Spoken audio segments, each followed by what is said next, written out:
And they're looking down the road as to that's the team now we have to go through. Yes. And beat in order to win the championship and win the gold. Yes, that's the money team. Columbus Isle is the money team. They have a wealth of experience on that team. And in fact, the leadership of the senior national team is on that Columbus Isle team. When you look at Siobhan Saunders as a setter and Prince Wilson as the outside hitter, then they have Dylan Brown. Yes, you have a lot of. Oh, what a smart play! Yeah, you have a lot. Leaving that one and letting it go out. Yes. But by the veteran. Yeah, she is. She is a veteran. And she is actually the first female to jump serve in the region at the CBC at the junior level. Wow. First one. And from then on, everybody else was jump serving.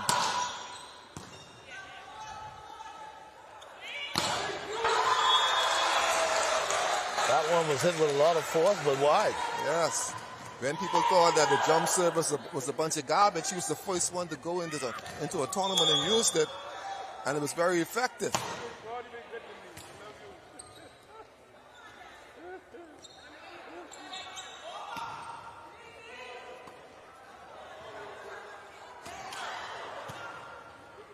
That's Belinda now. Yes. Oh, a little off. Yes, yes. The ball is Wait up. a minute, the referee didn't call that one. Oh, it's on. Our judgment call. Earlier, I thought it would have been a violation, but the referee continued to let that one go. Yeah, at this level, they're going to let a lot of things go. When you see the higher level play steps on the court, they'll start making those crucial calls. Yes. That's a family connection. Katrina Johnson passed the ball to her daughter. Her daughter set it to her first cousin, Melinda, and for a kill. All in the family.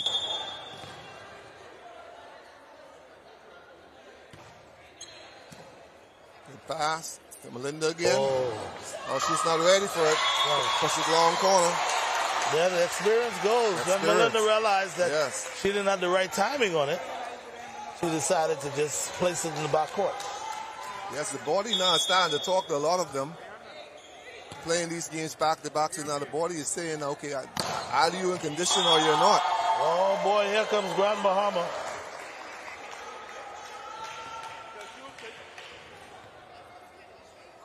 Evans with her third kill of the game. Yes.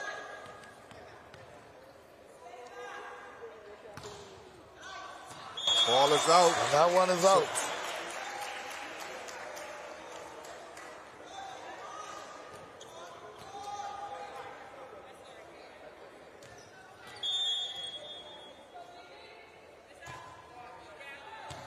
That's Katrina. Big serve. And Grand Bahama, they're making some unforced errors. Yes, this is Katrina Johnson, Lightburn daughter at the line. That's the 11-year-old. Good serve. Yes. It's in there. Yes, she's going to be an awesome volleyball player down the road. And Wilson has just been handed, of course, the to-the-minute update. First, we're going to start with the ladies. Abaco 1-1. Columbus Isles, they 2-1. Eleuthera 1-1. Exuma 0-2. Grand Bahama also 0-2. And New Providence ladies, they're 3-0. Wow. So as far as the ladies go, any I'd say surprises? Any surprises to this point? No surprises. As we predicted earlier in the match, who the medal contenders are going to be. You know, I'm thinking that Grand Bahama still has a couple of games under their belt. If they could pull off this match here, it gives them some light. Yeah, this is almost like a must-win. Must-win situation for them. For Grand Bahama. Because when you look at playoff, it's going to be fourth place team playing against the first place, and second place playing against third place. That's in the playoff, and the winners will cross over from there. Okay, looking at the men's side, Abaco, they're 2-1. and 3. Andros, they're 1 and 4. Bimini and the Berries, they're 0 and 4. Then you have Columbus Isles, they're 4 and 0. Speaking of Columbus Isles, I can't say enough for how much they had surprised me to this point. I don't know. They probably go the favorite, obviously being able to beat New Providence. Going into the playoffs, they'll probably be the favorite. Their first place forward, which will give them an easy road, so to speak. Yeah. You don't want to play the top team in the first round. No. And that's why the first team, the team with the best record, always have the opportunity to play the fourth place team. Right. And it's a much easier road. You earn that, you see. Once you earn that, then you get an easy road to the finals. You see, and Columbus Isles has placed themselves in that position, whereas now they have that easy road to the final. You know, because definitely position team with 4 should not be able to defeat them. Oh, and that playoff. Not unlikely. They wouldn't be able to beat them. No, they would have to really come with a different mindset and a different game set. Get set. Oh, big block. Oh, man. Big block. She made it right there. Yes. See, that's what Grand Bahamas is capable of, but they haven't been able to put it together. Boy, I tell you, what a block. That's a big block against one of the best hitters in the country. Wow. And this is why I personally don't never like to play teams who don't have nothing to lose. If I'm trying to make it in the playoffs or one game could, give me the pennant or something, anytime you go and you play a team who has nothing to lose, you're in trouble. You're in trouble. Because they ain't got nothing to lose. And all that nervousness of trying to make everything right and trying to be cautious, all that out the window. Yes. They even ain't thinking about that. They say, listen, guys, if we win this, we still out. If we lose it, we still out. Yes. So let's just relax and play. Yeah, they're saying right now in their minds, we got to win one. Yeah. We got to win one. We can't come all the way here to New Providence and not win one. Yeah, we got to be the spoilers. Yeah. History has proved that they always are in the top 2. Yeah. So to be out of it, big problem. Well, for years, when we talk volleyball, Grand Bahama, whether it's the Bahamas game or the regular volleyball season, Grand Bahama's always been a force to reckon with. 2 ways about it. Grand Bahama, in my mind, when we talk about volleyball, has to be either 1, 2 in the country, always. And sometimes they could give the number 1 team, which most cases is New Providence. They tend to give New Providence a little headache at times. When Johnson and was young guys, and they could have hit. Those guys were strong. Oh, man.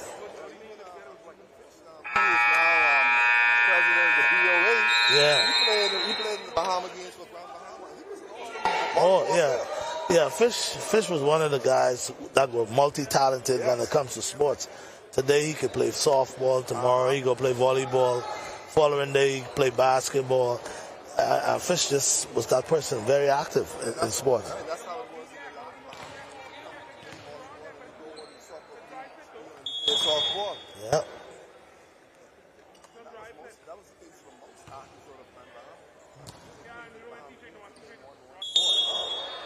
Oh, yeah, she pushed that. See, the thing about an athlete, and I always tell people this, and this is how I feel about athletes. Once you're in good shape, you're coordinated, and you could think on the fly, and you could make adjustments. That gives you the edge of becoming any kind of athlete. That gives you an adjustment to be able to play any sport. Because it comes back down to you being able to shift, move around. Grand Bahama is right here. Get that one. Oh, they brought it back. Oh, my goodness. Grand Bahama. We got nothing to lose.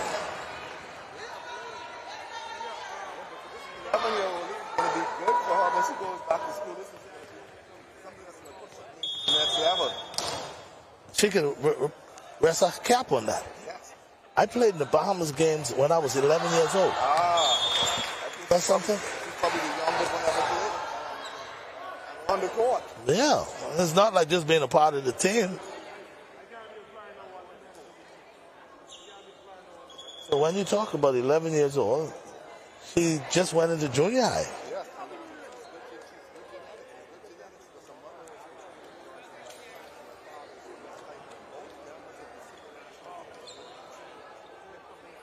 Wow. track and field and in volleyball. Wow. So she has good genes. Yeah, that says a lot.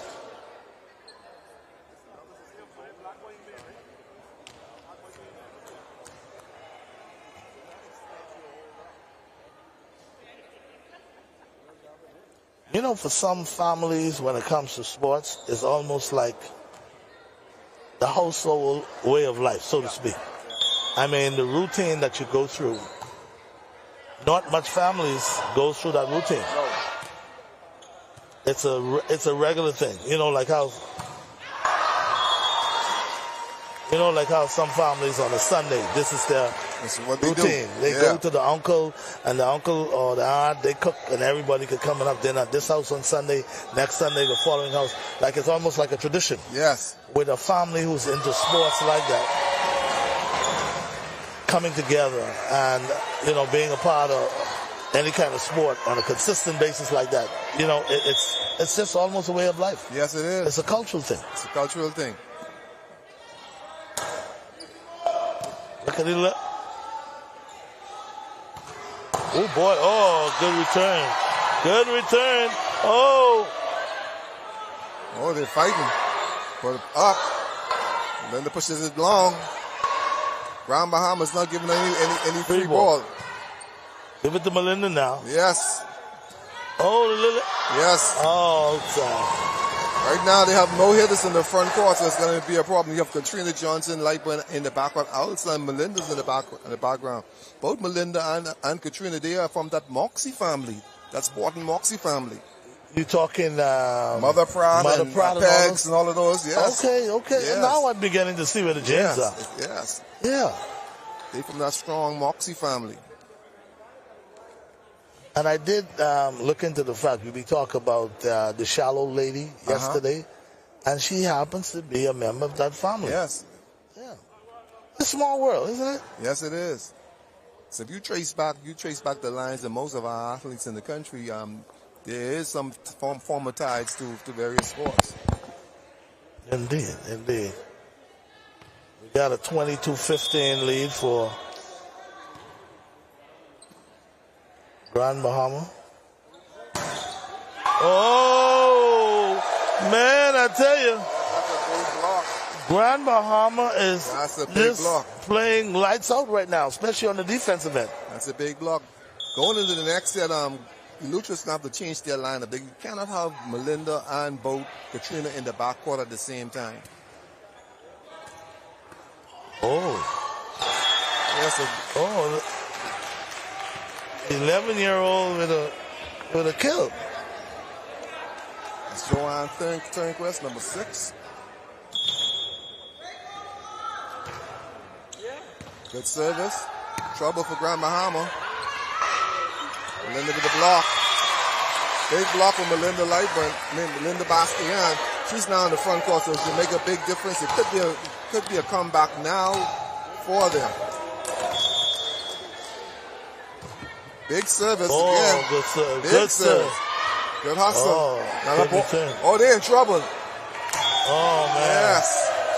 Good hustle by Grand Bahama. They got the ball over. Grand Bahama now with 1 point away from game point. 23-17. Yes, Lutra went to sleep just now.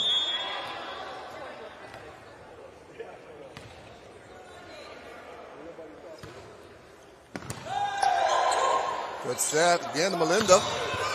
Oh, what a good defensive play again. Yes. Okay. Oh, Grand Bahama. Yes, it's a big hit by Melinda Bastian. They realizing that they got to pull up their socks. If they don't pull up their socks now, Grand Bahamas is going to win this set.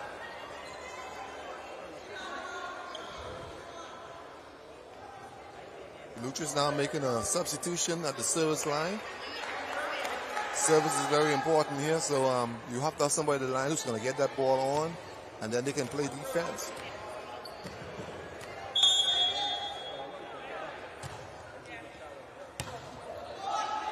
Aria Coleman served the ball long for a point.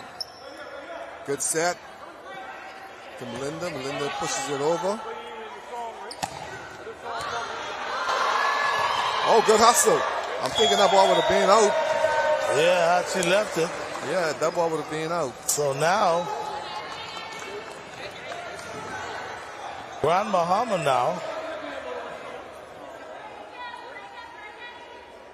with an opportunity to put this one away. This first game of the match between Grand Bahama and Eleuthera. And she squatted over. That was a close one. Ball still in play. Good set out. Blocked by the 11-year-old. Oh. Brings it back. Ball still in play. Whistler pushes it over. Ball set. Melinda, what she's going to do?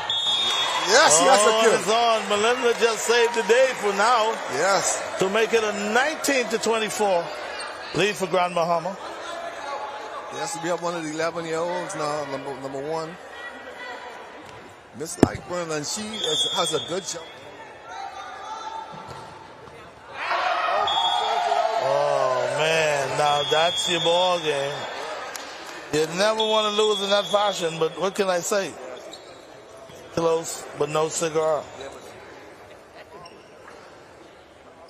Oh, absolutely. Absolutely. No doubt in my mind. You know how proud I would be to have an 11-year-old competing to this level against some of the national team players, some of the players that played around the world. Man, I tell you. So now we have it. Grand Bahama. Can we go so far and say with an upset in game one? Well, I tell you what, some phone calls are going to be made, and they definitely are going to be saying, listen, where y'all is. We see some teams, they take other teams lightly. And if they say, well, you're going to be late, this one is going to be late, and it's okay, no problem, and you get you, come on, we can be there. But now we see it where Eleuthera find themselves in the dogfight. Anyway, guys, of course, if you just joined us, Ivan Showtime here, along with Wilson, the legend volleyball coach player. We're covering volleyball here at the Second Isaacs Gym, and right now the first match of the evening session, we saw Eleuthera falling short to Grand Bahama, 25-19. We're going to take a break, but when we come back, still to come, we got the second game coming up, and after that, we got more volleyball from here at the Second Isaacs Gym.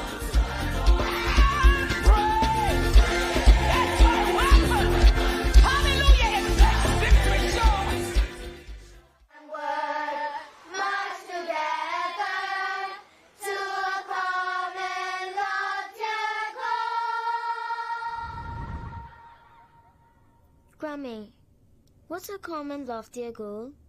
Well, my sweet one, a common loftier goal is a shared dream that we, as Bahamians, achieve together. It's a vision of unity, progress, and prosperity for all of our beautiful islands. You see, a common loftier goal is about working together towards something bigger than ourselves. It is what we are always striving to achieve. Now, how we get there is by one small step at a time. But our country is so small. Well, hon, you'll be surprised what can happen when you believe.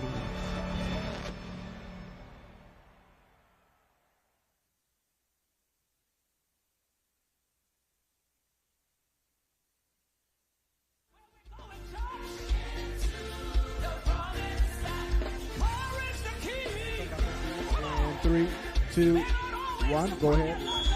Welcome back, everybody. Ivan Showtime with the legend Wilson here at the Second Isaacs Gym. And Wilson, we saw another upset in the making. We've seen where Grand Bahama came into this match. Haven't won a game yet, and look like they're going to win today and beat one of the top seeds in the volleyball tournament. Yes, and we talk about point spread. So teams that would have won only one match, and now Grand Bahama been in one match. Now it's going to go to a point spread of who has gained the most points, and that will determine which one will go forward. So it's important that you win by plenty, or you lose. If you lose, getting plenty points. So there we have it, folks, and looking at the way the tournament is designed, that's a tricky way to lose. That's a tricky way to lose. Because you and another team, you could have the same identical record, but they say, listen, they score more points than we did. So, you know, I've lost games like that in the tournaments in softball. Right. Because after the tournament is completed and you have two teams that are tied, the one that goes in will be the one, they go by hits, runs, and errors. Right. And the one that get the most hits. Big serve. Hey, look at that. Boy, what a serve. Big serve for Grand Bahama. That's number one. That's number one, Bianca Ferguson. She's a former junior national team member. Another boy. Yes. Always was a good server. Yeah, Bianca Ferguson, her dad also played for the national team. They call him Bounty.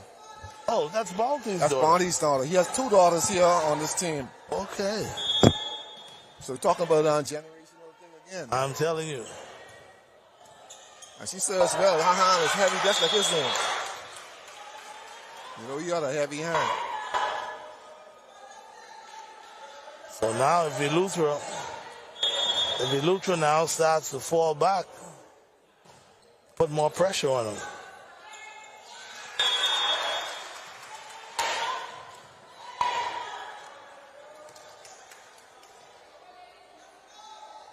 Yes, and Lucha made some adjustment to their lineup now. Katrina and Melinda, they're not in the front court together at the same time. So they have to have a balance whereby one is in the front court at all time and one is in the back court at all time.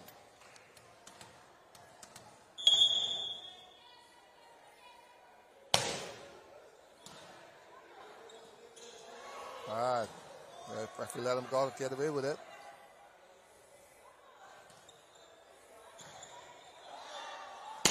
Big hit by Katrina. Nifty pushes it out. Good hit within the antenna. Yes.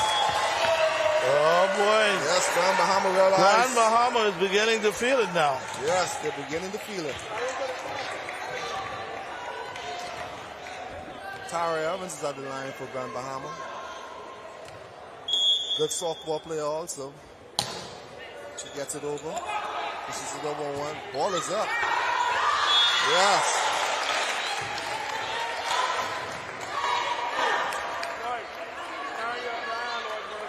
Ball goes to Luther. Bastian now is serving. I would think she just want to put it in play rather than trying to serve an ace. Yes, that's what there you go. Ball pass. Oh. Miscommunication.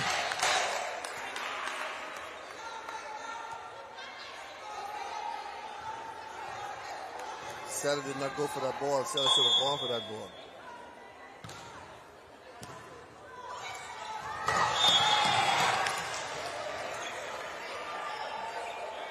Yes, what Lucha's now doing, they're just getting the servers on. They're finding the weakest passer. And they're serving all the ball to Bianca. Because she has not yet passed one, so they're going to give it back to her again to see what she's going to do. And it goes back to Bianca again. But she got this one up this time. Big attack for Grand Bahama for a kill. Yes, this young lady has impressed me also. She's an excellent athlete, and I'm looking forward to seeing some good things out of her. And that's number 9. Her name is Renee Brown. Roy Janae Brown. Yeah, she has an athletic build and an athletic ability.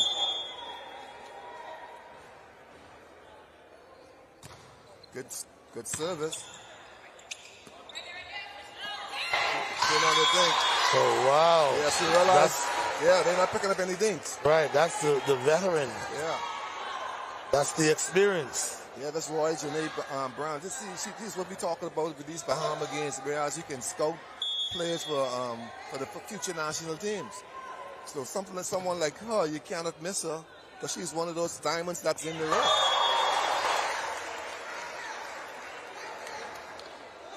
Whitney Ambrista's at the line, former junior national, senior national team player. Number 5, Whitney Ambrista. Her father's the coach for Grand Bahama. He played also in years past for the national team. That was out. But the libero touched it. point for Lutra. Aria Comer, the libero for Grand Bahama.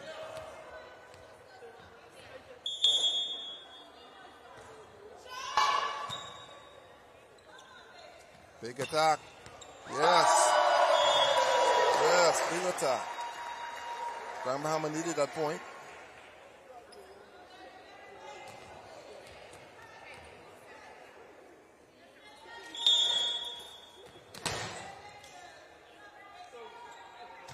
Good service.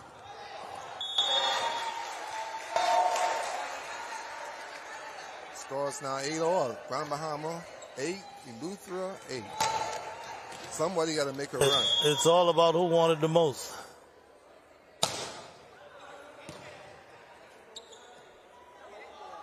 Good spike. Ball is up.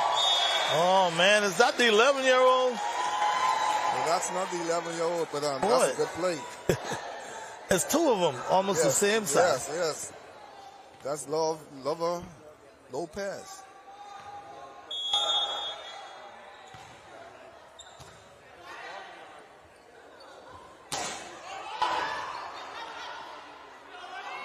Got to recover. That ball's going to land. Oh, man. Going to land. Bastian every now and again. Yes. See, those long corners are always open, and an experienced player knows that if I'm in trouble, put it in the long corner. Yes, she serves it out. So now it's 9-10 for Grand Bahama. 9-10 Grand Bahama. You have at the line, Chantal Adley, she's at the line for the service. She's a good server. She makes very little errors at the service line. Ball serve on. Overpass to Grand Bahama. Yes, big kill, Grand Bahama. Grand Bahama's taking control of the net. They realize they cannot allow Eleuthera to get back into this match. Good service again. Boom. Yes. Overset. Yes. We'll talk about this young lady and her talent and the way she handles herself as a young player coming up. Yes, she's excellent. That's Roy Janae Brown. I think we can see a lot of her in the future. Costly service error for Grand Bahama. Roy Janae Brown.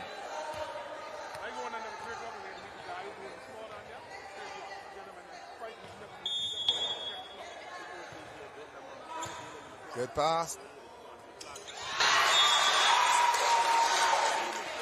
It's game smarts by Melinda Bastian. Overpass, push it down. Now we're beginning to see Eleuthera settling down after a slow start. Yes. If something doesn't happen here for Grand Bahama, it's going to be a third set. Miscommunication.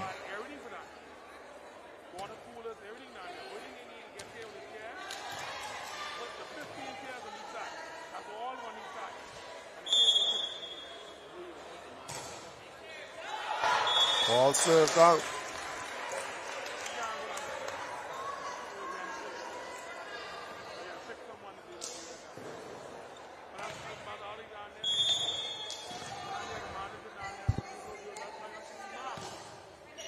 Ball pass to Bianca.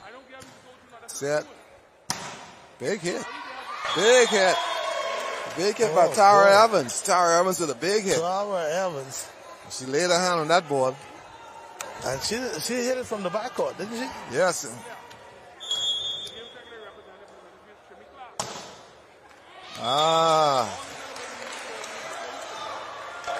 So you can't serve one, lose it, and then let the next team serve three. You'll always be chasing. Oh, good serve.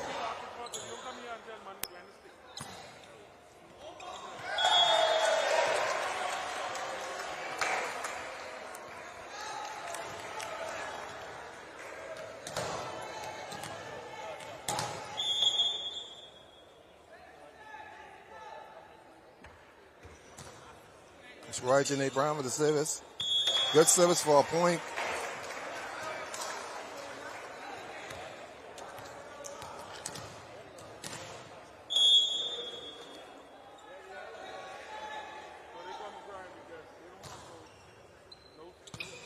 Good service again by Roy Janae. Backcourt.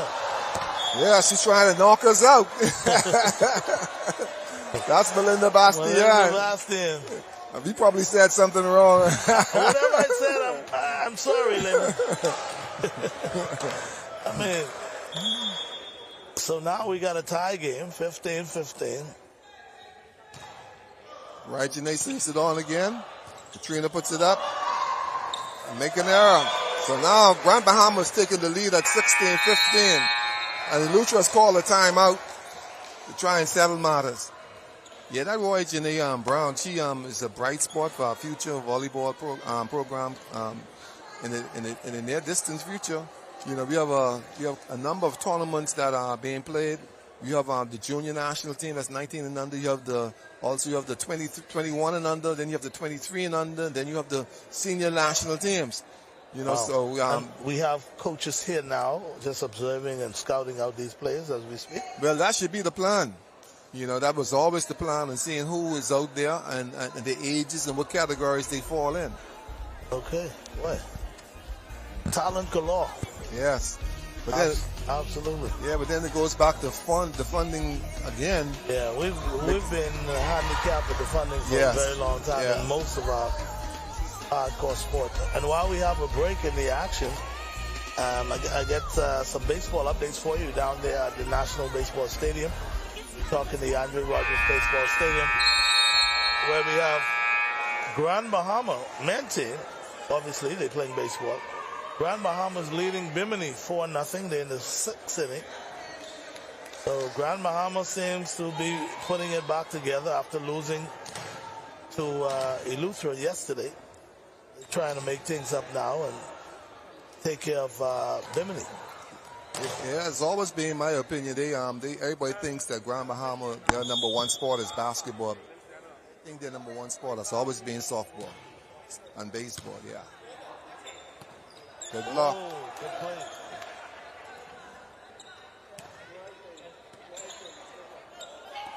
So a long corner. Somebody's at home. Good set, Whitney. Oh, come on, Whitney. She put it out. Yeah, Whitney. Yeah, trying to be a little too careful. That was much too careful. She should have put that ball down. No block was on her. So now we're back tied again, 16-16.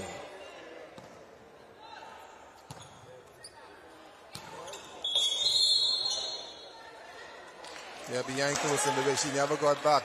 She never gave the setter an opportunity to get closer to the net than she was. Now Eleuthera now with a 1-point lead. Good service. Ball is up. Bianca's going to put it over. And she hits it out.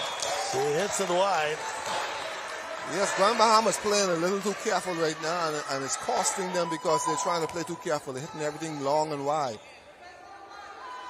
All they need to do is just play the game that won them the first set.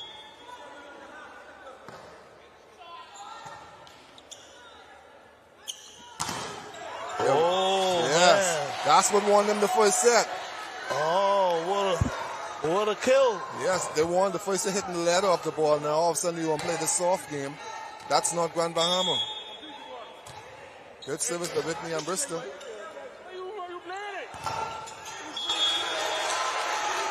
They're going to call it off the blocker. That's off the block. Attacked by Katrina Lightburn. And Katrina, she's a strong physical player. Oh, yeah. Always a fighter. Always a warrior. Nothing has changed. Even if you hear her speak.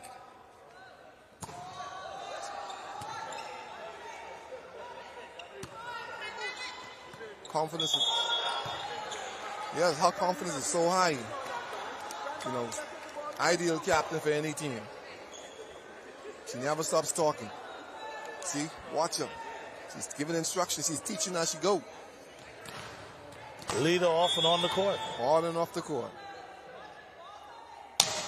Bianca serves the ball on. Oh, good Big hit. roll. Good dink. Little sets to Katrina. Oh, she dinks also. Ball is up. For the kill. And Katrina, is using all of her experience and, of course, the know-how how to get things done. If you come up to the net, she dinks in the back of you. Yes. Got to give her a lot of credit. Yes, she realizes that Grand Bahama teams is not picking up a lot of dinks, so she's going. She realizes this, and she's going to the dink. It's still a kill. Now we got 21-18. Of course, Eleuthera trying to come back and win this match, win this game after losing the first match. Yes, it looked like we headed to 3 sets. Could be. Well, I would say Eleuthera has tightened things up. Yeah. They realize they got to play with what they got. Yes, indeed. They're playing with what they got, and you notice Katrina's doing a lot of talking, trying to keep them focused, and that is what it's all about. You got to as a leader, you have to be able to give your players confidence. You know, let them believe that they can do it.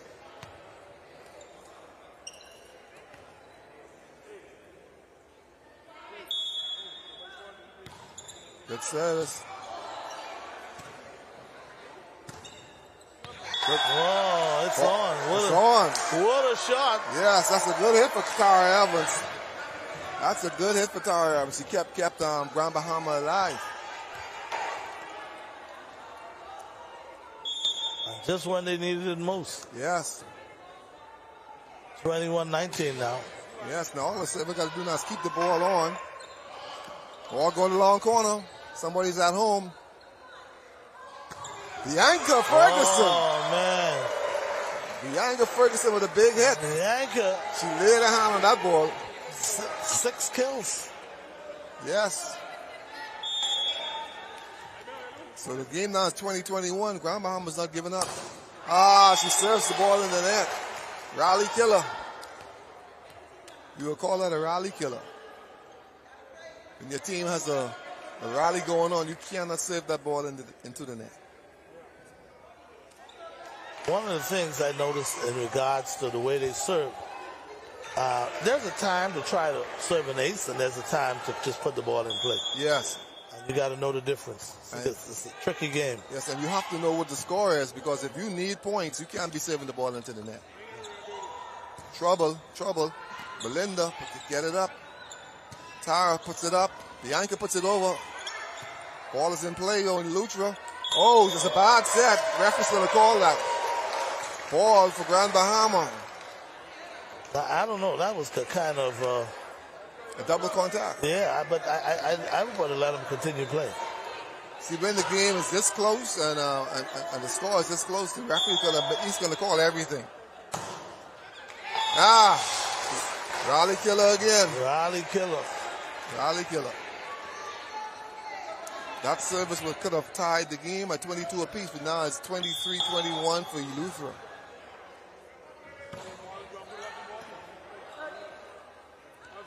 Tara Evans again with a big hit. Ooh. Ball picked up by Katrina Lightburn. Point for Grand Bahama. Tara's laying her hand on that ball. Now she goes to the service line. Hopefully she gets the ball over. You can't have another rally killer. But she's going to think about it later on in the evening. Or she gets the ball on. Belinda, she dinks for a kill. Yes, the Grand Bahama is having a problem picking up these dinks. So now we got game point for Eleuthera, the tightest one up to go to a final and deciding game. Yes.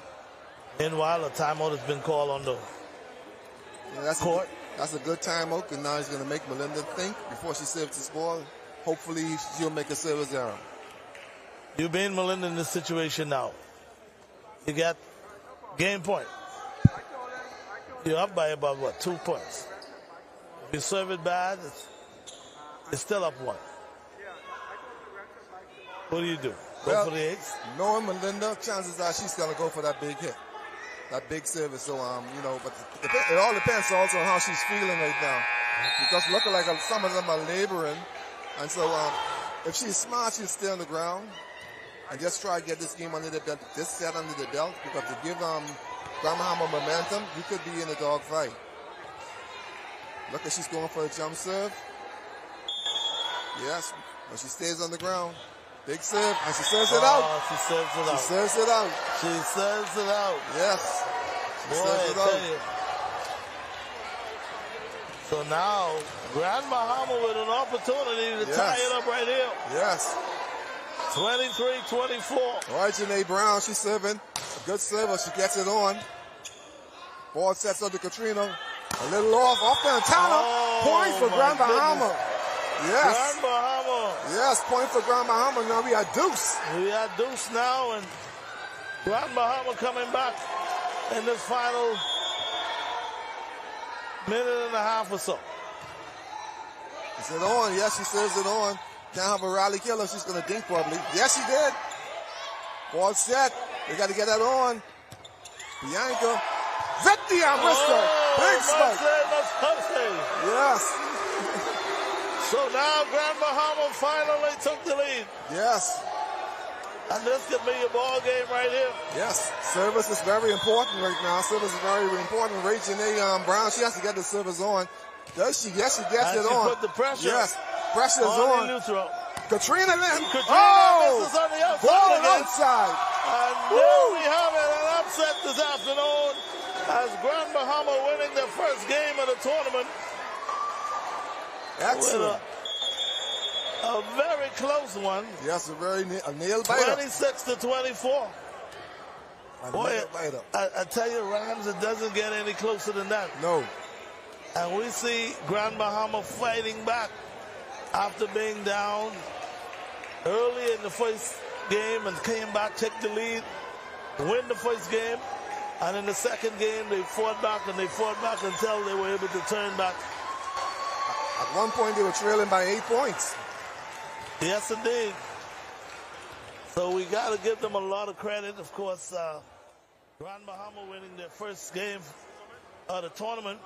And looking at the way things are, as far as Grand Bahama winning their first game, they're not completely out of it. No, they're not. They're not completely out of it. So right now you got about 3 teams with 1 loss. Exactly. As it stands right now, 3 teams with 1 loss. Now, what has to happen now? Eleuthera pick up that win, right? Wait a minute, Eleuthera with a loss. So now Eleuthera has 2 losses. Grand Bahama has also 2 losses. 2 losses and 1 win. 1 win. So Grand Bahama, they're actually in the money. Yes, they're still in the money. So maybe we get a chance to speak with Evans or one of the key players, and I don't know what this would mean for Eleuthera. Eleuthera now has to reach a point now where Eleuthera now has to pull for certain teams to lose in order for them to get in. And the tournament, the way it's set up, is so tricky. Now that Eleuthera has 2 losses and just 1 win, technically speaking, they are tied with Grand Bahama. The Providence ladies are the only team now that's really in the driver's seat along with Columbus Isles. So man, this is really coming down to the wire. This is really coming down to the wire. And guys, let me just say this.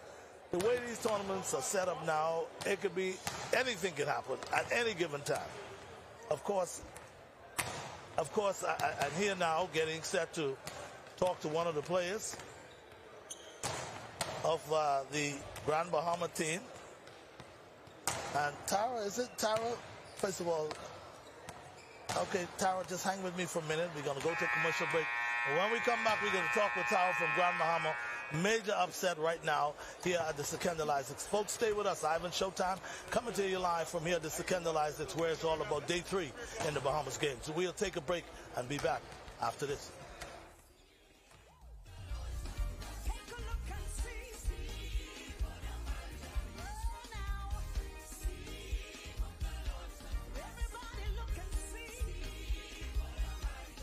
What do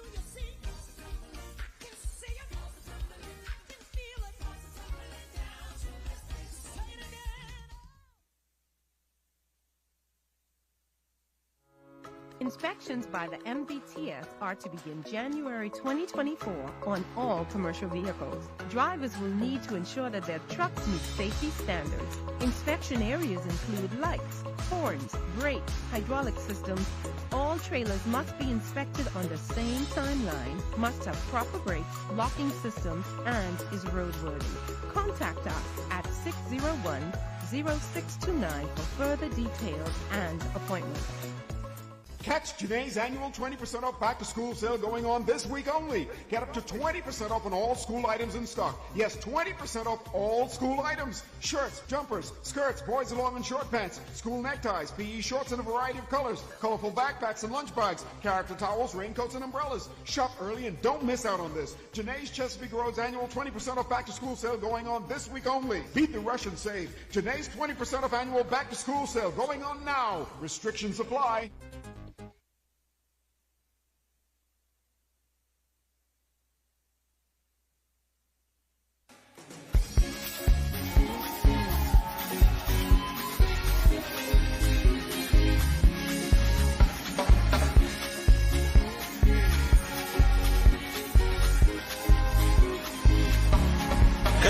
Afternoon all and welcome back. Ivan Showtime coming to you live here at the Secondalized Gym. Of course, day 3 in the Bahamas games. And boy, I tell you, what an exciting match we just saw.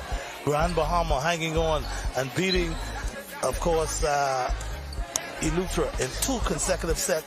I have with me Tara Evans, who's been the key player for today's game. Tara, first of all, congratulations. Good win. Thank you. Also, now, what this means for Grand Bahama now? You guys still have a chance to maybe get into the playoffs. This game, we know that it was definitely important for us to win it. This gave us the momentum to now propel and move forward. We started off the tournament a bit sluggish, but we know that we worked 6 to 7 months really hard not to go out without a fight. Okay, well again, congratulations. And I look forward to seeing y'all in the playoff because I think y'all are going to do exceptionally well. Now there's the other lady, you and her, y'all were like carrying this team all along. I mean, the kind of kills that you had to come up with big blocks and everything else like that, and the likes of Brown. What is her first name? Roy Janae Brown. So we're gonna get a chance to speak with Roy Janae. We're gonna get a chance to speak with Roy Janae as well. And I understood that Roy Janae is also a student of the school of some sort. No, not quite as yet. Not quite as yet, but oh man, when we talk about the talent, Roy Janae, come in the booth, hang out with us. So let me just congratulate you on that wonderful come from behind win in the first game, and then of course the second game you were able to come back and hold off that Eleuthera team. Tell us about it. We played pretty good. We made 1 or 2 silly mistakes, but we were able to recover, and we played as a team, and we won the game. Okay, now like I tell Tara, I'm looking forward to seeing y'all in the playoff. Y'all a pretty good team. It took y'all a little while to get going, but it seems to get it going, and that's a good thing. Right, we just need to find our own momentum and stick with it, and if we continue to do that, we should be able to win. Okay, again, congratulations to you, and I look forward to seeing you guys again. Anybody you want to say hello to? Your parents out there came down with you to watch you play or anything like that? My mom and sister, hey guys. Okay, of course, again, folks, here at the Secondalized Gym, and we just want to say to you guys, if you're not here, you got time to come on down because we're beginning to see now some really, really good volleyball, and of course, I don't know how to say this, but every day, Wilson, is getting more intense. It's getting more competitive, and it's almost to the point now where we could say it's almost to say who's going to be in the playoffs from who's not going to be in the playoffs. Yes, that is correct. Teams are starting to step it up because they're realizing now there's only four positions that you can fill. So you can't be in position 5 because then that means you go home. Yeah, boy, but I'm glad to see the way how Grand Bahama came back and continued to fight in that game. I'm not taking anything away from Grand Bahama, but they did get Eleuthera when Eleuthera was really struggling as far as their personnel was. They had a lot of key players that were not in today for whatever reason, and I don't know if they just took it for granted and say, okay, we got Grand Bahama. They don't have no wins as yet, so we should be able to beat them. Yeah, I've noticed in the tournament some players are still working. They haven't gotten full time off from work, so that could be a case where some of them were still working. And like you say, they may feel of the impression that they could beat Grand Bahama with the score that they have. But like I keep on saying, Grand Bahama has an awesome team, and if they just can put it together, they can go far. But right now, when you look at Columbus Island, Abaco, and New Providence, they're holding on to that top 3 spots. Oh, absolutely. And speaking of Columbus Isles, even the ladies on Columbus Isles, they're doing very well. Yes. Of course, they're 2-1, which means that they are more or less in the driver's seat when we come to the teams that are getting set to make the playoffs. Yes, they will go in the playoff round. And chances are, when you look at it, Columbus Isles and Abaco may be playing 2 against 3. And New Providence, they may be playing. New Providence lost a game once, so it's going to be close. I think Abaco might be in the top, so it could be Columbus Island and New Providence 2 and 3 playing. So it can juggle around any way. Well, I'll tell you what, now we're getting set to see a matchup between that Abaco team again, which is very tough. Abaco, of course, their record right now coming into this match, they're 1-1. And people are saying right now, if they get the momentum that they need, looking at the personnel on the Abaco team, they could be a force to reckon with coming down to the wire in the playoffs. Yes, they can be. So we see the president. Is that the president of the Bahamas volleyball? No, actually, the president is Joe Smith is the Joe president. Smith, yeah. Yes. But I see Lloyd Sunshine Davis. He seems to be a very busy man around. Yes. And then you have Jimmy Clark also. Jimmy Clark is a legendary basketball coach. Oh, Grand Bahama. Yeah. Jimmy was at Grand Bahama, and then I think he somehow went to C.R. Walker. Yeah, but he won. Jimmy is a legend, man. Yeah, he won about 8 Hugh Campbell's in total between Grand Bahama and C.R. Walker. Wow. And then he just dropped the sport and he went into the ministry. Okay. Yeah, but now it seems like he still have a passion for it. So absolutely. There are some guys out there, when we talk about sports, regardless of how old they get, they can't stay away from it. No, they can't stay away from it. They got bitten by the bug. Anyway, here we go now. Abaco. Yeah, Rose Johnson for Abaco. She saved the first ball out. See, they're gonna look at Exuma's team, and they're gonna take this team as very light. So they're gonna make a lot of mistakes, but they don't realize you gotta stay sharp for the playoff round. That's Barbara. Put the ball over. Ball comes right back at them. And now we see Exuma with all the fouls already. Yes, Exuma don't have any top level players on their court, but they are here to play. They're here to play. Barbara Corelli, she passes the ball out. Attacks again. Oh, big hit. Yeah, she laid a hand on that one. Man. And it's going to be dangerous for Exuma because they're not blocking. And a hitter like that, she could hit somebody. She could tattoo somebody.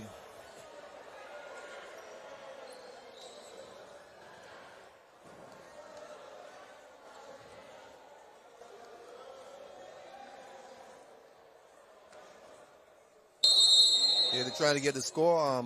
Started Rose again at the service line.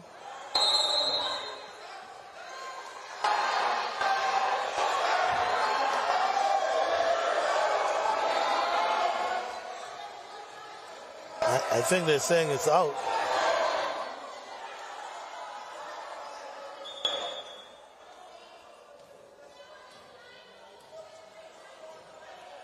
I think they had a person served out of order. I'm sure number 8 served already. That's Aurelie Thompson. I'm sure she was at the service line already. So they're now checking the lineup.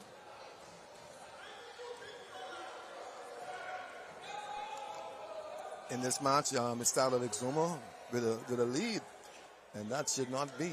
Not playing against an Abaco team. But it shows you that if you play with Puppy, Puppy will lick your mouth. Oh, absolutely. Absolutely. So now I see both refs are getting together. Yes, something took place with something went down. Yeah. So again, while we have a break in the action, folks, if you're not here, you have time to get here. Of course, it's all about volleyball, and I did tell you that we had some matches down there at Anatole Rogers, and we see New Providence beating Columbus Isles. That's the ladies' game, and also Michael also won today. They beat Eleuthera. That was a men's game, and then of course New Providence bounced back after losing to Columbus Isles yesterday. They bounced back and just took advantage of that Andres team. Yes, Michael has an opportunity to make it into the medal rounds also if they continue to play consistently and pick up every win that they can pick up. There are some good old members on that team, in Audrell Fackerson and John Roll. So now I think we're about to go back to live action now. Yes, Arnick Thompson, she's at the service line. I think all of the issues has been solved. She's at the service line. Okay, what she's gonna do. Here we go. Ball serves on. Exuma hustling. Now the score is 2-2.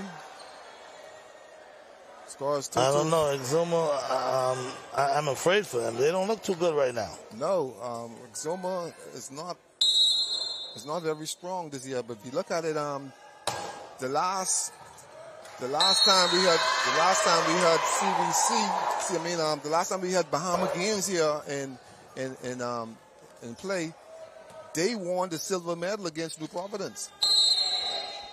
Wow. It's been 21 odd years though. Yes, 21 odd years.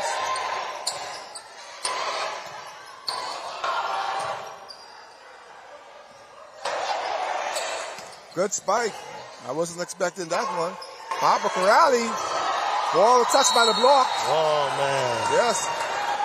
Barbara is just picking them apart. Yes, Exuma is not as talented as Abaco's team, but they are playing. They are blocking, they are hitting, and they are spiking. Orleek at the line again. Thompson. She serves it over. Ball holds up on the net. Point.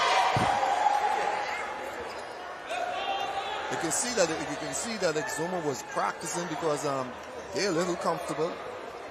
So they're playing within their limitations. It's just that they are outplayed by the Abaco team. And there you go. She had 4 services on, and she feels that she can do it all, and she tries to serve the next one in the net.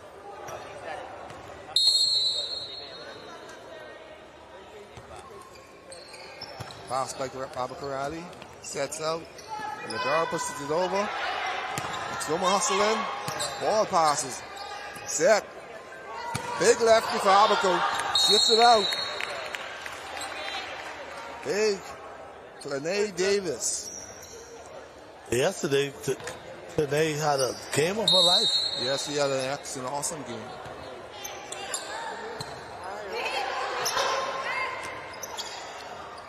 Ball set. Binks. Ball is up. Yes, Clene is she's a player who seems that winning stays around her because in high school she was a champion player, and now we see her here again at the Bahama games, and she's showing that same form. So she's a player that who's always in the mix with good teams.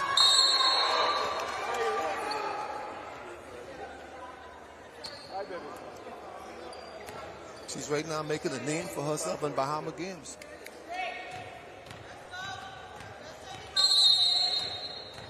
You have number 10, Vanessa. She's on the court now. Also, she normally comes off the bench. That's Vanessa Seymour. Sorry, Vanessa Sawyer. Vanessa Sawyer, that's the daughter of Melinda Bastian.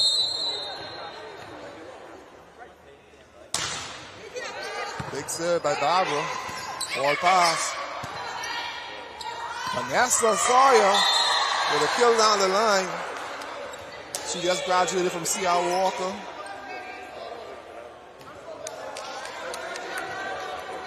She's a bronze medal winner at the Grifter Games, recently Grifter Games, so she's a good athlete. Good softball player also. And she's also from that Moxie clan. Yeah. Where they all play softball or baseball. Softball and baseball, you name it. I wonder how What the Prada's doing now? I haven't seen her in Yeah, a while. yeah, I haven't seen her for a while, but I think she's still working for the government. That's a brilliant woman. Oh, absolutely, absolutely. Yeah, she Made major contribution to development of sports here in the country. There are so many people that I met personally that she impacted their lives through sports and paving a way for them to get to go to college and whatever have you. Yeah, she's one of my former teachers at CC Sweeting. Yes, I think what she did is, oh man. It's a brilliant woman. Oh, absolutely. A registered nurse, an Wow. educator, Wow. politician. So she Governor General. Yeah, so she Prime Minister, acting Prime Minister as well. so she made her contributions. Oh, big time, big time. Big save by Barbara Karate. The referee didn't call that. Give them a break. I guess he's calling at the level of their play. Now it's 11-4.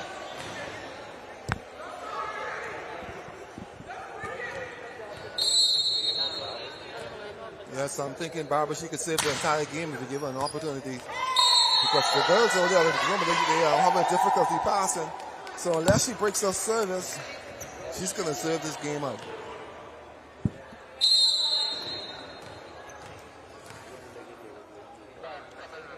Big serve again. There you go. Someone gets that one over. Tipped over. Ball tipped over by Orly Thompson for a kill. Barbara Karate, she goes back to the service line. Serves deep. Big number 5, Barbara Karate. Big service. Trouble for Exuma.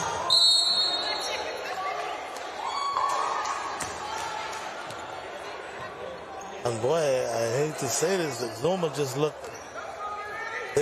unorganized as it relates to communication. And yes, clearly they've never played at this level, but they're trying their best. Nobody at the line to block. Vanessa just rolls the ball over. Man. She learned a lot from Omaha. Yes. And she did it so calm, cool, and collected. It's like no problem. Got a substitution coming in. Clarence Davis goes out. And number 2, Shakara Cooper. She's coming into the game. Shakira Cooper.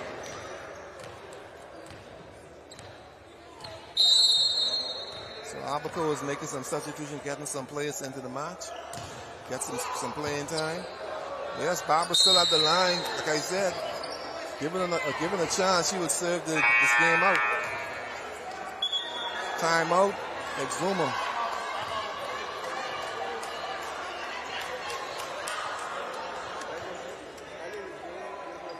And while we have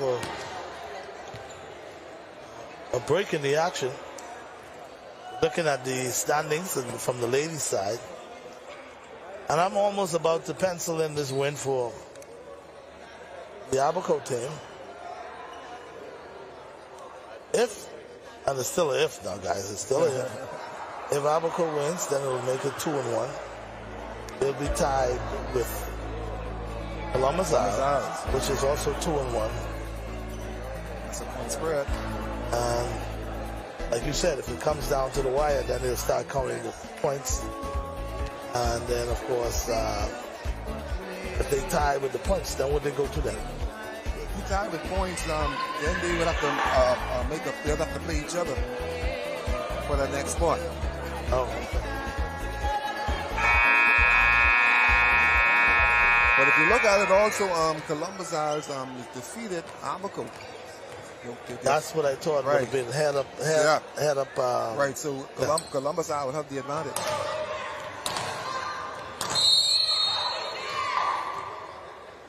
Karate in the line. Big serve. Trouble foul for Exuma still. Exuma's being coached by Peter Ferguson, a former national team member. He played middle for the Bahamas a number of years. And against him, he's coaching against his nephew, Ronaldo Knowles. So you did say Karani might decide to serve this one right out, and she is definitely on her way. Yeah, she was. The only person can stop her, it seems like, is herself. Yes, it is. Well, she serves it out in the net. She continues. Oh, they brought it back. Yes. What they're going to do with the ball? Oh, referee got to get away with that. Vanessa Sawyer, big hit. It's Kuma goes for it. They place it back. It falls short. It's now 19-4. Barbara Corrali still at the service line.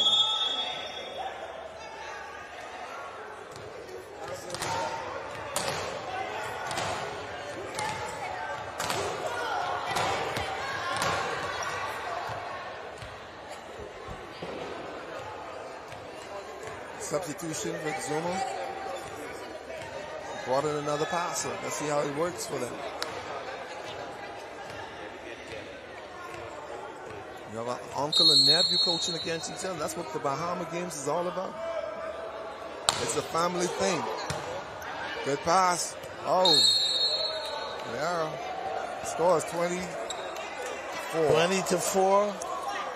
And Riley is just having a game of her life. Yes. And it couldn't happen in a better time. Bahamas games. Yes.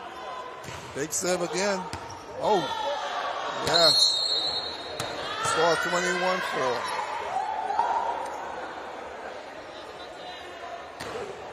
Yeah, she's just in the zone right now.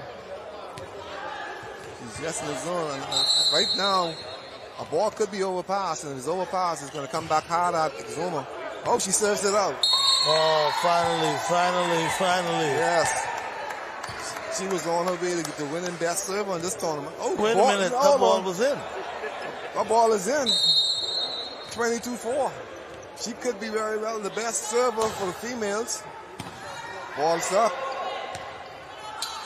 Good hit. Zuma's not laying down. Yes. Zuma break the serve. Finally. Yes. So now we got a 22-5 ball game. Yes. Boy, Karani, she is something else. Yes. There is an award for best server. Raleigh killer. Rose Johnson comes back into the game. Middle player for Abaco.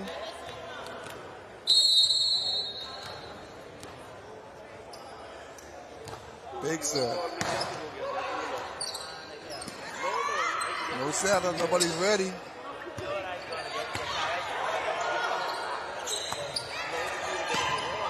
Vanessa hit the ball long. She wasn't ready, but she still hit it.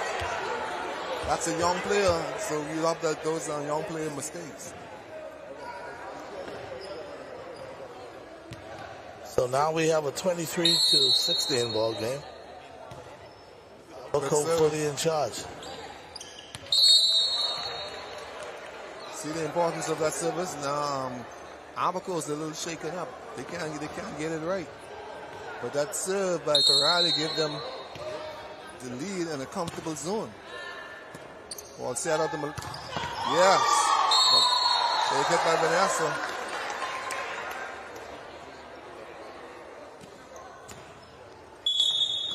Game point for Abaco. First set. No. Ball goes back to Exuma.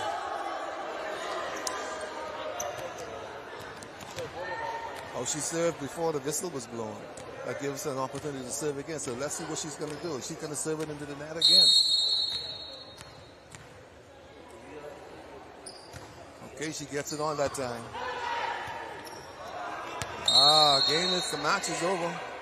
That set is over. 25-7 in favor of Abaco against Exuma.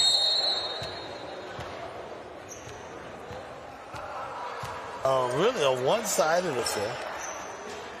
Abaco just model. Yeah. The Exuma team.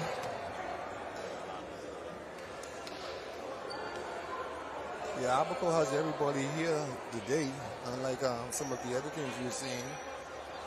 Everybody's in the lineup, and they give it.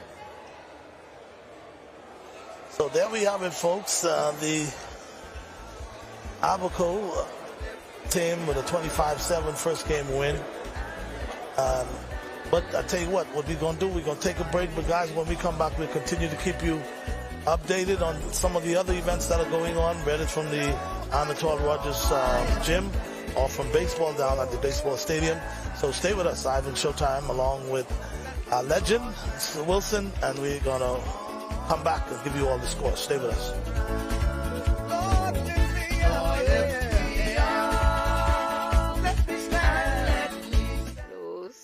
Means a lot to me. Seeing my customers smile brightens my day. Family is important to me. I love spending quality time with my grandchildren. I'm happy to celebrate 70 years with Lowe's. My name is Constance Penn. I've been working with Lowe's for 48 years. I hope and trust that they have another 70 years to come.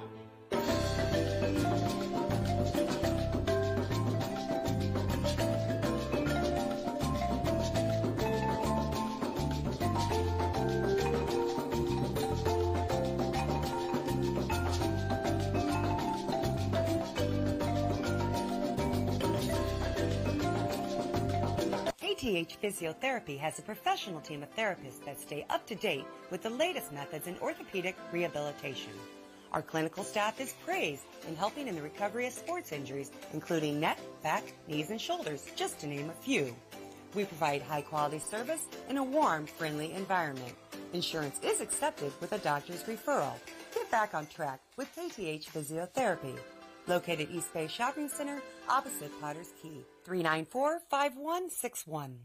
Catch Janae's annual 20% off back-to-school sale going on this week only. Get up to 20% off on all school items in stock. Yes, 20% off all school items. Shirts, jumpers, skirts, boys' long and short pants, school neckties, PE shorts in a variety of colors, colorful backpacks and lunch bags, character towels, raincoats, and umbrellas. Shop early and don't miss out on this. Janae's Chesapeake Road's annual 20% off back-to-school sale going on this week only. Beat the rush and save. Janae's 20% off annual back-to-school sale going on now. Restrictions apply.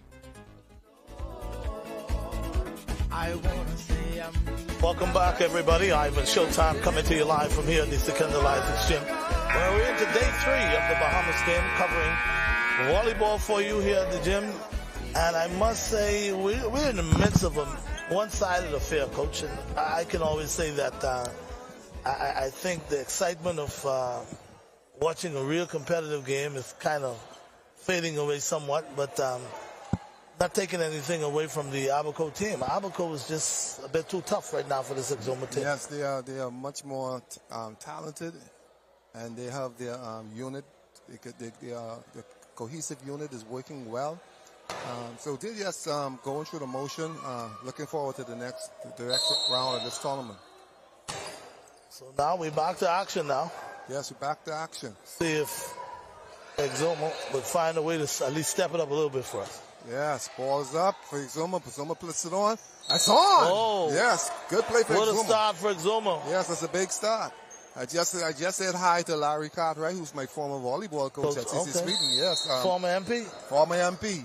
Hey. You know, but he taught me a lot in volleyball. There you go. Yeah, he taught me a service that I was able to go to the line like Corrali and serve 25 straight. There you go. Yes. You know, he bring back good memory because I remember one time we didn't have a volleyball net at CC Sweden. Okay. And being a man from the islands, he knitted a net for us. Is that right? Yes, he knitted a net. Wow. You know, back in the day they did their fishing nets. Right. Yeah, so he made a net for us, so we had a net to practice with. One of the things that I can truly say about the Family Islanders, they know how to improvise. Yes. They would make things out of something that you think it ain't important and ain't no big deal. Yes. And there we go. We have a miscommunication again. Yes, he was one who didn't sit back and wait for material to come. He made the material. But, you know, and I continue to say this, and I don't know for how much longer it's going to be, but we as a country, I think that one is long. Yes. We as a country, we've been challenged with facilities and adequate funds to really enhance some of the major core sports that we have. And it's like, it's just there and nothing is being done. Yes. You know, now certain administrations come in You know, they try to help in certain ways and try to do a little this, little that. But when you talk about being adequate, you know, me personally as an athlete, there were times that we had to get our own sponsorship to travel as a national team. You know, those days, and you wanted to go so badly. You paid. You don't have a problem with going out there, and if you got family members or you know people that you know. I remember my mom used to get the book, the sponsor sheet, and she would take it to work with her. And when she come back from work, she have about $20, $30 from this one. Yep. $5 from the next one. You know, and I said, we've been doing that for a long time, and you know, things still haven't changed that much with it. It has to change because you can't dictate to a player if he paid his way onto the national team. You know, but if the national team is playing for that player to be and they misbehave, you can send them home. You know, first flight out there on it. You know, another thing that we need to get on in order, you know, volleyball and basketball should not be played at the high school level or any level on the outside anymore. You know, it causes a lot of injuries, you know. And you find that a lot of players in volleyball especially would not hit the floor because they play all their life on the tar road. Right, exactly. You see, so a lot needs to change. I think every high school should have a gym. Yeah. I really believe that should be something that they should you know, they should find a way to work on. Yeah. And I don't believe it's mainly because they don't have the space for it. It's there. The space is there. I've seen several of these high schools where all they got is room.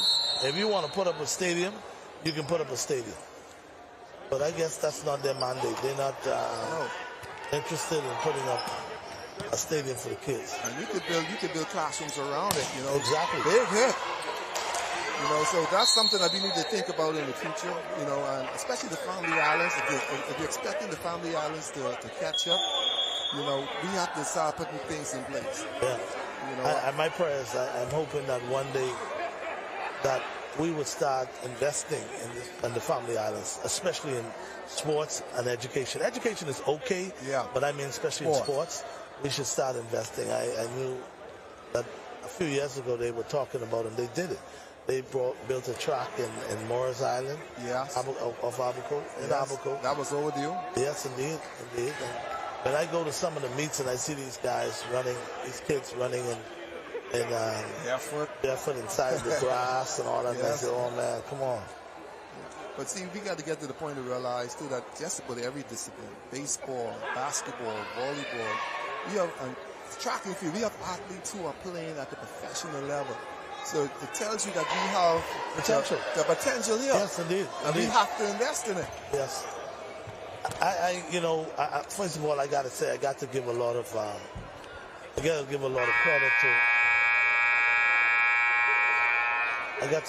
credit to the minister, of course, Mr. Mario Boleg. Yes. And I think the ideas and the way how he's excited and all the enthusiasm he has for the development of sports in the country, and especially the preparation for the Bahamas Games. I'm hoping that when the Bahamas Games is done, everybody just take a sigh of relief and say, oh, we did it. Yes. You know, let this be a measuring stick as to what needs to be done, especially in those family islands, and as well as in New Providence as well.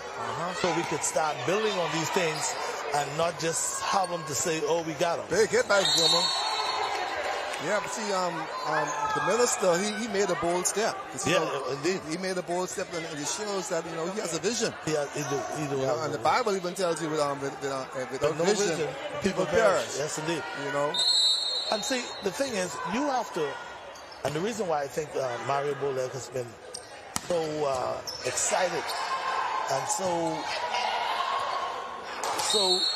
you know, the enthusiasm is so high, and he continued to try to work and make things happen because he's been around sports all his life, just about all his life, and he knows what various athletes used to go through. Yeah, he knows the challenges. Yeah, he knows the challenges. Because I could tell you about times when I hear personally of the challenges that some of these national teams go through in order to put a team together to travel. You know, whether it's the fact that they can't get to go to certain tournaments because the funding ain't there. And if you want to get really good, then you got to. If you want to get. And Exuma's playing. Exuma's playing. Exuma look like they right back in this. Yes. 11-6. Yeah, they're playing. They're hustling.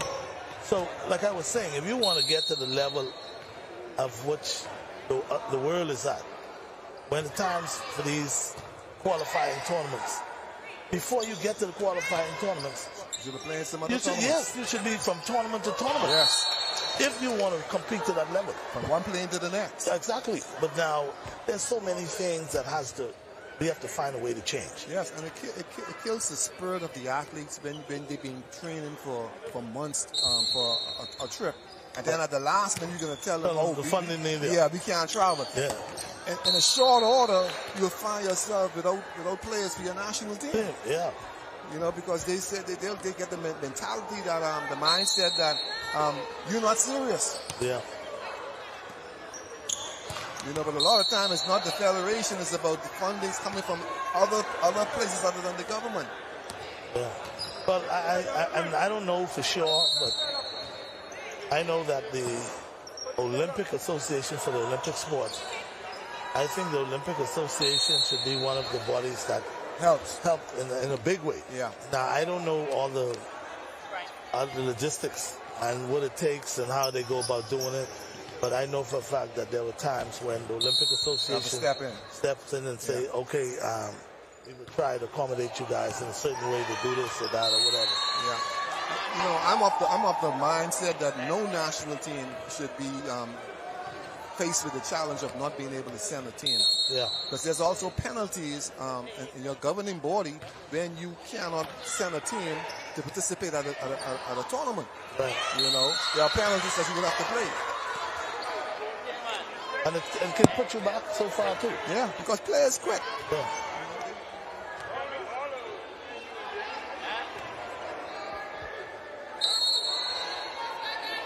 Good match going on here now. But then she serves the ball out. Exuma's back. They're fighting back. The score is 10-14, trailing Abaco. So yeah, Rance, I think we need to see some things change. And we need to, if we had the kind of leaders that we have. In my mind, I don't think in years gone by, I don't think it was mainly the funds itself. Yeah. And I don't know if you get me by saying that. It's just that the leaders are not saying, hey, listen, we got to make the sacrifice to do this. Yes, it has to happen. It has to happen. Now, they have things on their agenda, and regardless of how much it costs or what it is, and of course this is no indictment on any particular government, I'm just saying, if that's not in their mandates to say something that they want to do, they just say that we don't have the funding. It ain't get done, right? Yeah, we don't have the funding for it. They bail out. Exactly. You see, but now, if it's something they want to do, it's going to happen. Say, man, even if we got to go and find a way to get this money, we can get this money and allow these people to go. Yes, in 2023, we should not still be saying that, these athletes are just out there playing. They are not just out there playing because in many cases, this is now a vocation. It's a job because they can make millions of dollars. You look at these guys coming out of high school, they're getting millions of dollar contract. Right, it's telling you something. It's telling you something. So there is a future for the athlete that's different from in the past. Yes. The other countries have realized this, but the Bahamas, we need to get to that level to realize, hey, let's invest in our people. We have a small nation, but we are a powerful nation. Absolutely. 15-13, Abaco is still hanging on to the lead. Ball passes by Exuma and into the net. Into the net by Abaco. It's now 14-15. So if Abaco jokes around, Exuma's going to sneak right in here and take a set. I would love to see it after losing the Yes, first I would set, love to see. I would love to see that. There you go again. Oh, she's in the net. Exuma has a weaker team, but you can see that the coach did some work with them because they're playing within their system, and that's very important. It isn't how you lose but it's how you play. If you lose playing at your best, you don't feel bad. You don't feel bad. There's nothing you can do. But nothing you can do. It bothers you when you lose and you say to yourself, man, we could have played better. We could have played better than that. Yeah, we just didn't step up to the plate. See, and that's now what's going to be going in Abaco's head, because they know they can play better than what they're playing. But right now they are in a match between Exuma at 14-16, whereas that should not be the score. Well, in the first match, in the first game, Abaco played much better than they're playing right now. Right. See, they think they have the advantage, so they can just sit down on the court and win this match. But Exuma is playing within their level. Okay, in another case of I have nothing to lose. I just want to come, I want to play, I want to do my best. And if I get a win, I get a win. See, and every time they look up at that score, they realize, hey, we are still in this match. The score is now 16-14 in favor of Abaco. Abaco is going to be at the service line. Exuma's making a substitution.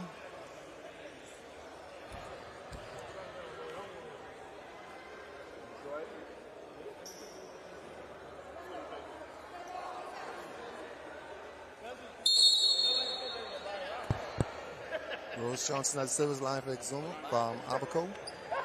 Big serve. Service for a kill. Number 9, Rose Johnson from Abaco. She's over C.I. Gibson. Good athlete. Rattlers. Yeah, she suffered some injuries over the years. I think she had a knee injury, major knee injury, that took her out of the sport for a long period of time. It's good to see her back on the volleyball court playing. She had some scholarships offered too before she had that injury. Big service by Exuma. Oh boy. Big service by Exuma. Every now and again, Exuma seems to... They show you something. Yeah, they step up big and then all of a sudden they just start to go right back down. I said, yeah, here, take that. She goes again. Another, here, take that. Trouble, and she got a point. Where was all of this? Yeah, so now the score is tied. Where was all of this? Isn't that amazing? Score is tied. Another one. Putting trouble on Abaco. Abaco thinks the ball. Exuma got to get this ball over. They stand a chance to get the ball over. They did. Big hit. Oh, man. Oh, yeah. That's Grenade. Grenade Davis. Davis. Yeah, she has no mercy for nobody. No, none at all. Yesterday you said she's a high. She come to play. She's a high killer. She's used to this kind of arena. She used to be in a championship match. Wow. She's at home. Yeah, she's at home. That's probably the first ace for the day. Yeah, she's at home. Her dad is a coach, as a matter of fact, in Abaco. Okay. Yeah. So she know nothing else but sports. Doing very well at the university presently. Good service again. Yes. Someone needs to get a side up if they want to stay in the game. We're beginning to see Abaco now pulling away. Yes, see, the talent that Abaco has in comparison to Exuma, it's like they can just step it up. When they're ready, they say, okay, now let's put them away. Yeah, if you realize Barbara Corrali, she's on the bench. Yeah. Yeah, she's on the bench. So they're relying on some other people to come in and just get some playing time. Ball pushed long. Oh, I think Exuma's going to get this one. Ball still in place. Set out. Aubrey. Big Aubrey, yes. Yes. Aubrey with a big hit. Keisha Aubrey. And you're so right. I just noticed that they have Corrali off the bench. On the bench right now. Yeah, so she's resting up. Yeah, which means that she's resting up. And playing in these tournaments, you have to know how to preserve your players. Yes. Because I watched some of the ladies. Yeah, because I watched some of the ladies. It seems like they're wearing out. Yeah. Like some games, they're very energetic. And some games, they're more laid back. They like to say, hey, I'm just a bit tired. Yeah, I've noticed some coaches, and I wouldn't call any team, but some of the coaches, they going through the entire tournament playing basically seven players. So that your 7 players basically, of that 7, 6 is your starting team. Right. So if you have an injury or something goes wrong later down the road, you're in trouble. You're in trouble because your bench has not had a chance to field the court. Exactly. You know, so there is a point in time in the game where as you can make your substitution and keep your cohesive unit going. So you have to be in a tournament. You have to be smart. You just can't. It's not like a league play whereas you play once or twice a week. Right. You're playing every 4 games a day in 2-3 days. Yeah. Exactly. So you got to be smart as a coach. Keisha Aubrey's on the outside. Big hit again. That ball is on for a kill. And then sometimes you have players who are not practice players, but you will see something out of them during the match. So if you don't put them on in a match, you'll never see what they're really capable of, their true potential.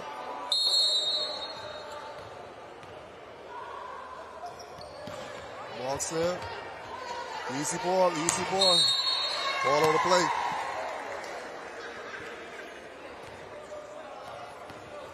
And I see another score just came in from Anatole Rogers, where Michael defeated Long Island 26-24 and 25-21. That's male? And yes, that's the male. That's a big win because they just played here a few hours ago. And that's what we've been talking about. Yeah. We just played here, but an hour and a half, 2 hours ago, now you had another court you're playing again.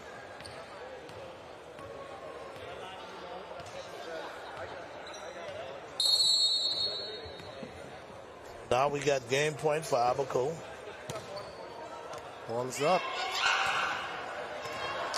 And that's going to do it. Yes. But Exuma played that second match much better than they played the first one. Yes, Exuma should not be embarrassed by the loss because I think they did an awesome job with the talent that they have. And so you only could commend them for the effort that they put out there. Absolutely. So that will move Exuma now to 0-3. Yes. And of course, Abaco 2-1. Abaco now 2-1. And Exuma now yet to win a game. And I think as of tomorrow, we'll be going into the playoff round. I'm going to get a chance to speak.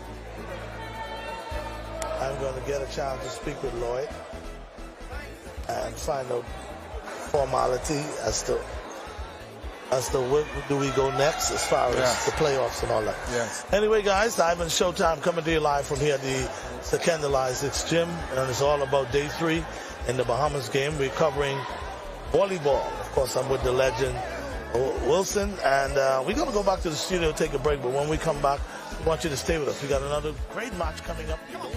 Lift your hand and say thanks for your goodness, thanks for your mercy.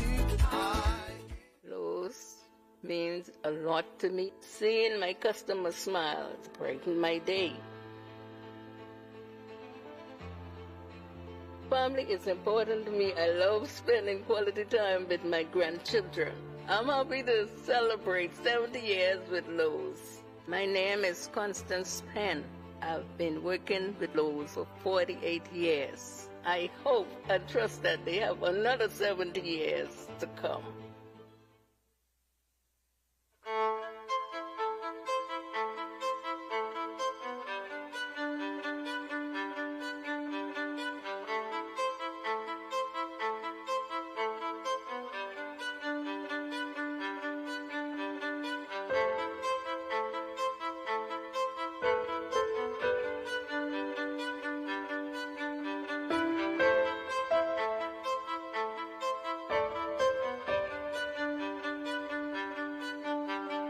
KTH Physiotherapy has a professional team of therapists that stay up to date with the latest methods in orthopedic rehabilitation.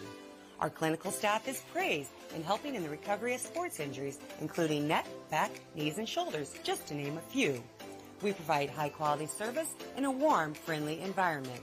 Insurance is accepted with a doctor's referral. Get back on track with KTH Physiotherapy. Located East Bay Shopping Center, opposite Potter's Key, 394-5161. Catch Janae's annual 20% off back-to-school sale going on this week only. Get up to 20% off on all school items in stock. Yes, 20% off all school items. Shirts, jumpers, skirts, boys' long and short pants, school neckties, PE shorts in a variety of colors, colorful backpacks and lunch bags, character towels, raincoats, and umbrellas. Shop early and don't miss out on this. Janae's Chesapeake Road's annual 20% off back-to-school sale going on this week only. Beat the rush and save. Janae's 20% off annual back-to-school sale going on now. Restrictions apply.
Welcome back, everybody. Ivan Showtime coming to you live from here at the Secondal Isaacs Gym.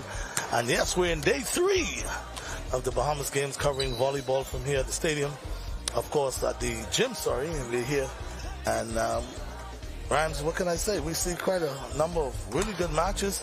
We saw Exuma Nelly giving Abaco a run for their money. Yes, but of course they came up a bit short. Yeah, Exuma came up quite short because of they had a big squad, but you can see they were lacking in experience. And I think what's going to happen is that a lot of the islands is going to realize now that, hey, when you come to a match like the Bahama Games, you got to recruit your better athletes. Okay, you just can't come with anybody. You have to come with persons who are able to participate at a higher level. Because this is the Bahamian Olympics that we're talking about right now. So you got to come with your best. You got to come prepared to fight. Okay, now we're seeing Columbus Isles, the upsetters from yesterday, who beat New Providence, and they're getting all warmed up, and I think it's going to be Columbus Isles and Exuma. Yeah, we saw Exuma earlier today. I don't see no play in the gym yet for Exuma team. They played earlier today, so that's like 2 games back to back basically for them. You know, but Columbus Isle is ready. You know, they're ready. Man. And you know, they have the whole lineup in right now. They got Arson Wilson added to that squad. He missed their first match early in the tournament, but he played in that match yesterday against New Providence. Okay. Yeah, and so you know, he made a big difference. You know, so you have like I said, you have a lot of the more experienced players for national teams. You have at least 7 persons who play for the national team at some point at either junior level or senior level on this Columbus Isle team. Talking about player, you got Carlos Rowe right here. He's a former junior national member, senior national member, and these guys are ready. I see that, and coming off a big win, of course, after beating the #1 seed New Providence, I'm hoping that they don't get too cocky. Because again, like we said, it's going to come back down to New Providence and Columbus Isles. I don't see no other team. And again, I stand to be corrected, and I'm not trying to be judgmental here, but looking at the level of talent that we have as far as the volleyball matchup goes, I don't see we having no other team in my mind that can beat either New Providence or Columbus Isles. Yes. So it's going to really come back down to it. And I noticed the referees now are putting up the net. Wilson, tell us about some of the rules and regulations as it relates to the nets from the ladies to the men. Yeah, the ladies' net is much lower than the men's net. And when you look at it, the antenna is an extension of the outside line. So everything has to happen within the antenna. And so these guys are jumping high. So in probably another decade or so, they probably have to put the net up much more higher. Well, right now I'm kind of scared for Exomo. I really am, because I watch these guys play, and they played above the nets. You're talking about the ability to get up there, to set the spikes and the kills, even down to the dink. These guys are, oh my goodness, they all that and more. Yeah, Exuma has some good athletes on that team also, not in comparison to New Providence and Columbus Isle. They have some good athletes, so they're not going to sit down and play there. Now, actually, some of them looking at this as a challenge, because here it is, you know, when you're trying out for the national team, you're looking at players and say, hey, I could beat that one player, but they made the team and I didn't. Yeah, so this is an opportunity. Yeah, it's an opportunity to show them up. Say, hey, I got this. I want to play against you. So that's what you're going to see happening on some of these teams. Players who probably did not make the national team, they want to play hard against those guys who chances are on the national team to show that, hey, I deserve a spot on that national team. Okay, and again, we're getting set now for what I would say is a great one, Exuma, taking on Columbus Isle. And the gentleman who was here a few moments ago, Carlos Roll, talented. Yes, that's from the Rolls family. All of them talented. Yeah, all of them. He's a good 400-meter runner also. Okay. Yes, he's an awesome 400-meter runner. You know, so you're going to see some good things. So I say, Brian, all is blessed. Yes, man. Good. Yeah, man. We got you. Yeah. And Coach, that's Brian Clare. I see quite a number of I see a lot of the players, Coach. I see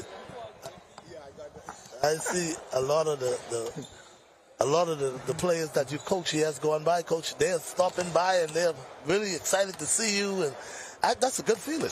Yes, yeah, because when you look at it, too, talking about Carlos Roll, some years ago when he played junior national team, he was blocking so well, they started calling him Rufus. So his name changed from Carlos Roll to Carlos Rufus. Okay. He roofing everything. I'm telling you. So now, and I'm noticing that a lot of the fans now are coming in the building and people getting set for this matchup. Yeah, persons are now out of church and their evenings are already planned to be here. Volleyball will always have a good fan base. Like I said, volleyball is a family-oriented sport for years. It's a sport that once you start playing it, you fall in love with it. You know, many players, they came from other sports and they started playing volleyball, and that was the end of it. I started off playing basketball. Basketball is my ¡1 sport. But once I started playing volleyball, don't worry about no basketball. No, I stopped right away. I played for the Beck's Cougars. Okay. Yeah. You're talking really old school then. Yeah. Beck's Cougars with persons like did Fred Papa Smith play with Fred? Yeah, he's one of the original members of the Cougars. Yeah. When I played, he was one of the coaches. He coached with Stansel Ferguson and those, and Gully Roll and those. But I played the era of persons like I caught the tail end of Reggie Forbes and those guys. Yeah, Reggie Forbes. Yeah. Oh man! I caught a piece of Peter Gilcoot and Peter Brown and all of those fellas. But but Kool-Aid and those fellas, they from my era. Skywalker, Neil Skywalker Strong. They're the fellas I play with. Stephen Munker. Stephen Munker? Yeah, Stephen Munker. Yeah, Slam Bomb. Yeah, man. Yes. I played with Slam Bomb myself too. Slam Bomb and I, along with Michael Hanna, we used to call him Banana. Yes, Banana. We played together at SC McPherson. Yeah, but you just with John Todd. But you just missed playing for the Cougars, because all those guys played with me. John Todd. What happened was I didn't make the starting team, and then the thing is I got a little I don't know how to put it, but I got a little I got a little mad when I couldn't start. So when I hear people talking about C.H. Reeve, so I said, well, I could go to, and then I went to C.H. Reeve. So I went to C.H. Reeve. I met people like there. That's why I met Joe Horton at the time. Yeah, Joe Smith. Yeah. Joe Smith was there, and also Mike. Mike Smith. Mike Smith was there. And we had a good team, but we weren't ready for teams like SC and those other teams. Yeah, John Todd had them on. Oh, let me tell you something. I've been under John Todd for about a season, about a year. And I learned so much from John Todd. It was unbelievable. That's why when I went to C.H. Reeve, I was a step above most of the guys. Now, we had a guy, we used to call him Dip. You know his name is Randy Cunningham. Yes, I know Randy Cunningham. Coach Randy Cunningham. Oh, yes, Coach Randy Cunningham. Yeah. Oh, man. He's going to play. Oh, Randy was a fundamentally sound player. Good point guard. Yeah, man. He ain't going to jump besides the building and all that, but he's going to make the right play. And that's what is important when it comes down to the point guard. And that's what Randy was. And I must give kudos to Randy. Randy Cunningham, in my mind, was one of the guys who knew what he got from basketball. Yeah. And he's continued to stick around and pass it on to the younger generation. And up until today, Randy's one of the persons who continue to work with the youngsters. Yes. As a matter of fact, there were times when they didn't want to give him a facility. He had to try to find ways to coach the kids and all that because that's what he loved. That's what he's about. Yeah, that's what he's all and about. I don't know all the ramifications as to how things is as it is right now, but Randy Cunningham, I mean, he gives so much back to the sport that he really, truly loved. And like I said, I don't know the situation right now, but I'm hoping that he's continuing to, make his contribution. And when I get to see him, obviously we'll talk a little more about some of the programs that because Randy was one of the first person who, when he came back, because he was in the States. Yeah, he was in the States for a while. When he came back, he was the first one who said he looked at the way how the New Providence Basketball Association was, and he said, what do you think the problem was?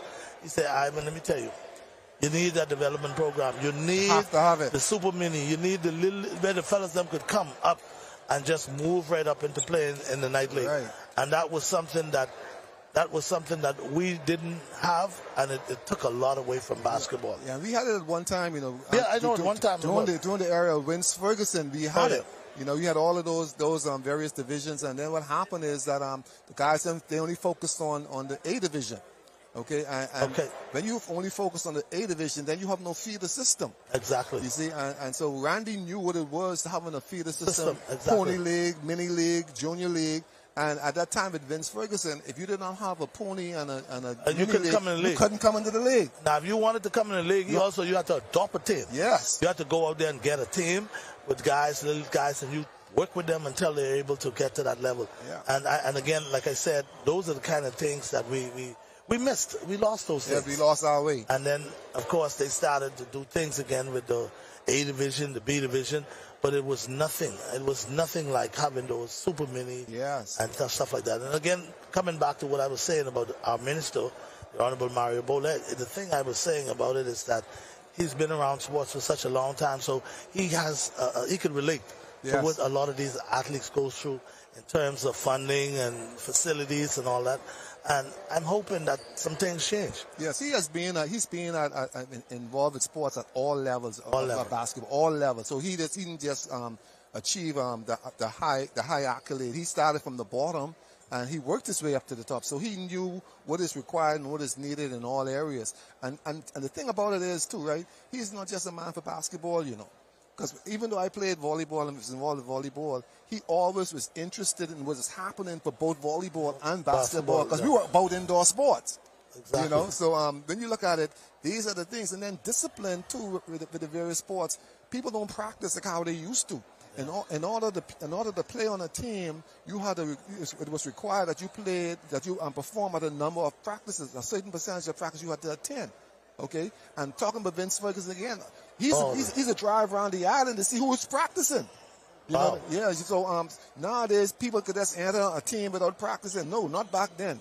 Yeah. Well, one thing I can say with most of us grew up calling him Geach. Geach, yeah. One thing I can say like about that. you can't call him Geach. No, you can't call him that. One thing I can say with him, when Geach referees a game, he has the whole entire game in control. On lock. Yeah, on lock. Even if a fan do something out of order, They get put on the gym. They get put on the gym. Because he'll come to you and he say, "That's yours? Pick that up. Get it right. Get it right." You might drop a hot dog paper or something, and he make you pick it up. Yeah. He make you pick it up. I remember one time I was in the rafters, and I just see no ball going up and down. I said, "What happened?" They call time. And when I look, he taking the guys down off the rafters from this end, and I was on that end, so I didn't wait till he come to me. The rafters loaded. Oh yeah, the rafters loaded. But you know, he was a professional baseball player. Oh, indeed, yes, he was. Yes, so he knew what was required to be a professional athlete. To yes, he knew what was required. Yeah. You know, we don't have those people around anymore. No. Not the Vince Fergusons, of course. The what's his name? Who went to SAC all those years? Lou Adley. We don't have those. Yeah, we don't have those no more. Yeah, and you know, when I was recruited by George Todd to play for the Cougars, I go on there thinking I was a shooter. Yeah. So I've been shooting up all the people's ball, and the shooter on the team, who was Frazier at the time. Frazier came to me and said, "Hey, you shooting up too many balls." Yeah. You know, because I'm the shooter on this team. So I said, "Man, you go sit down." And I said, continue shooting the ball. So next thing you know, Gully Roll came to me and he said, "You need to learn your role." And I didn't understand what he meant. Yeah, I didn't understand what he meant. And Fred Papa Smith, he came to me. He said, "Practice us on Thursday." So I went to the Prairie Ground expecting practice on Thursday. I see nobody else showed up. Only him showed up. I said, "But coach, nobody else showed up." He said, "No, this practice is for you. So I'm going to throw it up on the backboard and you go get it." Yeah. So he's telling you the rebounder. Yeah, so you ain't no shooter, you're a rebounder. He said, "Now, if you want to be on this team, you're going to learn your role." Yeah. And that is what is missing nowadays in a lot of the sports. Right. Players do not know their rules. But see, sometimes we play in a system, and because we feel successful and but when we come up against a real competition, we realize, boy, we ain't ready. Yeah. We ain't ready. That's what has happened. Yeah, because you're not playing your role. Everybody's trying to do the same thing, you know. But what's going on here now? Yeah, well, I'm just wondering right now. I see Columbus Isles. They're sitting down waiting on the Exuma team.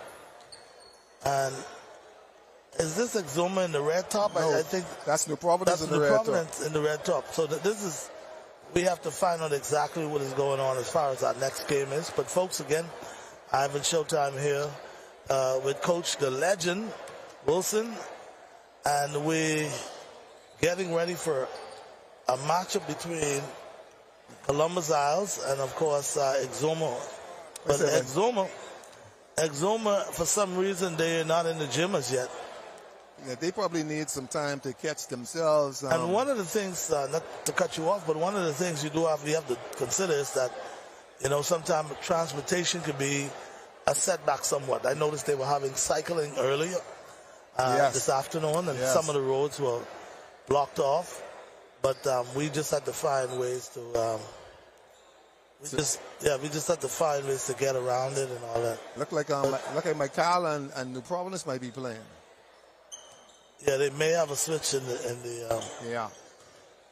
But definitely New Providence is going to be playing because they're taking position on that bench. But if they play McCall, yeah. Well, didn't they play Michael yesterday? I'm not certain. I know both of them played yesterday.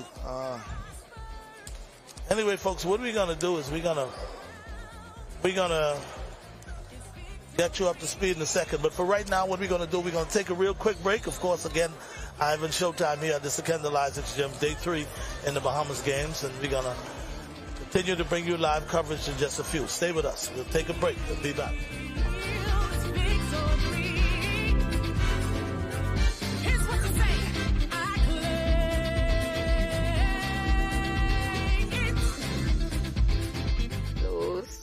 Means a lot to me. Seeing my customers smile brighten my day. Family is important to me. I love spending quality time with my grandchildren. I'm happy to celebrate 70 years with Lowe's. My name is Constance Penn. I've been working with Lowe's for 48 years. I hope and trust that they have another 70 years to come.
KTH Physiotherapy has a professional team of therapists that stay up to date with the latest methods in orthopedic rehabilitation. Our clinical staff is praised in helping in the recovery of sports injuries, including neck, back, knees, and shoulders, just to name a few. We provide high-quality service in a warm, friendly environment. Insurance is accepted with a doctor's referral. Get back on track with KTH Physiotherapy. Located East Bay Shopping Center, opposite Potter's Key. 394-5161. Catch Janae's annual 20% off back-to-school sale going on this week only. Get up to 20% off on all school items in stock. Yes, 20% off all school items. Shirts, jumpers, skirts, boys' long and short pants, school neckties, PE shorts in a variety of colors, colorful backpacks and lunch bags, character towels, raincoats, and umbrellas. Shop early and don't miss out on this. Janae's Chesapeake Road's annual 20% off back-to-school sale going on this week only. Beat the rush and save. Janae's 20% off annual back-to-school sale going on now. Restrictions apply. Inspections by the MVTS are to begin January 2024 on all commercial vehicles. Drivers will need to ensure that their trucks meet safety standards. Inspection areas include lights, horns, brakes, hydraulic systems.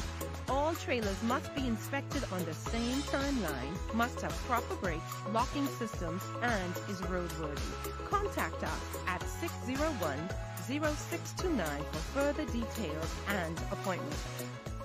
Catch Janae's annual 20% off back-to-school sale going on this week only. Get up to 20% off on all school items in stock. Yes, 20% off all school items. Shirts, jumpers, skirts, boys' long and short pants, school neckties, PE shorts in a variety of colors, colorful backpacks and lunch bags, character towels, raincoats, and umbrellas. Shop early and don't miss out on this. Janae's Chesapeake Road's annual 20% off back-to-school sale going on this week only. Beat the rush and save. Janae's 20% off annual back-to-school sale going on now. Restrictions apply.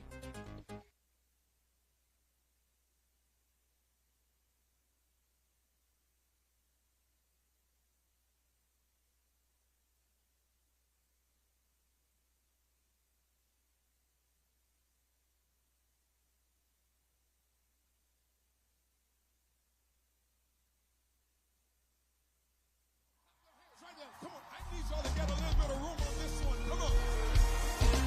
I said y'all need a little bit of room on this one. Come on. Hey.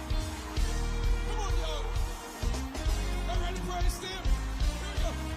If you don't understand my pain, then you can't understand my pain. Come on. If it had not been for the Lord, I don't know where I'd be. I like to start. So many reasons to give praise. You might as well praise him. So many reasons to give praise. So many reasons to lift my hands and bless his name. Sing that again.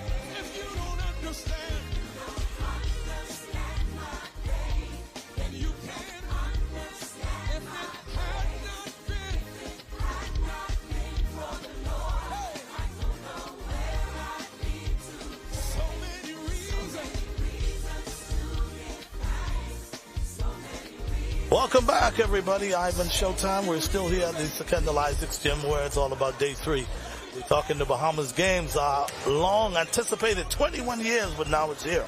We're talking day 3, and boy, I tell you, what an exciting day it's been so far as we get ready now for a men's matchup. Of course, New Providence and Mike Hall, which will be an explosive one. Mike Hall coming off a big win, and they're now going to see what they can do with this New Providence team. And speaking of New Providence team, as you all know, coming in with number 1 seed, fall short on yesterday. Of course, to the number 1 seed now. So this is going to make this match really interesting as we see these two teams come together now. And guys, like we said, after the playoff, it's going to come down to. After the round robin, it's going to come down to the playoff, which will be first will play 4th and second will play 3rd. So right now we see all these teams now battling for position to see whether or not they will go into the playoff. And if they do go into the playoff, who would they be playing? Of course, also an update from down at the Andre Rogers Baseball Stadium. We had the game between Bimini and Grand Bahama, and up to the 6th inning, where we got was Bimini was leading. Grand Bahama was leading Bimini 4-0. So we'll continue to watch that for you and bring you updates as it unfolds. Again, guys, Ivan Showtime coming to you live from here at the Secondal Isaacs Gym, where it's day 3 of the Bahamas game. And speaking of the Bahamas games, don't forget, guys, tonight, the big tattoo down there at Fort Charlotte. And word that we're getting is there's going to be a concert. There's going to be a lot of activities down there at the Fort Charlotte.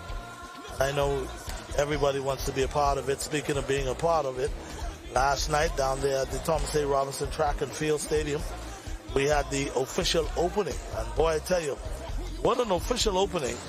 It was kind of mild, but yet in all, a lot of emphasis was placed on the country. And 50 years later, and what can we expect? So, guys, again, we're celebrating 50 years Jubilee in a big way. So we want to say to each and every one of you who continues to make an effort to support the various events, I want to just say caps off, and again, thank you for being so patriotic and being a part of celebrating 50 years. And in case you're not aware of it, we still have action down there at the Anatole Rogers Stadium. And anytime you guys, if you're in the area down at Anatole Rogers and you want to soak up some volleyball, we got some volleyball going on over there as well. We had track and field, not track and field, we had swimming yesterday. There's no word as to whether or not swimming already started for the day. But of course, the minute we get information, we'll be sure to pass it on to you. Baseball, they got a couple of more games left for the day over at the Andre Rogers Baseball Stadium. And again, for those of you who are not aware of it, today and tomorrow is going to be the playoff, and then it'll come on Tuesday. It's going to be championship day. And as it relates to some of the events that are going on, like I mentioned to you, swimming is going on over at the Betty K. So right now, we're going to take you guys over to swimming with Nakia. Stay with us.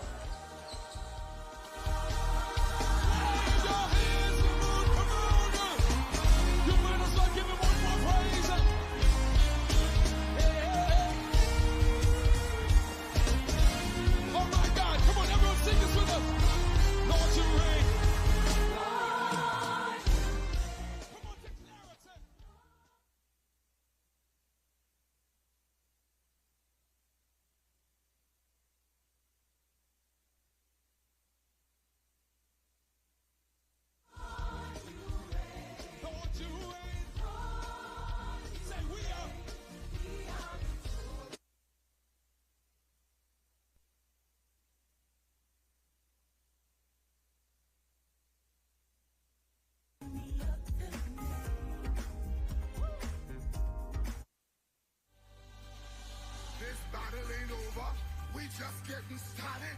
The devil been messing with us too long to give up now. Come here, devil. Where you at? For we wrestle not against flesh and blood. This thing is spiritual. You looking at me funny, but I'm ready, devil. Where you at? Come at me. I'm ready for war. War, devil. It's time to dance with Master Minter and Vixen.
this one. Make sure you're ready to go there. Y'all ready to go?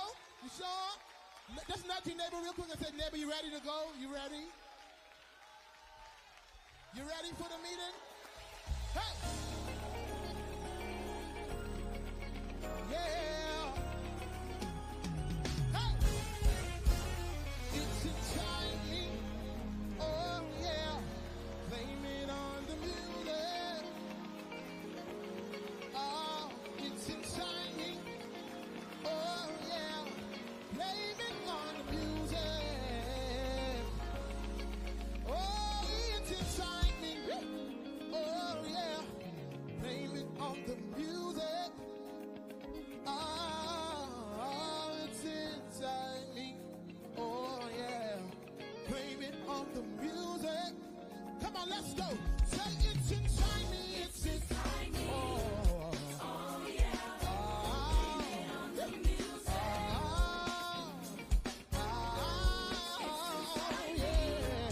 on the music. Come on, that's it. Say it's in timing. Oh, yeah. Blame it on the music. Hey. It's in timing, yeah. Oh,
to the meeting in the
Ready?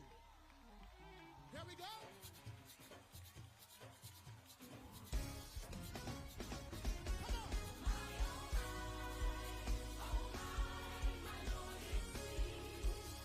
We gonna praise him tonight.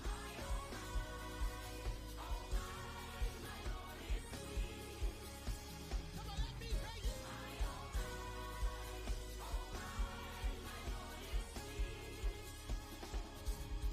My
So let us praise him.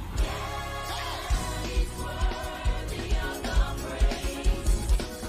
Let's give him glory. Let's serve him all our days, all our days. Praise him. He's worthy of the praise. Come on, church. Let's give him glory. Let's serve him all our days, all our days. Hey, you ready for some old-time gospel? As I travel through this pilgrim land, there is a friend who walks with me. Leads me safely through the same things, and it is the Christ at Calvary. This would be my prayer, dear Lord, each day to help me do the best I can. For I need thy light to guide me day and night. Blessed Jesus, hold my hand. Hallelujah. Oh, I need thee every hour. Through this pilgrim land, protect me by thy power. Hear my feeble plea. Oh, Lord, look down on me when I kneel in.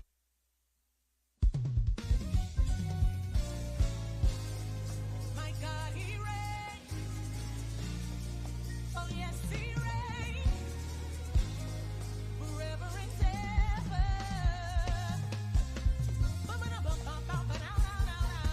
Hey, he reigns. My God reigns. He reigns. My God reigns. I look for problems in the face, and I tell them that he reigns. I look depression in the eyes, and remind it of who reigns on high. My God, he reigns. He reigns. He reigns forever. Never lose. Just doesn't matter. Oh yes, he reigns. No, you can't be ashamed. He's undefeated. He's undefeated.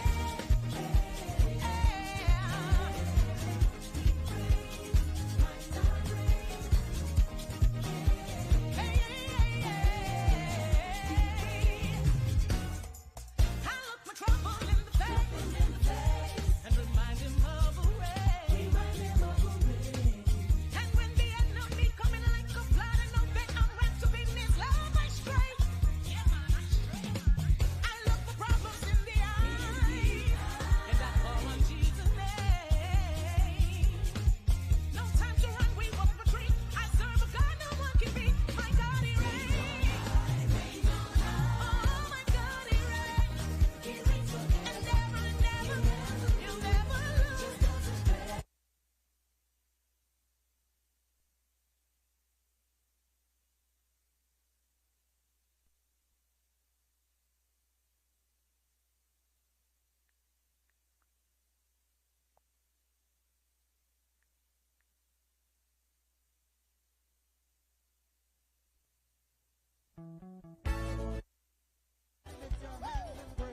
Everybody said, praise ye the Lord. They were singing it to the Lord. Praise ye the Lord.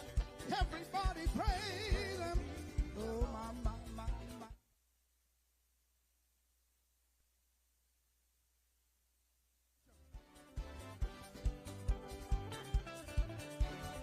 Oh, yeah.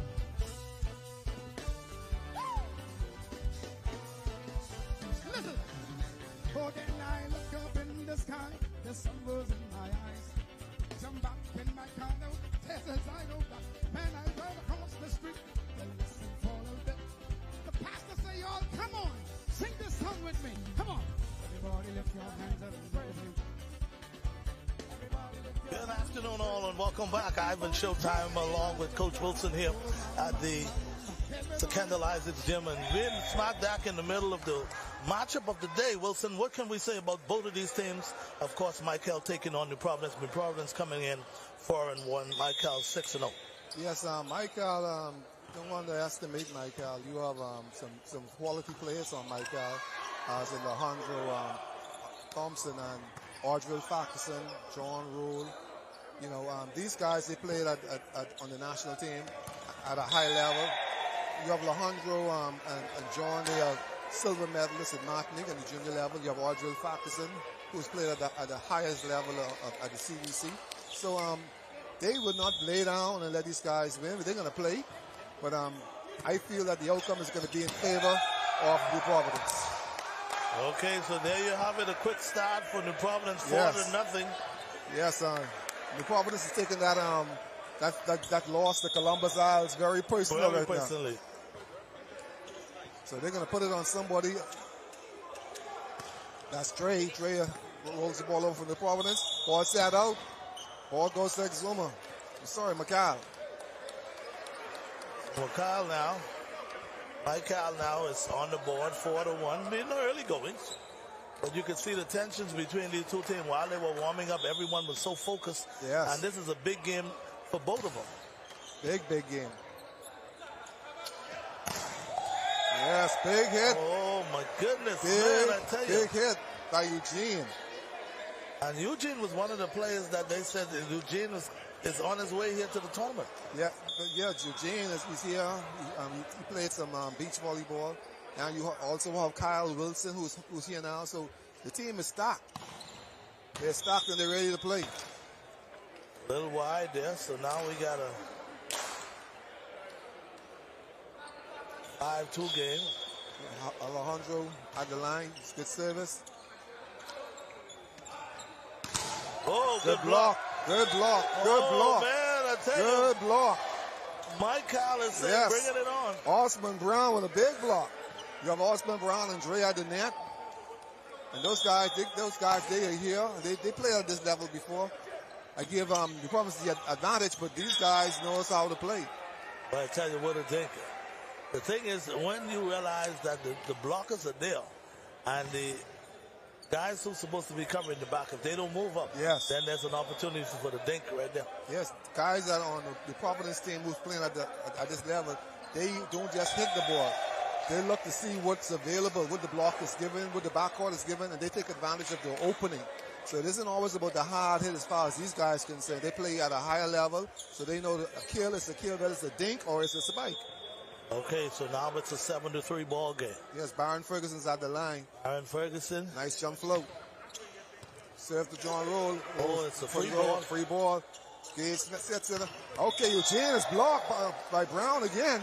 Boy, I tell you, Brown is up to the net creating havoc. Yes, he is. For that New Providence team. Yeah, he is a good player. The national team been trying to get him out for years, but he refused to ever travel for the national team. I don't know what's the reason. Is that right? Yes. Some guys just afraid to travel, I guess. So now we have a 7-4 New Providence with an early lead. Yes, I know he used to be a police officer. I don't know if he still is. You have Dre at the line. Good server, good jump floater. Look like New Providence some little confusion over there, even though they're a better team. Nice jump float by Dre. Good serve. Jamal passes the ball. Eugene again. Ball hit long. Ball's on the court. Kill for Eugene.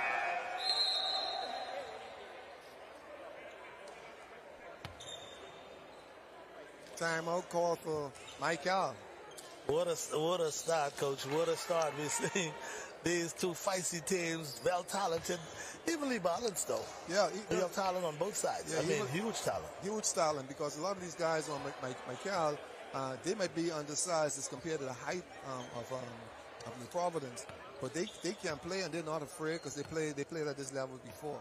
Now the difference is New Providence they're gonna try and power serve, and that could go against them if they're not getting it on the court. Well, I'll tell you what it's gonna come down to. If you look at the standings on both sides, right? If Michael loses this game, they will only have one loss. One loss. But now, if New Providence lose, then they'll have two losses. Two losses. So that would leave, of course, two teams that would be undefeated. Right. And so that could be big. Yeah. Right now, it puts Columbus Isles in good contention, good place, you know what I mean? They call it the driver's seat. Yeah, they're in the driver's seat now. They're sitting back and they're watching what's going on. And they can pick and choose what they want to do. Yeah, they know now. They basically have an idea of who they're going to be playing in the next round, which is the playoff. Okay, so now back to action, 8-4 game. Yes, Eugene Stewart is at the service line. Big jump server. Ball passes. Audrey Faxon saves it on the set. John Rowe goes for the dink. Jamal Ferguson plays the ball up. Kyle Wilson. Oh, man. Yes, big spike by Kyle Wilson. Almost took out Thompson. Almost took Thompson out. Yeah, Alejandro. Alejandro had to play defense on that one. Yeah, so you got to shake up Alejandro easy early in the game now. If you shake him up enough, he's going to give you a lot of problems at the net. So that what needs to happen. You need to get in his head. Big Eugene. Service is out. Yeah, it's out by 2 inches. That was a hell of a decision. Yeah, that was a good decision by Alejandro. Alejandro made. Because I may have played that one. Yeah, because it seems to be in at first. Yes. That's Shanari Hepburn. Good spike. Really didn't get all of that one. No. But it was successful. It was what he really wanted to do, but he didn't put it down with all the force he wanted to. Yes, a good middle play, but never hit directly straight ahead in front of the block. He always go left or right up the block, which was a good thing just now. Kyle Wilson for the service. Big top serve. Pass. Ball's going to be attacked by John Roll. No. Audrey Faxon saves it. Ball set to John Roll. John Roll rolls it over. Big attack. I think they may have called that one out. Yes. That one was on the court, actually. Big X run by Eugene. Kyle still at the service line. Kyle Wilson, number 4. Big jump server. A jump server like this, you just need to put your hand on the ball. Don't try pass it. Yes. Ball is up. Man. What a play by Ferguson. Yes, he used his foot. Anything is good. He's a product of NCA, Nassau Christian Academy, before entering the junior national program and onto the senior men's national team. One of the smartest setters that you would have ever seen playing for the national team, and that Audrey Faxon. He, along with his brother Paul Faxon, they both played for the national team at some point in some time. Boy, I tell you, man, Nassau, sorry, New Providence, they come up with blood in their eyes. Yes, man. They realized that the beating yesterday has a psychological effect on them. So I tell you what, Michael, you can't be blamed for this one. No, you got to take your licks. Yeah, the thing is, anytime a good team, and that's the mark of a good team, when you lose a good game, regardless of who you lose it to, you got to come back hard, and somebody has to pay. Somebody's going to pay. And that's the way you kind of regain your confidence, your momentum. You know, that's what you want to do. You want to show them that, listen, you're back now. Yes, and they don't want to repeat of what happened yesterday, because these guys will take it if you go to sleep. My guy will take it if you go to sleep. So they realize they have to play. They have to make a point. They can make a statement. And Kyle is on a roll right now. So once his service is on lock, you watch him as he leaves to go back to service. He marks off his steps like a long jump runner. He marks off his spot. So he starts his jump serve at the same spot all the time. Same routine. Good toss. Takes some off it that time. John Ward puts it over. Jamal Ferguson passes it out. Big block. Good defense. Yes, good defense by Michael. John Ward off the block. Ball picked up by Jamal Ferguson. Backcourt, Kyle. He hits it out. That's a bit wide. Yes. Oh, man. Yes. I tell you, I must give Michael some props for the defense that they're playing right now. Yes, they're playing defense. See, because right now, most of them, like Audrey and John and Alejandro, they're saying, yeah, y'all might be younger, but we used to play at this level too. Yeah. So they got a statement to make. Osman Brown on the service. Jamal Ferguson passed the ball. Ball set back. Big hit. Oh, goodness. Yes. Big hit by Eugene. Eugene Stubbs always fired up. That's one of those players he's always, I think even when he's sleeping, he's fired up. This is when you gotta wear your helmet, guys. Yes. Wear your helmets. Yes. Byron Ferguson at the service line. Sorry, that's Javari Hepburn. Another big jump server. Balls off the Michael off, and it's off. So now the Providence seems to be in full control of this match. Yes, number 7 Lexo. He's playing the 6. Yes, he's playing libero for Michael. Normally a good libero player. Big service, jump serve. Raw power. Ball brings back by Alejandro. Rolled by Dre. Ball sets up by Audrey Faxon. Ball sets back. Big block. Good defense. John Rowan. Dre puts it over. Good defensive comeback. Yes. For Michael. Big attack. Oh, my goodness. Yes. Man, I tell you. Byron Ferguson. Byron Ferguson. Yes, that's a professional player. Byron Ferguson came from the scoreboard. If you haven't seen it at a professional level, you're going to see it today because these guys knows how to play above the net. It seems like Byron Ferguson came from by the scoreboard. That's how high he was. Man, I tell you. Yes, he needed Bahamas there on his back. These guys wasn't playing with this kind of intensity yesterday. No, they weren't. They just took it up to another level. See, they underestimated Columbus Eye, but they forgot some of their brothers who were on Columbus Eye team who was not going to, show any favoritism. Boy, but I tell you, Micah now coming into this match 6-0 has a lot to be concerned about. Yes, and Michael right now, they're looking over at New Providence and they're trying to determine who was in the front court so they can defend against that. But wow. there's no defense against that. Some of those plays, the little flick right to the net, you got to be right. You got to anticipate. You got to be right there for that. If you're not right there, you're in trouble. When you look at Gage Smith, Gage Smith is a very smart setter. He can play most positions, but he has good fingers for the ball, and we saw it in him at an early age, and he's just coming into his game over the past few years. So when you look at Gage, who's running this team, he knows who to get this ball to and when to get it to them. And that's Crystal's son, who's doing the stats. That's her son, her only child. Crystal, oh, congratulations! Yeah, that's Crystal's father. That's her son. Big service. Ball goes back over. Ferguson with a nice tip. Oh, miscommunication. Lexo called that. Oh, he's going to call that. He's going to call it. At this level, they're not going to get any. I figured they would have let Faki get away with that. Yeah, no, not at this level. Both of these teams play at the national team level, so the officials. The officials realize that, and they say, that's not right. You got to get it right. Yeah, he's going to call a spade a spade. See, because you miss one call, then the next team is going to complain, and you call it against them. So you got to be on point with how you officiate the game. Big serve, good pass, John Rowan. Ball blocked by Byron Ferguson. Big block by Byron Ferguson. John Rowan not able to get as high as he wants to. No. On that particular play. And when you look at Byron Ferguson, I think every CBC championship that Byron Ferguson attended, he won best blocker for the region. So he's basically the best blocker, best middle player in the region of CBC region.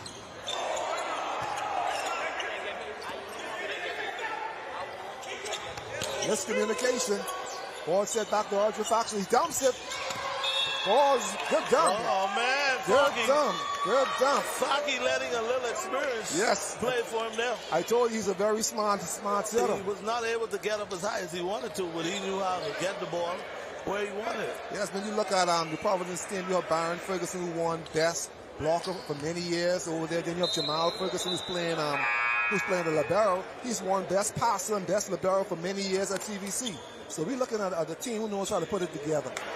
Boy, I tell you, that would have been a lot of fireworks with, of course, Columbus Isles and New Providence. Sorry I missed that game. Yes, Columbus Isles. That would have been the game to watch. But right now, we got a really great game going on. Yes. Of course, New Providence with an 18-7 lead. But knowing Michael and their potential, they could come back at any given time. So we're going to watch and see what happens as far as that goes. Meanwhile, we got the official scorer at the desk. And I think they might have been checking the players, and now we're ready to play. Yes, when you look at Columbus Isle, you have two of the better setters coming out of the Columbus Isle. You have Javon Saunders and Javari. They are two of the better setters ever played at this level. So you have two smart setters. They can play opposite sides, and you have Prince Wilson, who has won a number of best hitting at CBC championships. So you have a national squad on both teams between New Providence and Columbus Isle. Boy, I tell you. Yeah, but right now they're picking Michael apart. Yeah, they're putting them apart. Yeah. They cannot contain the smashes and of course the. Yeah, they playing Michael like a dog with fleas. They're knocking all those fleas off that body. Make miscommunication. I think Michael needs a timeout. They need to get it together. Those big hits has them shook up. You have Gage Smith at the service line. Nice jump float. Nice jump float. Ball pass by Byron Ferguson outside. Miscommunication again. Ball dinked over. Audrey Fox with a one-hand set. Backcourt. Byron Ferguson with the play. Ball goes up. You have Eugene rolling it over. These guys are not going to hit the ball unless they shove it. Good save by Audrey Foxson. Good save. He kept that one alive. Yes. Yeah, now he got to catch himself and try to get back on the court. But they said it didn't go over the yes, net. It went around the antenna.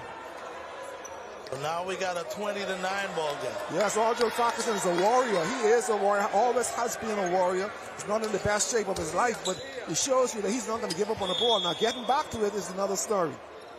Big service. Kyle Wilson with the pass. Ball bump set. Eugene off the block. Off the block. Yeah, these guys from New Providence, they are trying to show persons now in this gym that, hey, we may have lost one. Yeah, we're not out of it. We're going to show y'all what we are capable of doing. I could have imagined that match yesterday. Oh, man. Showtime, I think we missed a good game. Absolutely. When I called the Providence was leading the second set. Dre with a roll. Big Eugene. Oh, what a block by Dre. What a block. What they going to say? It's off the block and outside, but it's a big block. Oh, that's a good block. It's gonna make Eugene think the next time he goes to hit the ball. And Showtime, you notice most free balls that goes over the New Providence side, only one player touches that ball. That's normally Jamal Ferguson. The libero. Okay. He touches that. That's his job. His job is to get that pass up. He's the best passer out there. He's the defensive man. His job is to get that free ball up. And the only thing that the attacker should have to worry about is hitting the ball.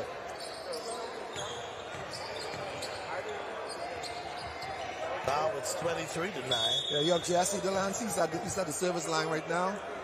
Another big jump server. He starts way behind his statistician's table. Big serve. Yes, on the line, in the corner. Right in there. Yes, there's no defense against that. The only thing you do is put your hand on the ball and let it play up your hands. The Providence is taking no prisoners. No, score is game point 9. Game point 9. Another big serve. Is he going to put it on? Sometimes guys have a tendency of over-serving. Let's see what he does. Big overtime. Yes. So now it's 24-10. Alejandro Thompson is at the line right now for Michael. He hasn't had a chance to get into the game as yet. Things isn't working out in his favor. Byron Ferguson with a dink. Yes, man. And that's for a kill. Byron Ferguson, sorry. He let experience and finesse. Yes, he's up in the heavens so he can look around, see where the open spots is, and he just placed the ball there.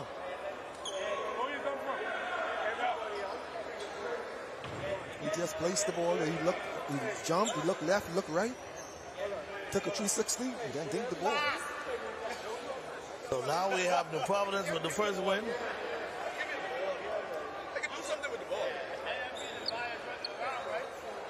Yeah, that was an exciting game, Showdown. It was. Now, I've seen New Providence play, but not with that kind of intensity, not to send a message somewhat like that. And that's what happens when you lose a game You don't want other teams to build up their confidence and say, well, if Columbus Eyes can beat them, we could beat them. Yep. So I think that this was more of a statement that that New Providence were making. Yeah, that beating what Columbus Eyes put on them is like your parents saying, don't do it again. Every leg. Anyway, we got a little break in the action, folks. If you just joined us, Island Showtime. I got Coach Wilson here with us. And we're bringing you live coverage. And this one here is really hot. This one is hot. New Providence taking on Micah. And Micah, coming into this tournament, they're 6-0. And, of course, New Providence came into this match 4-1. Anyway, guys, we're going to go back to the studio, take a break. But when we come back, still more live coverage of volleyball. We're here. Day 3 of the Bahamas games. We'll take a break and be back.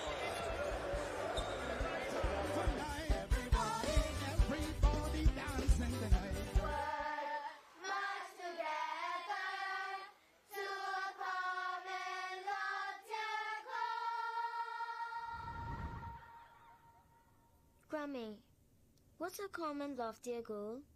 Well, my sweet one, a common loftier goal is a shared dream that we, as Bahamians, achieve together. It's a vision of unity, progress, and prosperity for all of our beautiful islands. You see, a common loftier goal is about working together towards something bigger than ourselves. It is what we are always striving to achieve. Now, how we get there is by one small step at a time. But our country is so small. Well, hon, you'll be surprised what can happen when you believe.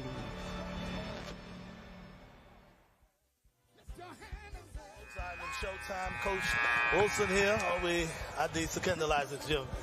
Day 3 of the Bahamas games, volleyball. And boy, I tell you, Wilson, we're in for a real treat this afternoon. When we look at the talent we're seeing on the floor at one time.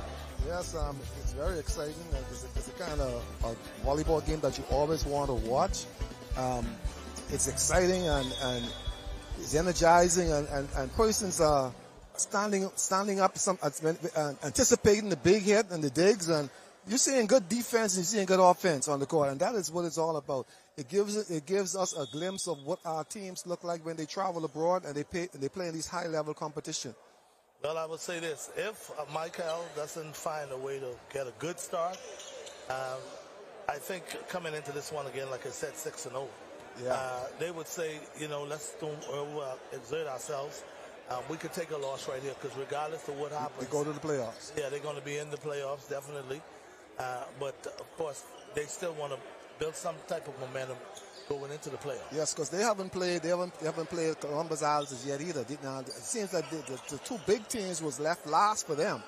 So now they have to they're facing New Providence now, and the next match would be against Columbus Isles. Boy, speaking of Columbus Isles, they are forced to reckon with as well. Yes, they are. You see, right now, Michael, they have to defend against this big top serve. Without defending against the top serve, they can't get their offense running.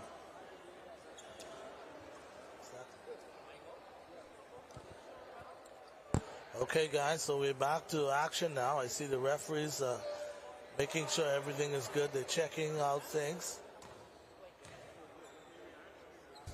What you saying? So while we have a slight break in the action, guys, again, Coach, I can't say enough about how New Providence has just raised their game to another level.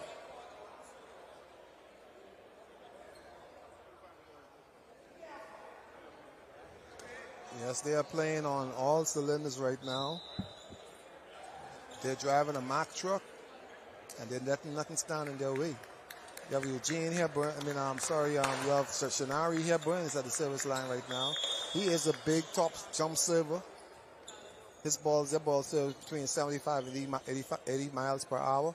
Big toss, big jump, ball serve. Oh. Yes. Yes, you put the speedometer on that. I think what needs to happen as far as Michael goes is Everyone has to anticipate that the ball is coming to them. The Yes. ball is beating them. Yes. Before they realize that the ball is in their lap. It's already there. It's difficult to pass that.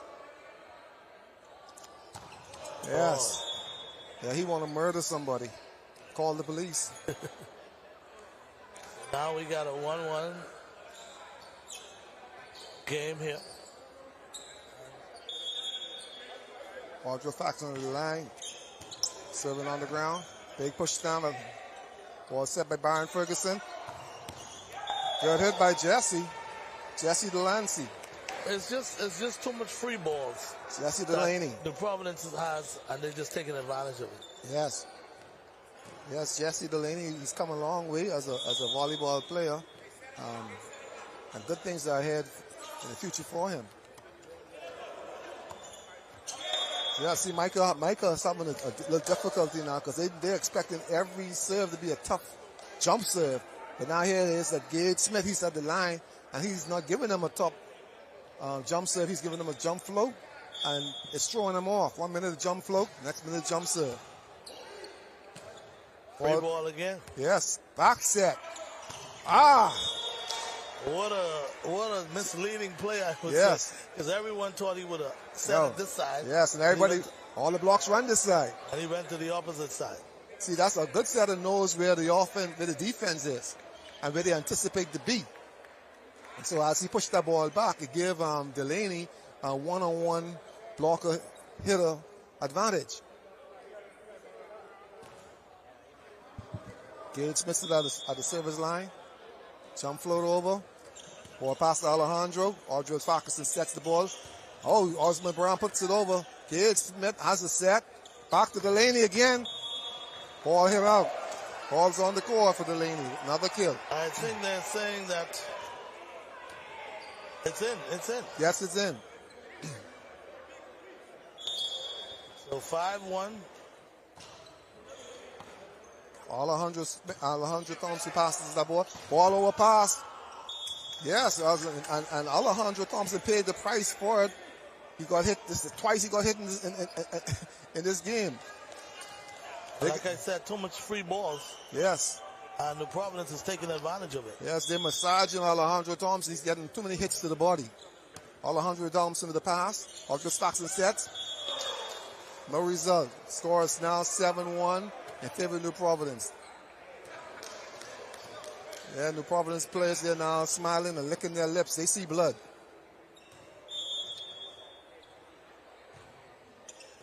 John Roll with the pass. Ball set to John Roll in the middle. Oh, yes, he got one off Gage. These guys are tick for tack. You hit me, I'm going to hit you back. That's a good play that's now by Audrey Fox and setting up on John Roll in the middle. And finally, John Roll able to cash in with one. Yes. That score is 7-2. Osmond Brown with the service. All set. Byron Ferguson. Oh, man. Mercy. Yes. Byron Ferguson. He's telling John Roll, that you want to hit? Hit like that. Yeah, hit like that. That's how you hit the ball. So there we have a timeout on the floor. And this guy, Byron Ferguson, he got a lot of ups, man. Yeah. Yes, he does. He goes way over the net. Yes, and these games like this is good for the young kids inside the gymnasium because now they can see what the game is really like, you know, because the teachers of some of these schools are just teaching them to put the ball back over. Right. Yeah, that's tennis. And so now they're seeing how the finesse of the game, that 1, 2, 3 play, how to spike the ball, how to pass the ball, how to cover. You know, so it's a teaching method now going on. And they're seeing this at the first time and they're not going to forget it. Okay. So now we're getting ready to go back to action. Providence with an 8-2 lead over Michael. Michael coming into this one 6-0. Providence 4-1. Yes. Yes, you're absolutely correct, Showtime. Michael has played all of the other teams. Now they're going to be facing some of the top teams, and that's they're going to be facing Providence right now, and then later down in the day they probably face Columbus Isle. But their spot in the playoffs is basically assured. Yes, indeed. Michael could Oh, so far, they could only come fourth. Yeah. But you don't want to come fourth, though. You got the number 1 seed. Yeah. Nobody wants to come fourth. No. I prefer to come second or third, or even so first. Yeah. Oh, you come first and you're in the driver's seat. Yeah, you got the weaker team. Jesse Delaney is at the service line. Big jump server. Jump serve. Oh, he rolls it that time. Give them an opportunity. Audrey Farquharson sets the ball to John Roll. John Roll dinks it off the net and it's down. Ball is in play by Brian Ferguson. Alejandro. Alejandro wide. Yes, but he hits it wide. And it seems like Alejandro thought he had it. Oh, yes, he had blood in his eyes. You hit me twice. I want to hit somebody back. Yes, Alejandro had blood in his Now eyes. we got a little water on the floor. Yeah. Baron Ferguson, that ball, that's a good save ball that made by Baron Ferguson. Baron Ferguson is about at least 6'6", and it shows that sometimes you have to get down low to get a ball, and that's what he did. I don't know how come he's wearing number 5, but he normally wears number 7. He swears by that number. Jesse Delaney for the serve. Big top serve. Ball off the net. Alejandro picks it up. Audrey Faxon sets it. Ball dinked by John Roll and throw back in his face by Baron Ferguson. Yeah, John Roll needs to get that set away from the net so he can have room to work with. Yes, either that or tool the blockers. Yeah, because the blockers are right there. Yeah, so you got to hit it off them or somehow. John looks like he's about, what, maybe 5'7", 8 or so?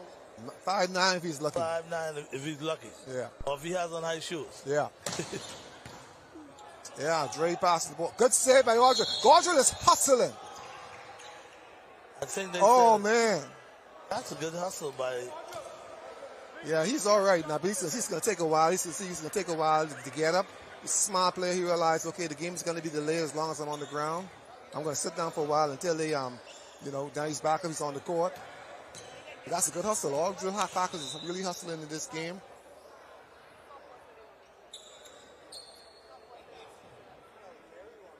One of the better setters we've ever had in this country. Smart setter, good blocker for a short setter.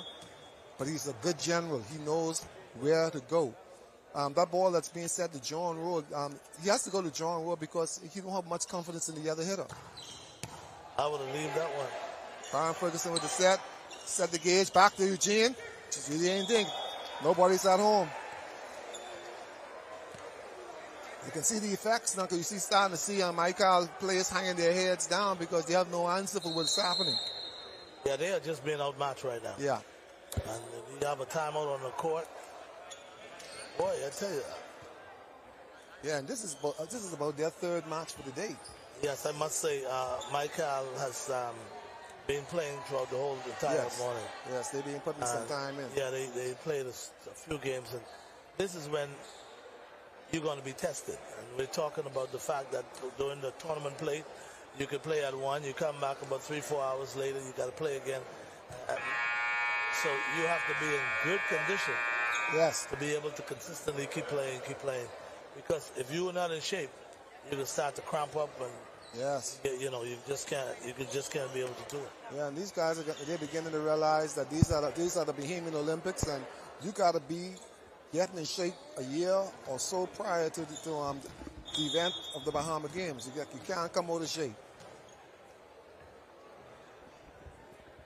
Jesse still at the service line. Big jump server. What is he going to do? Roll ball on Alejandro with the pass. Ball set by Audrey Faxon. Back on to Alejandro. Good dink. Jamal Ferguson, the barrel sets the ball in the backward. Ball is off the block. Ball is off the block. The linesman said the ball is off the block. Putting Jesse back at the service line. Score is now 13-2 in favor of New Providence.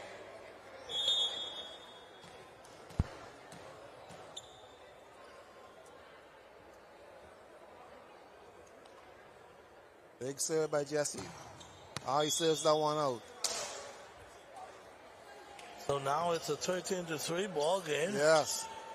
And Michael, with all that steam coming out earlier part of the first game now seems to be a bit flat now. All of the air. Yeah. Just you probably just knock all the air out of them. Yeah, knock all the air out. Yeah, you're beginning to see the fatigue sinks in. The body language is saying that we don't know. Oh. Watch the camera. They're even taking it on the camera right now. Exactly.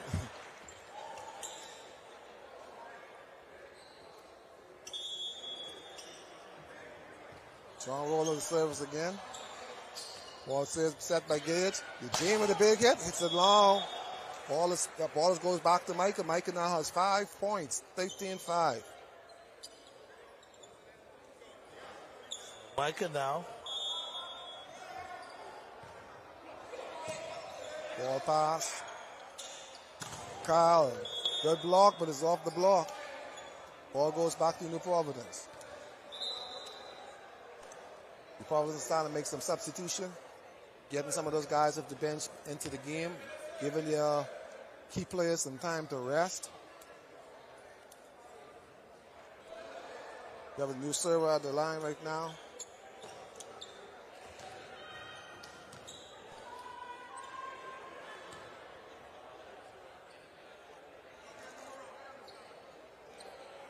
Good jump floater. Good jump float. John Roll with the pass. Good pass. All up here. Laxo. Oh, good set. Finally. Finally. I didn't know he had that in him. That's why Audrey was avoiding going to him.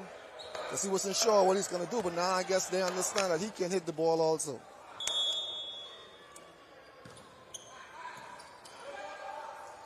Bang!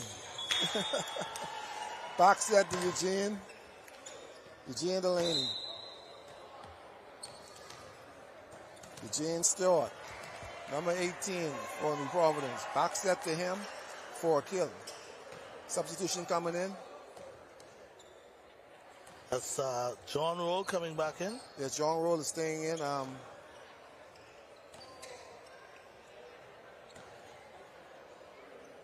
And Derek Storrs is entering the game for the first time in both matches. He's coming into set, looks like.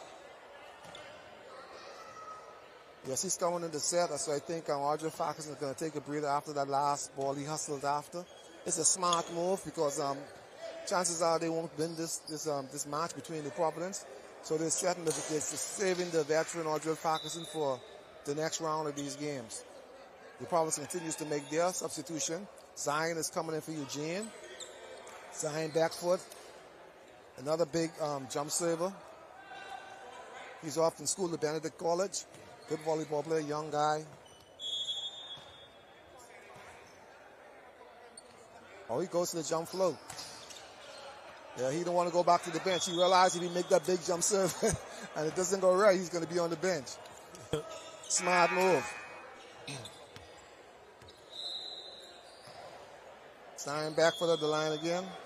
And I think meanwhile they call another timeout. So it's a 30-second timeout. Yeah, so I think Michael is trying to get some rest in as best as they can. Some of their players just walking in the gym, as a matter of fact. Yeah, one thing I must say about Michael, they played a few games today. Yes. I'm not trying to make any excuses for them, but the fact is they seem to be a little fatigued. Early in the match, they were, upbeat and high energy, but right now they're like I said, they've been deflated. But they're still hanging in there. I mean, it's 16-6. They need to now start putting some things together. If not, they would say, listen, yes, we could pack this one up. I think that's what is about happening right now. They're starting to pack it up. But then some fresh bodies just came into the gym for them. I don't know what's the problem there. That's why a team should always travel together. Yeah. And that was one of the things, I should say one of the challenges that we've had as it relates to this year's Bahamas games.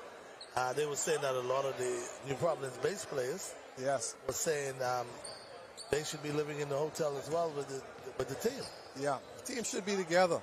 I mean, I do agree with that, but on the other hand, they look at how costly it would be. Yes.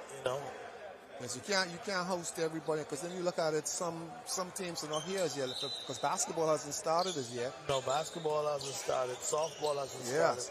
So those persons, when they coming into New Providence, they're gonna need someplace to lay their head. Absolutely. So you can't have New Providence-based athletes taking up all the rooms. Yep. Well, I would say this: when they get started, for the most part, you got volleyball, swimming, baseball. The minute those disciplines are completed, yes, then they could say, well, okay, move now, out. Got to move out. Got to move out. Alejandro, he gets one in. Finally. Yes. See, anytime they get a pass, something can happen. Yeah. But the Providence is making it difficult for them to get a pass. And everything starts with the pass. Right, because the way how they serve is kind of hard to control it the way you want. Exactly. Yes. Big play by Janari Hepburn. Big play. Over the top of the blockers. Blockers had no chance just now. So now 17-7. 10-point lead for New Providence in the second set, who already won the first set. Yes, you have at the service line, big top serve, jump serve. Yes. Oh, boy. Yes. Kyle Wilson's a big server. It's a good thing by Michael, by Dre. Dre plays he placed the ball good on the court. Area not being defended.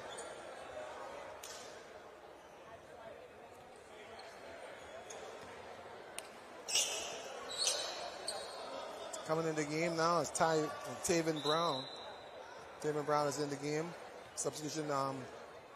What I like about this New Providence team, they're emptying their bench. They're giving everybody a chance to play. That is what it's all about. You know, you shouldn't have players on your team and they don't have a chance to play because every team that you play is not going to be at the top level. So there's no excuses as to why you're not giving players an opportunity to play. Indeed. Oh, that's a good serve. Yes, that's Jamal Ferguson on that pass. Yes, Jamal Ferguson, he is an expert in the backcourt. He has won best libero and best passer at many international tournaments. So he knows that type of service that you see New Providence is putting out, he's accustomed to passing those type of balls. Ball served wide by Dre. Another big jump serve at the line. Shanari Hepburn.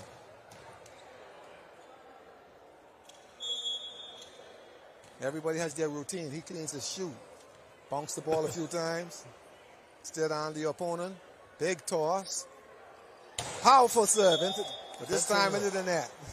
Yes, everybody has their routine. Something that settles them down. You know what I mean? To use that 8 seconds. Now he's going to come out of the game. Jamal Ferguson is going to come in as the libero. He's the backcourt specialist. So when you make your mistake in the backcourt, he will take you out.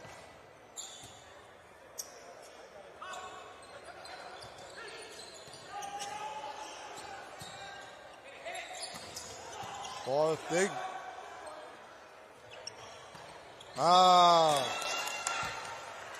Right now you have the Providence second team in the lineup. Scores 18-11. If they can't obtain it, they're gonna be in a problem because Exuma's now saying, hey, this is our chance to get back in this match. Yes, only down 18-11. Yeah, but you have to serve the ball on.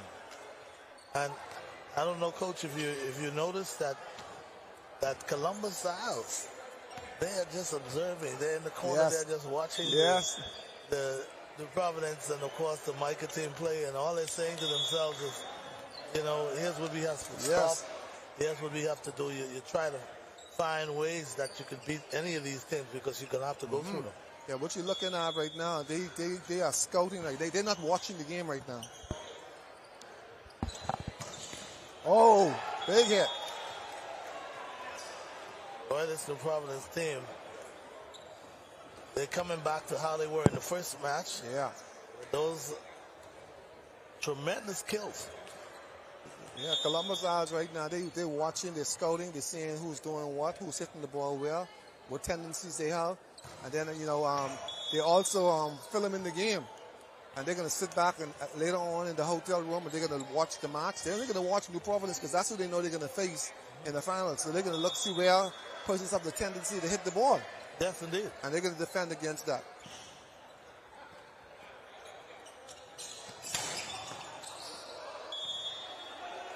That's Taven. Taven Brown with all of the blocks. Good hit for Taven. Taven Brown. So now it's a 21-13 lead for New Providence, and they more just cruising through the second set after winning the first set. Yes, they realize now There's that another unforced error by Michael. Yeah, that's Dre with a bad pass in the backcourt. Nice top jump float. Dre with a good pass this time. Ball pass to Alejandro. Miscommunication. Well, I tell you what, I'm beginning to see the Micah team on the verge of just giving up. You look at the body language.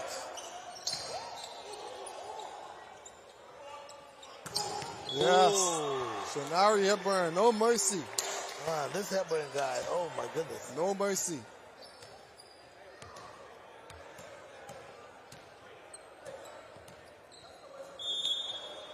These guys are showing you why they are at the international level. That'll do it. It's on. That's the ball game. Yes. 25-13. New Providence winning in straight sets. So now we have New Providence increasing their winning record to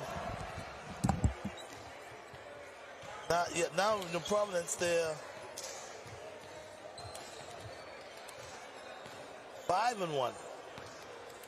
So New Providence now 5-1, and of course they're giving Michael their first loss. So Michael dropped at 6-1. Both teams now with one loss, and we see that Columbus Isles team was getting set to play, and they're coming on the court still undefeated. Columbus Isles still undefeated to this point. Guys, I got the standings for you after this game, so let me just give you the standings. Abaco, we're talking men's now. Abaco 2-3, Andrews 1-5,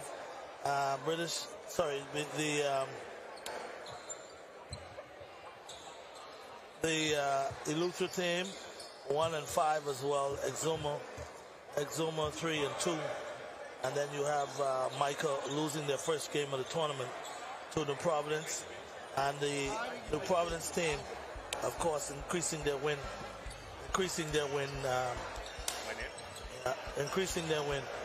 to 5-1. Anyway, guys, I have with me the big man himself, who had about 7 kills, Byron Ferguson. And Byron, I don't see you having... Yeah, Byron Ferguson is with me. And first of all, Byron, let me just say congratulations to you. Big win. After losing yesterday to Columbus Isles, you guys came out today with fire in your eyes. Tell us a little bit about how you feel as a team. We had to bring the fire back, but we were a bit relaxed because we played a few weeks against prior to the Columbus Isles game, and they came ready for us, so we had to come back today and regain our composure. Okay, I see the amount of kills you guys had, the way you played together. Tell us, how long were you guys practicing together as a team that will give you all that kind of the kind of camaraderie in there with the team? Yes, a lot of us played for the Defenders Volleyball Club. Firstly, secondly, we all maybe a part of the national team who travels in a few weeks. So we've had some time to practice, not as New Providence, but we've played together for a long time. Okay, now looking ahead, maybe when it comes down to the nitty-gritty, you guys will have to play Columbus Isles again. Yeah, we'll be all right. You'll be all right. Anyway, we'll wait and see what happens. Again, congratulations to you. Thank you, sir. All right, and see you guys again coming back and reclaiming that first, of course, the #1 seed. when we came into volleyball in the Bahamas games, coming into the Bahamas games, we always had New Providence as the number 1 seed. And after losing to Michael, you kind of lose that number 1 seed, but you guys bounce back. And Wilson, first of all, congratulations, big win. Thank you. All right, now Wilson, man, you got some ups, man, and you've been killing these guys. Tell us about it. It's just my God-given gift. I ain't gonna lie. I like the way you put that. Now, of course, after losing yesterday, like I said to Byron, losing yesterday, and Byron said it kind of, because you all had a couple of really easy games, you more or less get caught off guard. Yeah, you ease off the gas, and then a tough team come, and then you ain't ready for it. Yeah. Like you got to play the easy team stuff. Right, Kill 'em, exactly. And then you ready for a tough team. Okay, so now that you all guys now back in the groove now, do you anticipating how this playoff would go and what you all will have to do to really be a force to reckon with in the playoff?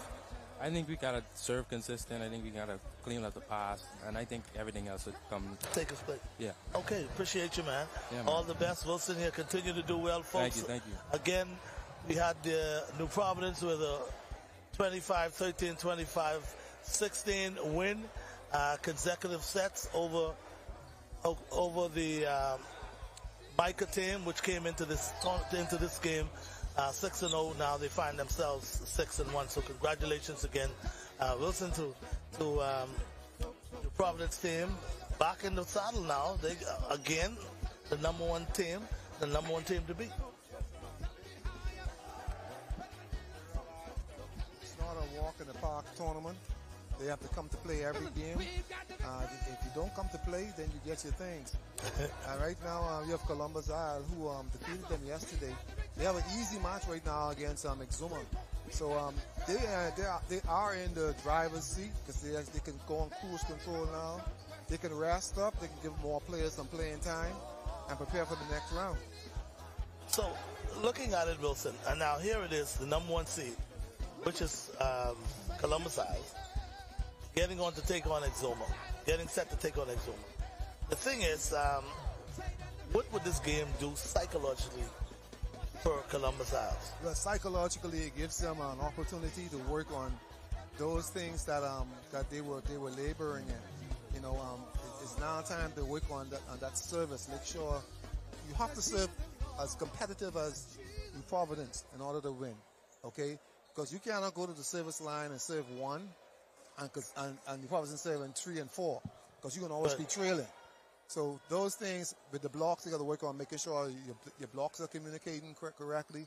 You're getting that service on consistently, and the setter and hitters, they are on the same level.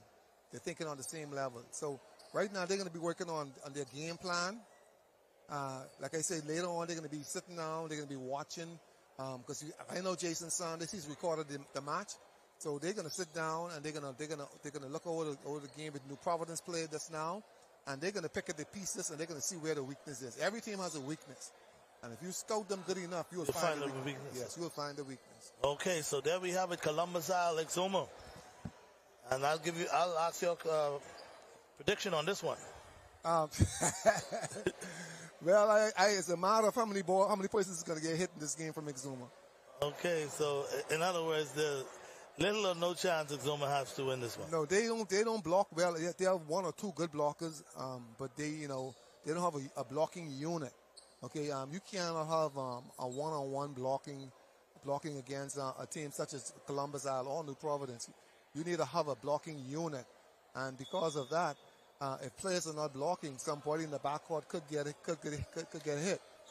Well, I see as far as Columbus Isle goes, there may be 1 or 2 players missing from Columbus Isles. Yeah, they have a couple of players. They added Arson to the lineup. He was working. He was out, but he's now here for the past 2 games. He was here yesterday. He played against New Providence, and he's in the lineup again today. Other than that, Javon is here. Janari is here. Basically, most of them are here. Gary is here. Yeah, most of them are here. Okay, so folks, as we get set now for the Columbus Isles taking on Exuma And again, we're here at the Secondal Isaacs Gym, where it's all about day 3 volleyball, and volleyball is now coming down to the nitty-gritty. Yes. After today's matchups, we'll see who will advance into the semifinals, and from the semifinals, who will play for the gold. Yes, and now what Columbus Isles done, they strengthened their backcourt. Because now you're looking at Dr. Gary. Gary's not playing the right side no more. He's now playing libero. He's an excellent passer, so they increased their backcourt with the guys getting that pass. So they're working now already on the next round against New Providence. Because now they're getting their passers in place for the next round. Okay, folks, we're about to start. Yes, Gary Greenslade. He's now moved to libero. Zuma. Yeah. Versus Columbus Isles. Big blocks. Ball is up. Man. Prince going to bring that back. Prince Wilson going to roll it over. That's going to be a block again. Zuma coming to play. And yeah, that one is wide. That one is out. Yes. Yeah, well, I tell you, in this early going, that's Jonathan Garland. We not really but I didn't anticipate that Exuma would have had all this fire. Oh yeah, Jonathan is a good player. Jonathan is he's a national team player also.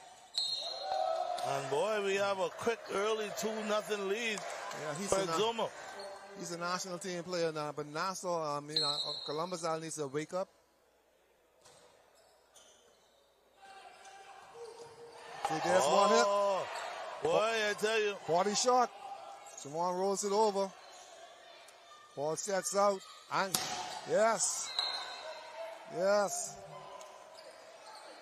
So now it's a 2-1 ball game. Yes, Jonathan is always going to swing. He's a player who don't hardly think. He likes to use that left hand, and he'll pound the ball until thy kingdom come. Good pass to the setter. Ball dink. Jawan Sanders picks it up. Yeah. Man. Jonathan Garland. You just talk about Jonathan Garland and how much he liked to swing that left hand. Oh, he liked to swing the left hand. And he just demonstrated to us how much he loved to swing that left hand. Yes, Jonathan normally wears 2 different color shoes. I'm surprised at the Bahamas games he's wearing the same color on both feet. Good set to Prince Wilson. Off the block. Zuma digs the ball. Ball goes to Jonathan again. Jonathan rolls the ball. Janari picks it up. Ball set. Miscommunication by Columbus Isle. Oh boy. Wait a minute. Yes, they gotta wake up. Somebody gotta let the alarm clock ring. One of the things we always say about sports, you never know. Ball set back court by Jawan to Prince Wilson. Off the block. Good try though. Yes. See, Prince is that kind of hitter. If he don't see open, and he's just going to dink the ball or play around the block, so he's going to use the block. That's a smart hitter. Problem for Exuma. Ball off the block. Oh, man. Exuma come to play. Wait a minute. They're giving Columbus Isles that I think it should be. Oh, it's their ball. Ball pass by Gary Greenslade. Ball pass up. Setter sets the ball. Ball's taps. Arson Wilson. Overpass. Dylan Brown at the service line. Big jump server. His ball travels around 70 miles per hour also. Yes, big service for the outside. Dylan is also a good swim coach.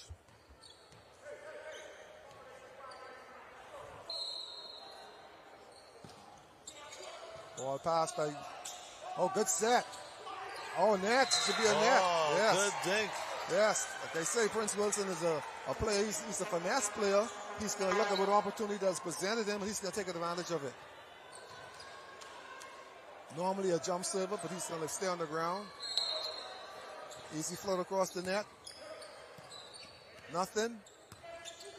Ball pass by Gary Greenslade. Sets look at Jawan Sanders. The referee might have blown the whistle. Yes, they're saying that he's over the line. Score 4-7 in favor of Exuma.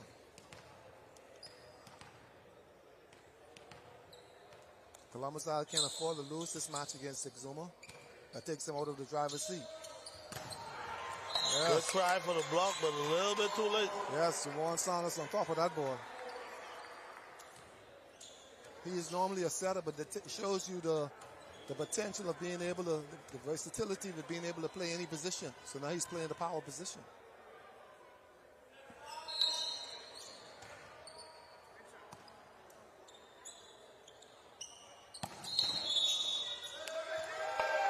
Yes, Janari Sadar is in the net. Exuma's playing some ball right now. Boy, I hate to say it, it's kind of early, Wilson. Yes, it is kind of early. But we might just experience another upset today. No, I doubt that very seriously. But Exuma came out like with a lot of confidence. Like, listen, we're not afraid. We're not afraid. Yeah, no, those guys are not going to be afraid because if you look at it, like I said, you have three of those guys who played at this level. And so they're just giving the other guys confidence, you know. They're telling that they're getting into their heads and they're telling them, hey, guys, we can do it. Don't mind them. You know, don't mind them. We can play this game. It's only one ball. So and when it's on our side, we got to use it. Scores 5-8 right now in favor of Exuma.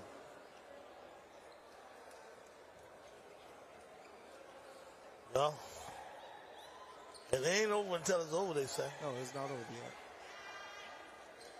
Looking at the standings, of course, Exuma. They're 3-2. So they're right there in the mix. Yeah, they're in good position. I think between Exuma, of course, New Providence, Michael, Columbus Isle. and Columbus Isles. I think they're going to be the four teams that advance to the second round, which is the playoffs.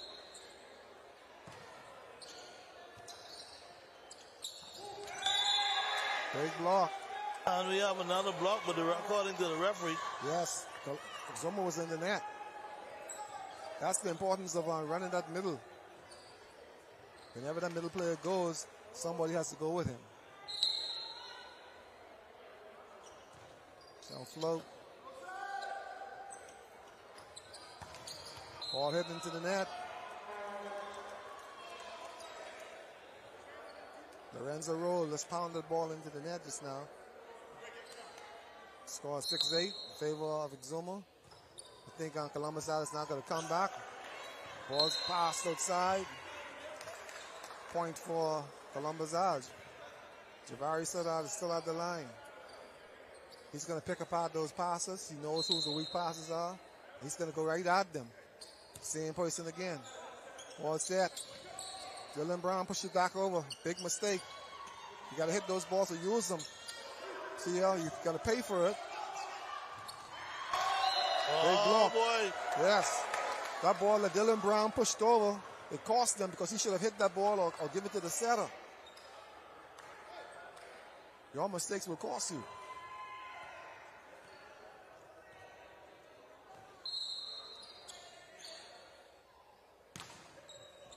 Gary with the pass. Big set to the middle. Ball picked up. Yes, ball set pass. Ball set up. Yes. We got a match going on right now, ladies and gentlemen. Yeah. Exuma is playing well, surprisingly. And I must say, I never expected them to play this well. Oh, Jamon Saunders just went to the line. Lollipop serve and served it out.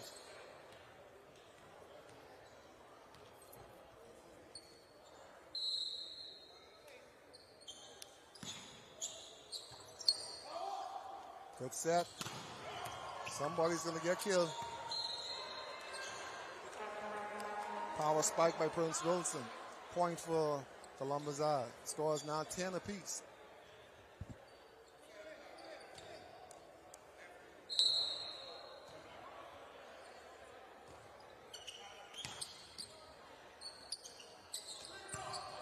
Ball hit long and wide. See, that's the difference between Columbus Isles and New Providence. You know how very few persons on Columbus Isle who is jump serving the ball. Just when everybody's on the ground and they're serving the ball, they're just getting the ball on. And the danger of jump serve is that sometimes if your game is not on, you lose a lot of points with it. With it, exactly. And the way they play is not like you could. Yes. That's Jonathan again from the backcourt, but this time hit the ball in the bottom of the net.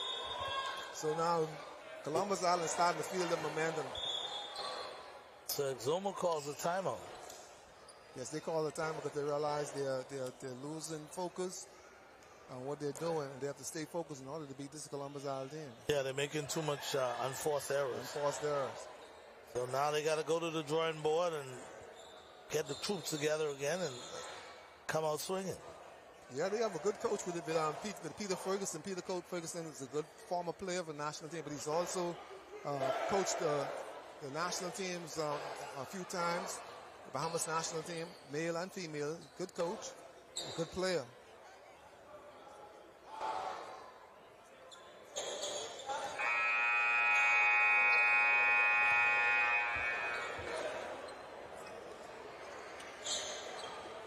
Now you have Columbus Isle serving on defense. All of the weak hitters it's in the front court for Columbus for Zone right now. The ball is placed over. DB. Press it long and wide. Oh, he's saying it's off the block. He tore the block. Good attack.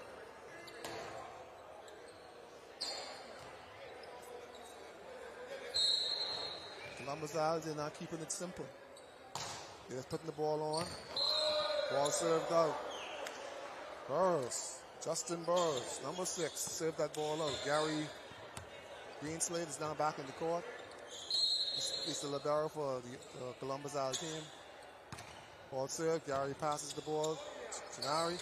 The Dillon. Yes, Dillon Brown.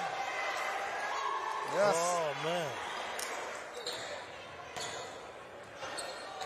Took the lead off that ball. Jump server. Let's see what he's going to do. Yes, jump server. Yes.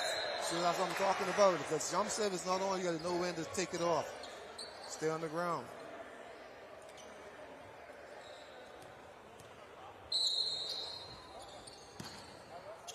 Pass by Gary Greenslade. Gary set up, dumps for the kill. Yes, Gennari stood out. He's a dumping setter. If the ball is set tight on the net, he will dump that ball. So those who playing base on the opposite side, they have to know when to look for that.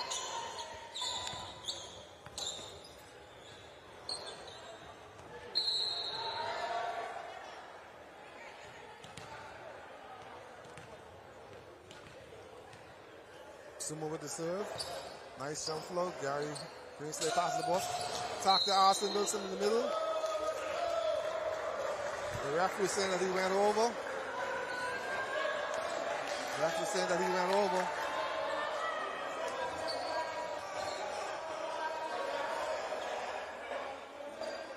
Columbus Isle is challenging the call. Ball for Exuma.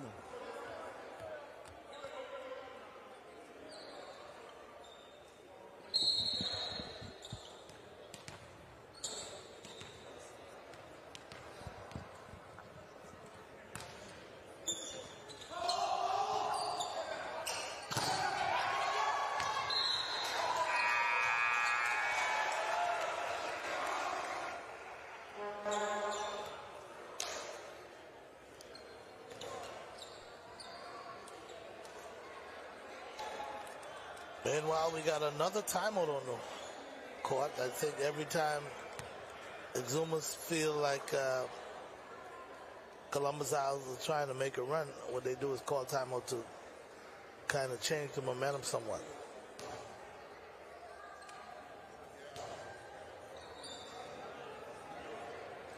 But of course, Exuma is still very much in this match. Yes, they are. I just got a correction from the Providence team. The sheet has it as Jesse Delaney, but he's actually Jesse Delancey. Delancey, okay. Yes, so he says people are just saying, hey, they're calling your name wrong. And he's a big player, so I cannot be making that kind of mistake calling his name wrong. Sorry, Jesse. Jesse Delancey. Delancey. Yeah, she had him as Jesse Delaney. It's a good upcoming prospect. He has a lot going for him in the future for volleyball. He has a bright future. I think he's going to be one of our upcoming professional players.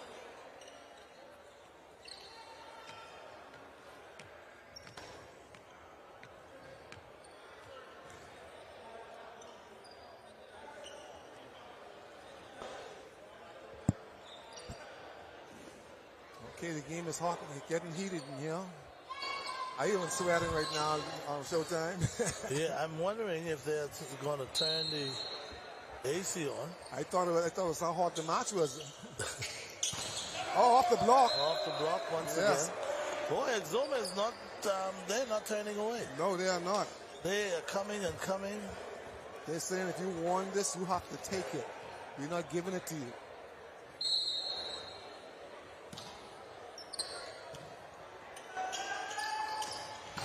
Yes, Javon Sanders. Man. He answers back. Sanders there with a monster kill. Yes, Javon hasn't played power in many years. He's been setting for a while now, so he's doing a good job on the outside.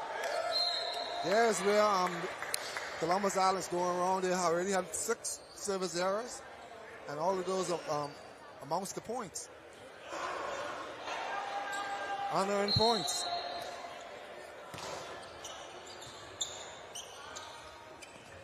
Good thing. Good thing by Dylan Brown. Exuma. Ball picked up. Stay with it. Oh, they give it back to Columbus Island. Dylan again. Oh, he's not playing with that one. He's not playing with that one. That was a scud. Yeah, Columbus Island is shooting scud missiles at these guys right now. Scores 18-16. And Exuma's answering back with their scuds. There's a war going on. Showtime. Yeah, this one is going down to the wire. Yeah, especially this particular game. We're talking 18-17. Columbus Island, but Exuma now.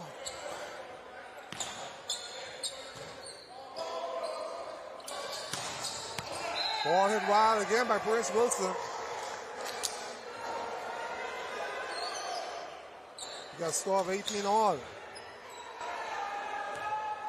Every time one team pulls away, the next team catches up, take the lead back. What are we going to do right now? Prince Wilson goes up again. Good hit again. Ball hit wide. What is the referee going to say? He's saying off the block. They're going to call that one off the block? No, they're deliberating it right now.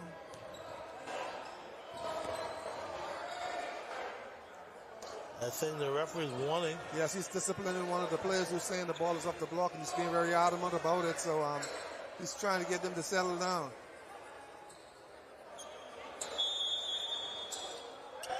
Yes, Columbus Island is becoming unraveled right now. They're not liking some of the calls, but then it's not the official. You gotta play this game. Exactly. You have to play the game. As we mentioned earlier, the officials does not dictate the outcome of the match.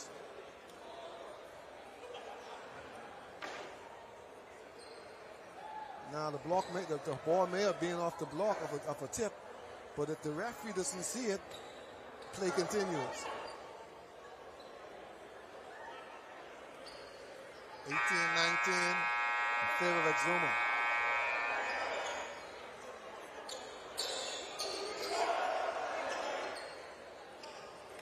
Columbus Island out of the timeout, trailing by 1. Now they're going to go back to the drawing board.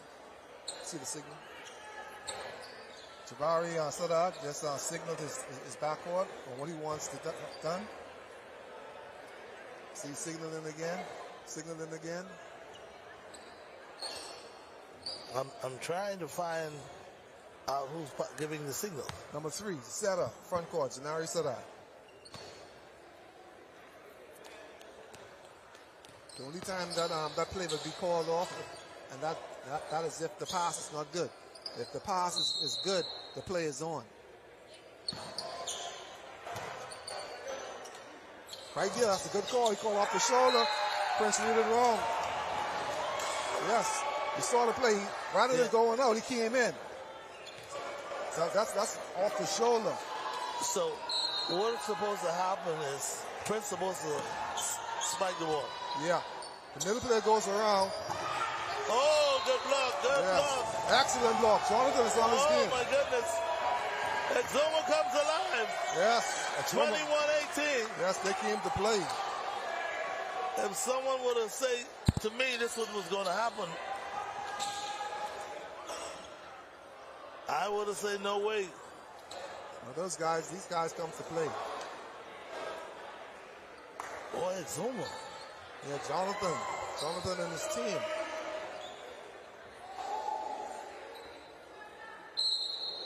(21-18) score. Another mistake. Mistakes are adding up now. It's 22-18. Right now, Columbus Island needs to side out. Dylan is walking around, getting them all focused. That's leadership right there. Jawan Sanders in the pass. Bingo. Yes. Bingo. Justin Burrows with a big spike down the middle. Well, Columbus House needed that, and Justin come up big and providing it for Columbus House. Yes. Now they got to maintain service. They've been making a lot of service errors. Jonathan with the pass. Jonathan goes around. Oh, and I think it's just a bit wide. He called net on Columbus Isles. Wait a minute. He called nets on Columbus Isles. He said Austin Wilson is in the net.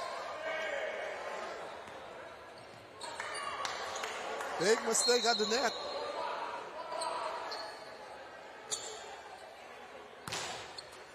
Ball serve.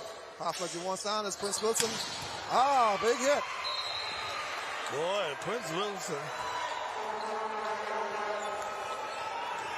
Yes, Dylan Brown at the line now. He's staying on the ground because he realized that they cannot make much more of service error. Scores 20-23. Ball's up. Ball set to the Prince. Good block, good block. Awesome with Here the roll. comes Exuma. Oh. Big Jonathan. off the block. Yes, Jonathan. Ball's going to go back out. Jonathan with the roll. Yes. Return Ball by is up. Exuma. And the big lefty. Jonathan again. Ball's up to Prince Wilson. Bang on the good. Good save. Oh my goodness, folks. Ball is out. Yes. It's a long one off course. Yes. So now we got a 21-23 game. Yes, a big rally this now. Boy, I tell you, Exuma is not going away. Yes. Exuma calls the timeout. But of course, Columbus Isles now with the veteran players may have the upper hand, even though they're down a point, 2 points really.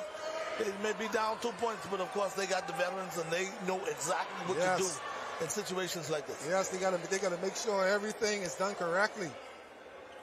They're saying to themselves right now, hey guys, we played with them long enough. Now look where we are. We have to get out of this hole because we put ourselves in this hole. You know, and that's where it's at right now. You see, watch Dylan, he walked around and he touched each and every place and he had a word for each and every one of them. Let's get it together. Dylan Brown at the service line.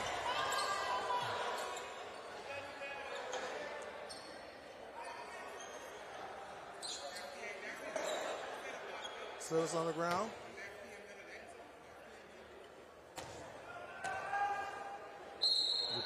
Columbus out on defense. Ball is up. That's a big block on Jonathan. He's going to roll this ball over. Ball goes back with the Prince Wilson. Oh, ball is wide. So now Exuma. It's game point, 21. Little game point. What a tremendous match this Exuma played. Yes. Now Jonathan has to get the ball on. He likes to jump serve, but at this time he jumps float, which is a smart choice. Dylan Brown pushes out to Prince Wilson. Prince rolls the ball. Ball is down. It is not over as yet. 22-24. Exuma. Boy, I tell you, Exuma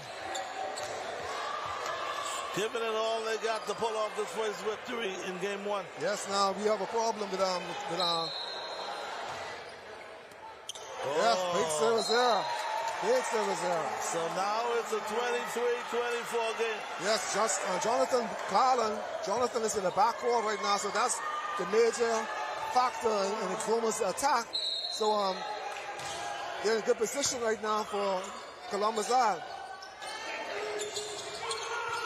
Okay, ball is up. Ball set out. Oh, big mistake, big mistake, big mistake. So now we got a tie ball game. Yes, Jabari Son had made a big mistake. It went to Exuma, and Exuma couldn't use it. They made a big mistake. So now it's deuce. It's deuce. It's deuce. And Jonathan is in the backcourt, so there's a problem for Exuma. Bang, in the net. Yes. Into the net. Yes.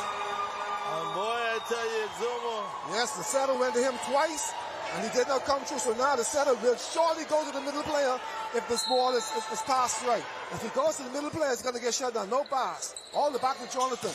Jonathan sets the ball. Ball set by Jabari. Ah! Man, oh man, what a finish. Yes, Javon Saunders with a big hit. 26-24. Yes, Columbus Isle is saying, not today. Columbus Isles put it together in the final minutes of the game.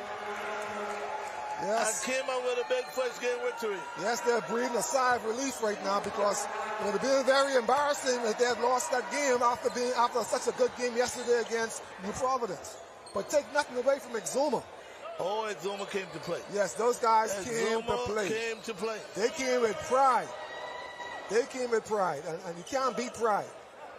Man, I tell you, folks, if you weren't here, for those of you watching on television, man, I tell you, it doesn't get any bigger than this. It doesn't get more exciting than this. We're talking Bahamas games, volleyball. Of course, Exuma taking on Columbus Isles down to the wire. And coach, boy, I tell you, what a game. It's unfortunate that Exuma that they came up a bit short, but they played a hell of a game. Yes. They played a hell of a game. So it's only a matter of them now having to, I don't know where they're going to get the strength from to come back and say, listen, guys, we let that one get away. But this is the one that we got to go and win. Yes, Peter Ferguson is a very good coach, so he's going to get into their heads, okay? He's going to use psychology on them. He's going to let them know, hey, guys, that should show you that we can beat this team. Let's go back inside and let's take one set at a time. Let's go. We're going 3 sets right now. That's what he's saying to them. We're going 3 sets. It's not over yet. They won the first one. We're going to win the second one. And the third. Yes, and the third.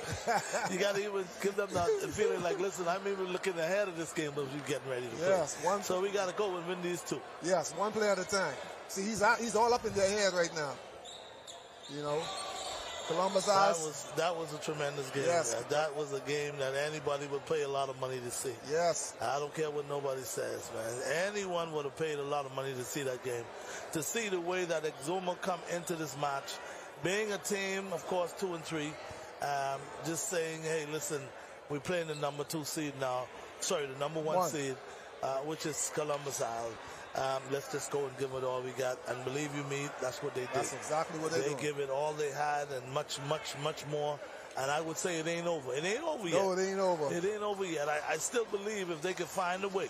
Like you said, coaches are all up in their heads now. Yes, he letting is. them know that, hey, listen, we let that one get away, but we're not going to let this one get away. Yes, he's telling them right now that you didn't pay to come into this gym. You're not a spectator. No. You know, you're not a spectator, so this is not a spectator sport for you right now. You got to come on, you got to perform. I had to perform, give me my uniform back. Oh, man, I never thought for a minute prior to the game, the start of the game, that Exuma would have found a way to play a game that they played. Yes, they really played well. Yes, they impressed me. They impressed me. They have some players that I have not seen before. But we all know Jonathan. You all know Jonathan, the big left hand, and he's playing. He's playing this game.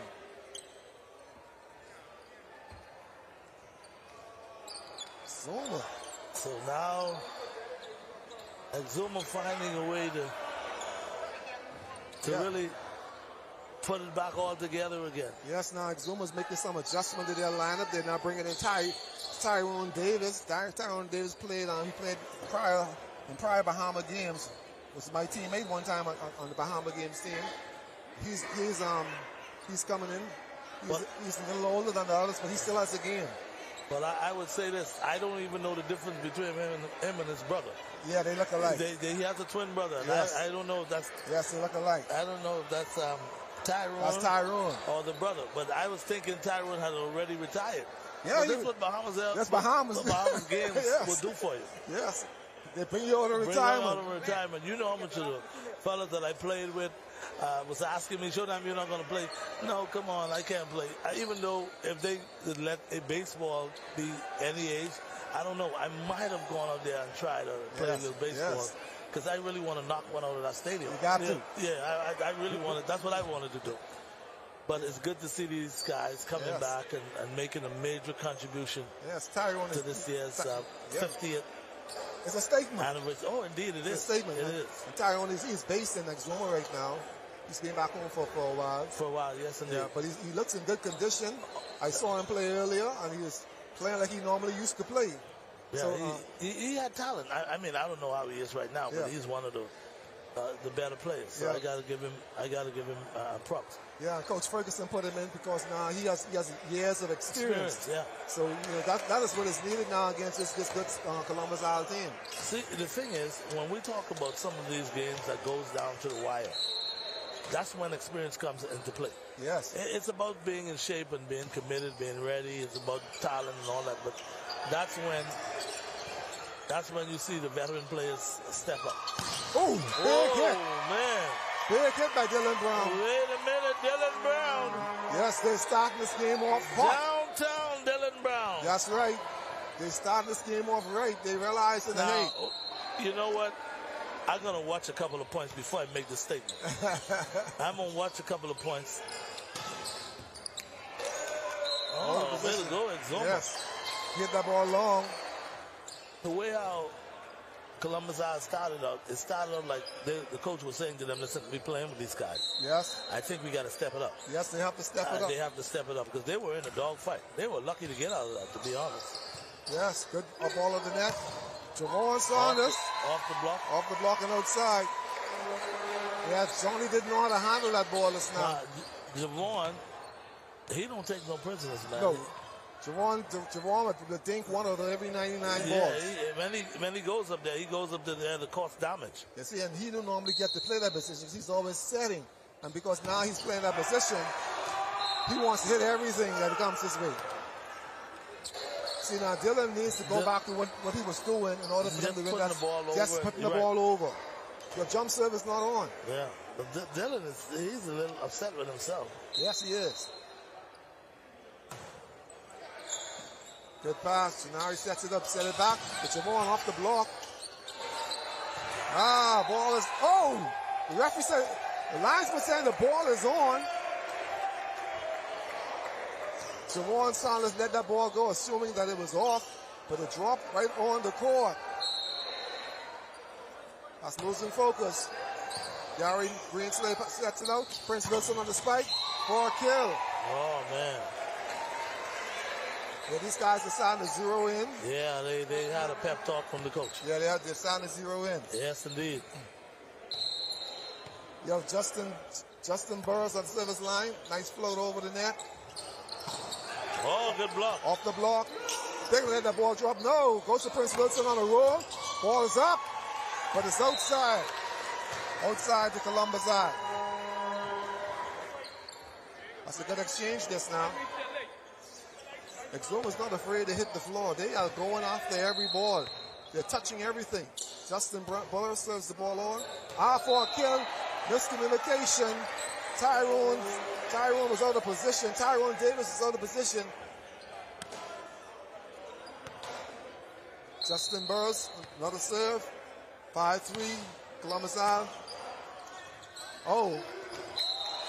Yes, Exuma's falling apart. Easy balls that could have been set, could have been played. They're making errors. And errors cost you.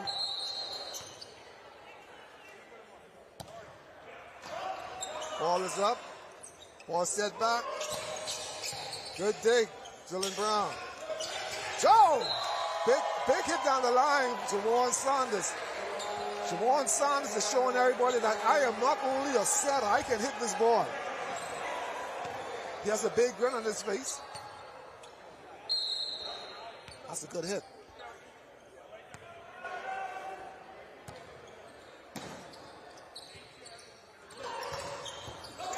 Ball is up.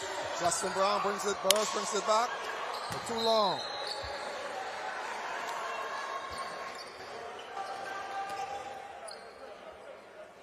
Showtime, Zuma needs to get it together because they're letting before let's get such a Columbus I'll get too much of a big lead on them. Yeah, you don't want them to go up more than 2 points. No. You want to stay in the game. You want to stay right. Oh, good block. Good block. Big block by Jonathan. Oh, man. Big block. Big block. That's a combination of Jonathan Garland and Shawnee Rowe. This is where you want to be, right here. Miscommunication. Zuma's back in the game down 7-6. Shawayne Rowe, he's a quiet player, but he's a steady at the net. He's a good blocker. And he, along with Jonathan Garland, they're doing a good job up there on the blocks. Off the block again. Off the blockers again. Yes, they are touching the ball. Now it's up to the backcourt to clean it up. But these guys are pounding the ball through the blocks. They are hitting the ball hard. Well, now they call a timeout. We got an 8-6 lead, Columbus Isles. And the Columbus Isles came out more aggressive this time. And again, like I said, maybe they had a pep talk from the coach, letting them know that, listen, you guys are taking this team too light. We need to step it up. Yes, they shouldn't be playing this hard at this stage of the game, but Exuma's not giving them any choice. Yeah. Exuma came out to play. They came over the game plan. You can see they are focused. You know, like I said, they have a national team coach coaching them, Peter Ferguson, and he knows how to get into their head. He will get into their head, and he will have them doing things that they didn't know they can do themselves. I can recall those kinds of circumstances. Yes. When I used to box, I had my trainer. He used to come and tell me things, and I used to be wondering to myself, I say, I don't know if he know this me. I think he's taking me for somebody else. Yeah, somebody told me some years ago, so the trainer was telling Ernie Boss, he ain't hitting you. Ernie said, if he hitting me, better watch the ref. Somebody hitting me. Oh, man, I tell you. But coaches have a way of giving you that extra, I don't know if it's energy or it's confidence, but it helps you to feel like you're invincible, you know, like I could do this, I could do this. Yes, and that's a good thing about coaching. Oh, yeah. It brings the best out of you. Absolutely. So back to action now. We got Saunders. Good jump serve. Good jump serve. Aaron. Dump. Oh, big mistake. Did it? Oh, yes. Savari went over the dump. He left the ball, and the blockers penetrated the net thinking that he was going to dump it. Good strategy by the smart setter. Oh, good service off the net. All set. Jonathan off the block. He told Prince Wilson with that one. Yes, Jonathan. If they had about two more hitters like Jonathan, that would be in that. Yeah, they would have been in a much, much, much better position. But Jonathan now has to carry that load. Yes. Jonathan has always been a good player, steady player. Ball is on Exuma's side. Ball goes back to Columbus Isle. Prince Wilson is at the service line. Good jump floater. He's realizing that they need to win this game. Ball set. Off the block. Ball touch. Saved by Javon Saunders. Savari stood out. He's going to bring it over. Ball over high. It's over to Exuma. Satter dumps the ball. It's still in play. Javon Saunders. Oh, that one's going to be close. Yes, he hits the ball out. When they call it out? Yes, about 4 inches out.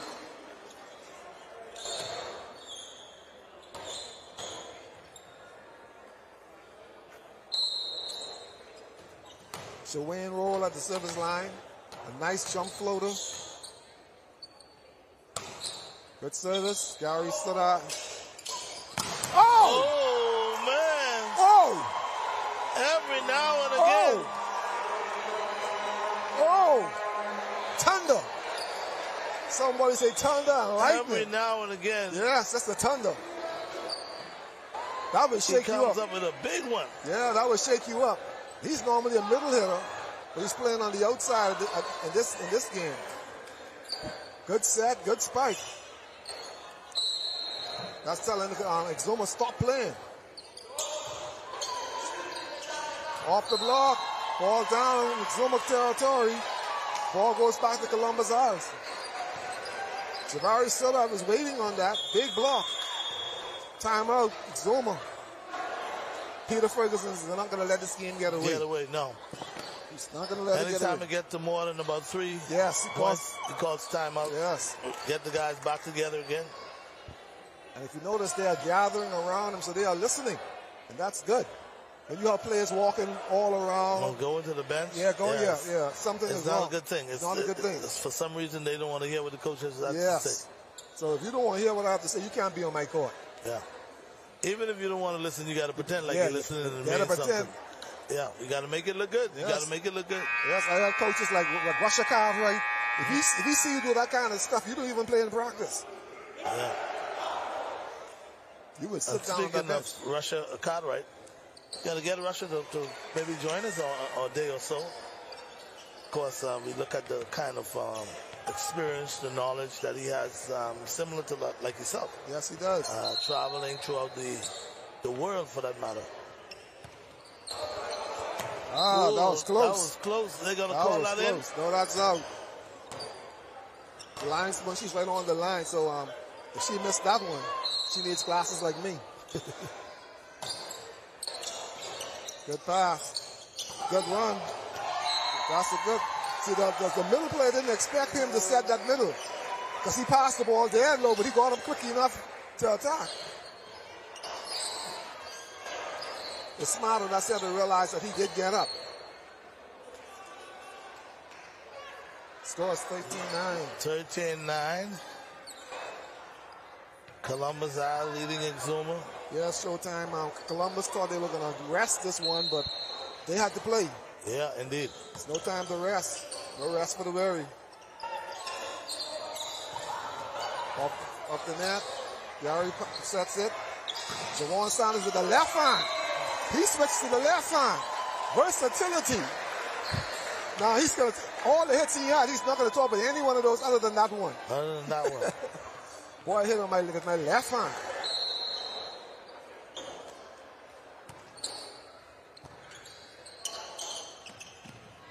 Good block. Ball is up. Ball sets up by Davis. Dylan Brown. I think they're going to call it Yes, for being Exuma went over. Yes, he went over. Number 14 for Exuma. He went over to the next side. That's Lorenzo Roll. He thought he was playing with Columbus Isles. Javari stood out. Is still at the line. Good service. Outside. Yes, I think this game is now getting away from Exuma. Another timeout call. 16-9. They can't allow Columbus Isles to serve another ball on or gain another point. They have to side out right now and make a difference. So we see quite a number of the fans are still coming in. Momentarily, we'll take a look at the schedule, and I must say, they've been making some adjustments to the schedule as time went on. Yeah. Because of we normally have a break, but they're not having the break because they want to keep it going, and because of the time restraint. Yes. But I must say, we're going pretty smoothly. Yes. We're going pretty smoothly. We're getting some results in from Anatol Stadium Gym. And things are looking up. Everything seems to be going well. Yes, what happened is that you had a couple of games that went to three matches, 3 sets. And so that would throw the timing off right now. So they are trying to rush up with the schedule to get all of the games in by a certain time, because they understand you need to be able to the facility by a certain time. Okay, and speaking of certain time, you know, a lot of people are gearing up for the tattoo. Yes. On base parade, yeah. which should start about 6, I understood. Yes, it should. Good set. Oh, big block. Oh, good block. Justin Burris and Jawan Saunders, they got together on that block and they say, not here today, not in my house. Yeah, Columbus Island trying to put it together. They realizing that, hey, we got to get this right because we're going forward. Forward ever, backwards never. Big block again by Dylan Brown. They're not allowing Exuma to get any big hits.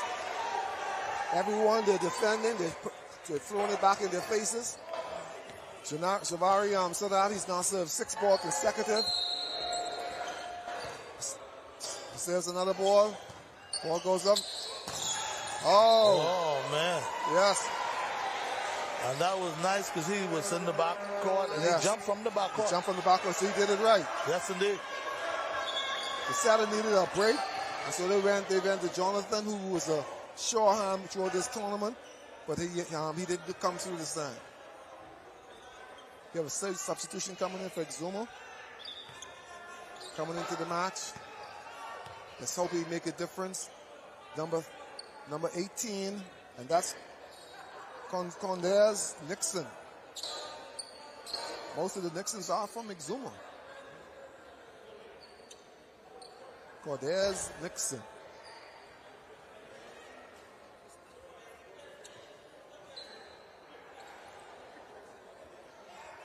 Javari said I still at the line. He served about 9 points this far. Jump float. Good bump. Cordes. Good spike.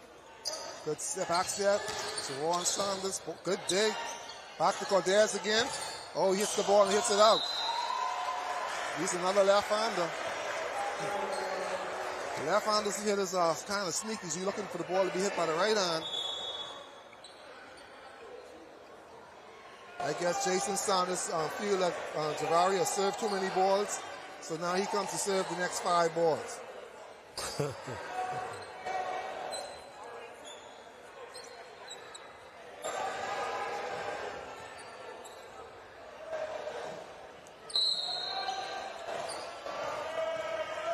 Yeah, Jason's he's delighted in being able to play in this Bahama games. It's another elder statement. Oh, look, he wanted to break that net down just now. That's Jonathan. And like you said, Jonathan doesn't ease up. No, he doesn't ease up at all. I haven't seen him try to dink a ball yet. Yeah, that's concrete. That's concrete. Good service again. Serve to Jonathan.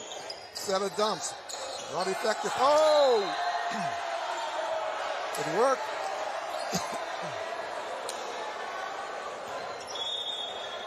$21-10. Yeah, Jason goes back on the game. I guess he served his 2 balls. That's it. Go back on the bench, cross his feet, leans back, and enjoys the match. Replay.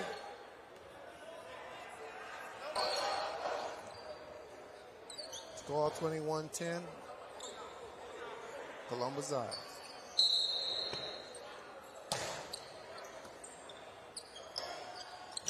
Jawan Saunders, big hit.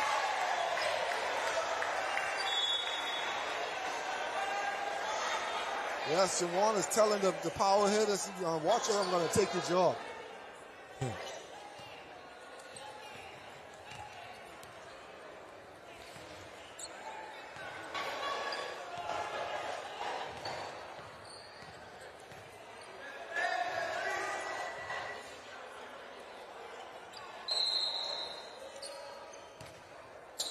Big serve. Ball's going to just.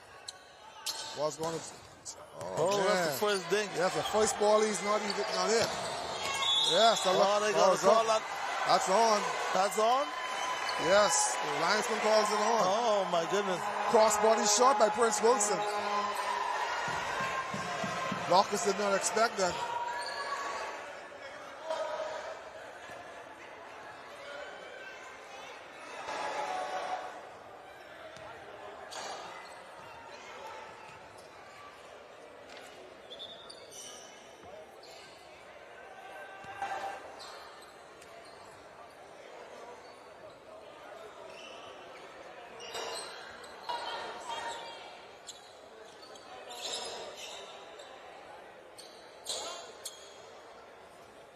Okay, they clean up the courts. 23-10. Favor of Columbus out.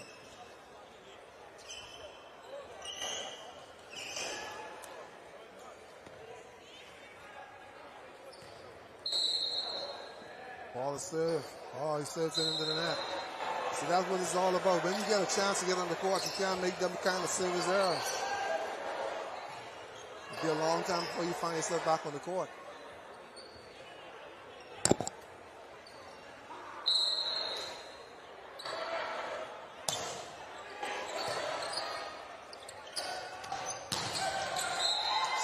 We're going to call it off the blockers again. Yes, Jawan Saunders. Off the block. Jonathan thought he had that one.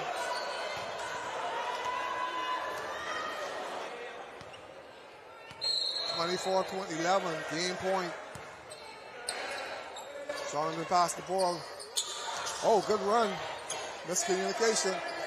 Ball goes back to the Providence. Ball is up. We got a game going on. Jonathan. Oh, good dig. Back set. Ah! No. Not today. Boy, I tell you. Not today. 24-11 now. Not today.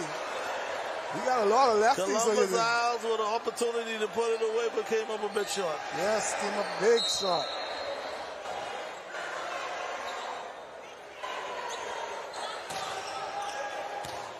Good pass by Gary Greenfield. Yes. And Sanders. Yeah, he ran also trying to close it out in he ran an extra fantastic fashion. It didn't work. So they're going to run combinations right now because they have a big bumper.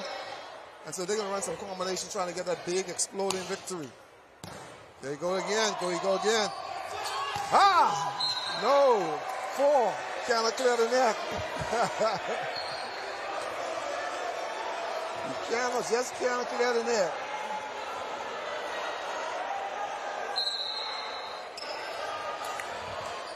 Robert just cannot clear the net. Larry Greenslave with the pass. Warren with the dink. Ball pushed up by Jonathan. Big block. Big block. But the block was not successful. Exuma number 8, Julius Johnson, just showed Columbus Isles that, hey, this is not over as yet. It's not over as yet. Good service.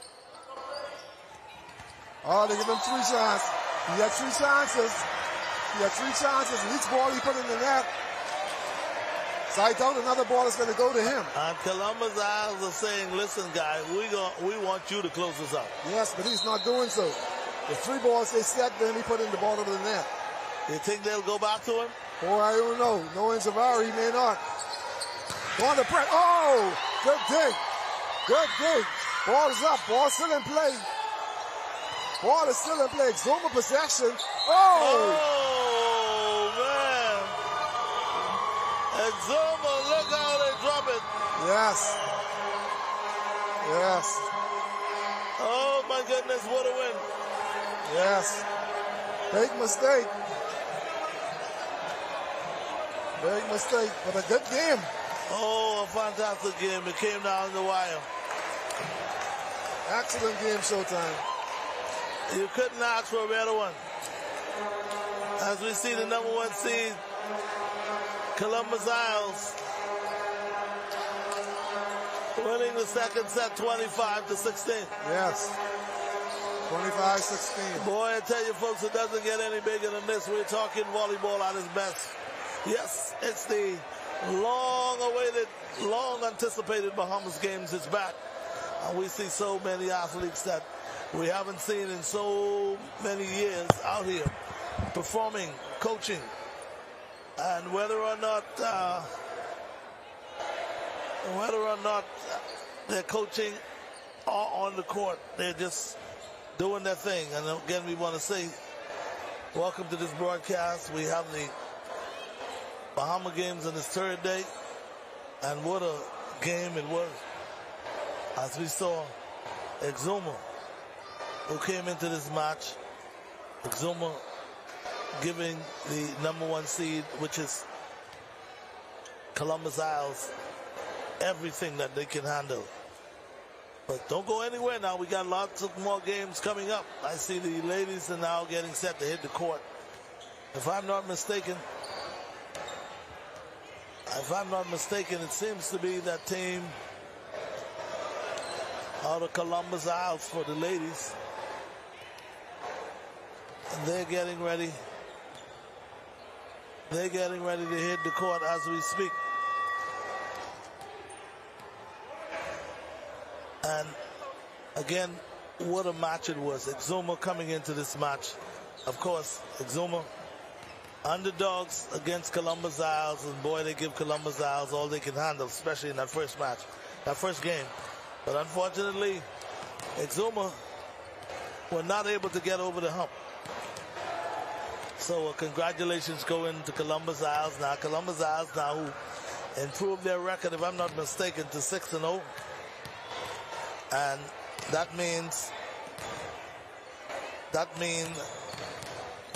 now that they are the #1 seed.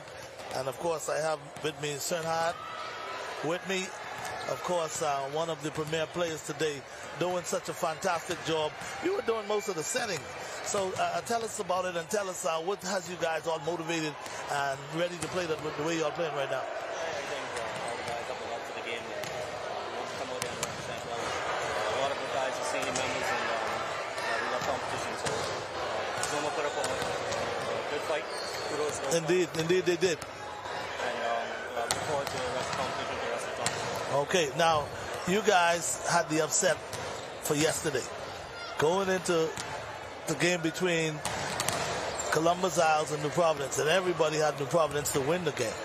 But fortunately enough, you guys somehow or the other was able to deal with New Providence. Now, the thing is, in order for you all to win the gold, chances are, I'm looking at the way that New Providence are playing right now, chances are you have to go through New Providence. Tell us about it. Well, the match is won on the court, not on paper. And, okay. On paper, New Providence definitely has a better team. But like yesterday, if we come out and play our game, I think we can do it again. Okay. Well, I look forward to it, and I think, again, like I predicted earlier, the gold medal is going to be between New Providence and Columbus Isles. But when we look at both of these teams, you guys have a few national team players as well as New Providence. So you're more or less evenly matched. So what is going to really make the difference now? Don't share your secret with me. I know you're thinking, well, I can't tell you everything we're going to do. But what is going to make the difference? The veteran and the team that you all has, the leadership, when it comes down to the skill factor, what is it going to make a difference? Obviously, there's strategy and everything. At the end of the day, the team who comes out and plays the best is going to win. It's going to win. Well, I tell you what, I'm going to look forward to it, man. A good game. And I see in the first game, it was like y'all came back and win the first game, which I thought that Exuma would have upset you all. And I say, well, if Exuma upset you all, that means that you all might have, not say take them lightly, but you underestimate them. But Exuma really, really played a good game. Yeah. Especially the first game. Yeah, that's just like what I was saying. If you don't come out and play any given day, you can win, you can lose. So it was up to us to come out, put our best foot forward, and hopefully we come out victorious. Okay. Hey, good luck to you, man. All the best, and I'm looking forward to that gold medal matchup down the road. Anyway, again, guys, if you're not here at the Second Lives, you're missing it. We're talking the best of the best. We're talking volleyball day 3 as we're getting set now to see Columbus Isles. They will be taking on the Exuma team with the ladies. We'll be sure to bring you, obviously, live coverage here down at the Second Lives gym. Folks, I still do have Sanders also with me. Of course, we're going to get a chance to speak with Sanders in a second. And, of course, Sanders had about 19 kills in the 2 games. I wonder if they're giving me the right stats on that. Sanders, put your headset on. Good afternoon, and first of all, let me just congratulate you. Thanks. Great win, man. Now, I saw you last night for the first time with your dad in the parking lot. But like I said to you, I know you don't remember me because I remember watching you swim from St. Augustine time, way back. Jason, who's your dad? He and I, we go way, way back. But to see you guys develop in such good athletes, not just swimmers, but of course we're talking volleyball players, you name it. Now, first, congratulations to the win, and looking forward to what we can look for as we see this tournament progresses. Columbus Isles, and everybody's saying, and I'd probably say it myself, you guys are going to be the one to play for the gold medal with New Providence. Tell us what you feel about it. Well, that's definitely the goal. You know, we come to this tournament to win, so the only way to win is to be in the championship. So far, we've played pretty well. We're progressing as we go along. Some of us haven't played in a while, so we're using these games right now just to warm up and everything. Yeah, okay, good setting. Now, when we look at the way how New Providence played earlier today, it was like after losing yesterday, after getting upset from you guys, which is Columbus Isles, it seems like they took their game to another level. Like they were saying, man, we took those guys lightly and we end up losing. So now we got to really bring it. And I saw that they really bring it today. Yeah. Is that any kind of intimidation to you guys, the way how they played? Well, not really. I know all the players on the Providence team. They are a very good team, and they are the team to beat. But intimidation factor, there's none. There's no intimidation. I like that. I like that. Now, you guys are not as powerful, I would say this, as strong, and you don't spike as much as those guys are. But you still feel like you have what it takes to take them down. Yeah, they are a dynamic team, but we have a lot of skill. We have a lot of smarts on our team. We have a lot of senior veteran team players on our team, so we use that. Okay, well, I'll tell you what. I'm going to look forward to it, man. I'm beginning now to see some of our volleyball players have taken their game and putting it to the next level. So I'm looking forward to seeing you all match up with New Providence again. And if you can do it once, you can always do it twice. Well, that's for sure. All right. Good luck to you, all right, man. Thank you. All the best. Say hi to your dad for me. Yes, sir. All right. All the best. Of course, guys, again, we just saw a wonderful matchup at Zuma, giving Columbus Isles all they can handle. But when it was all over said and done, Columbus Isles coming out victorious. Anyway, guys, I know we scheduled for a break in a couple of seconds, but coming up next, we're going to see Columbus Isles ladies taking on Exuma. This one should be a dogfight, I would say. As you all know, it ain't about what you think, who you think is the better team on paper, but it's about coming on the court and showing it. So we'll wait and see. We'll wait and see what happens as far as the game coming up. Again, Columbus Isle and Exuma ladies. So anyway, guys, we'll take a quick break, go to the studio, but of course we're going to come back. Ivan Showtime, day 3 of the Bahamas games. We're here at the Kendall Isaacs Gym, bringing you live coverage of volleyball. We'll take a break and be back after this.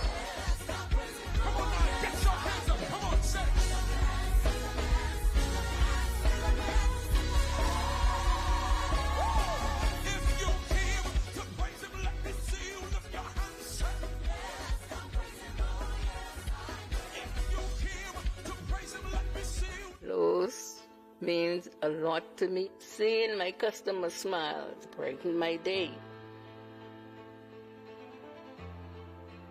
Family is important to me. I love spending quality time with my grandchildren. I'm happy to celebrate 70 years with Lowe's. My name is Constance Penn.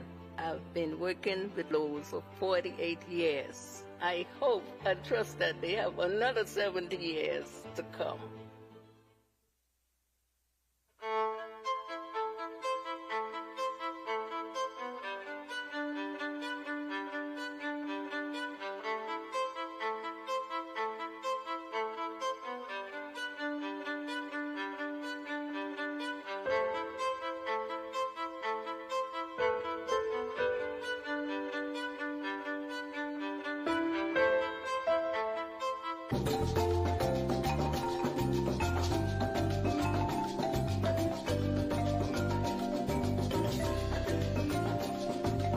KTH Physiotherapy has a professional team of therapists that stay up to date with the latest methods in orthopedic rehabilitation. Our clinical staff is praised in helping in the recovery of sports injuries, including neck, back, knees, and shoulders, just to name a few. We provide high-quality service in a warm, friendly environment. Insurance is accepted with a doctor's referral. Get back on track with KTH Physiotherapy. Located East Bay Shopping Center, opposite Potter's Key, 394-5161. Catch Janae's annual 20% off back-to-school sale going on this week only. Get up to 20% off on all school items in stock. Yes, 20% off all school items. Shirts, jumpers, skirts, boys' long and short pants, school neckties, PE shorts in a variety of colors, colorful backpacks and lunch bags, character towels, raincoats, and umbrellas. Shop early and don't miss out on this. Janae's Chesapeake Road's annual 20% off back-to-school sale going on this week only. Beat the rush and save. Janae's 20% off annual back-to-school sale going on now. Restrictions apply.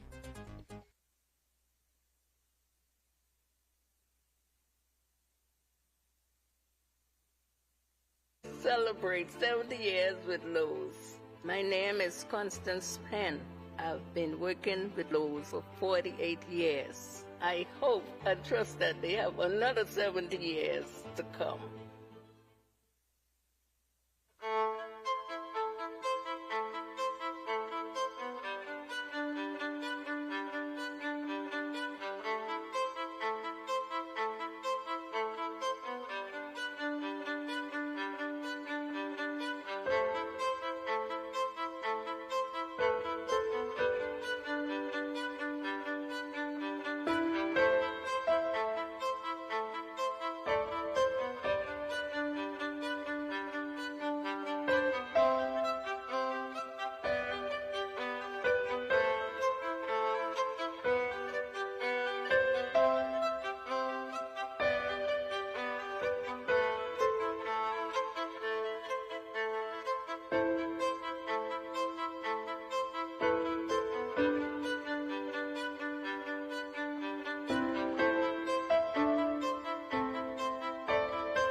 KTH Physiotherapy has a professional team of therapists that stay up to date with the latest methods in orthopedic rehabilitation.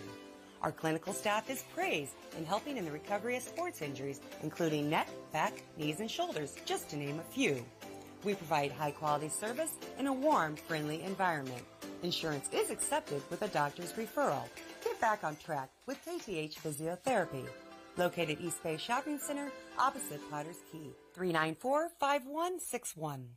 Catch Janae's annual 20% off back-to-school sale going on this week only. Get up to 20% off on all school items in stock. Yes, 20% off all school items. Shirts, jumpers, skirts, boys' long and short pants, school neckties, PE shorts in a variety of colors, colorful back.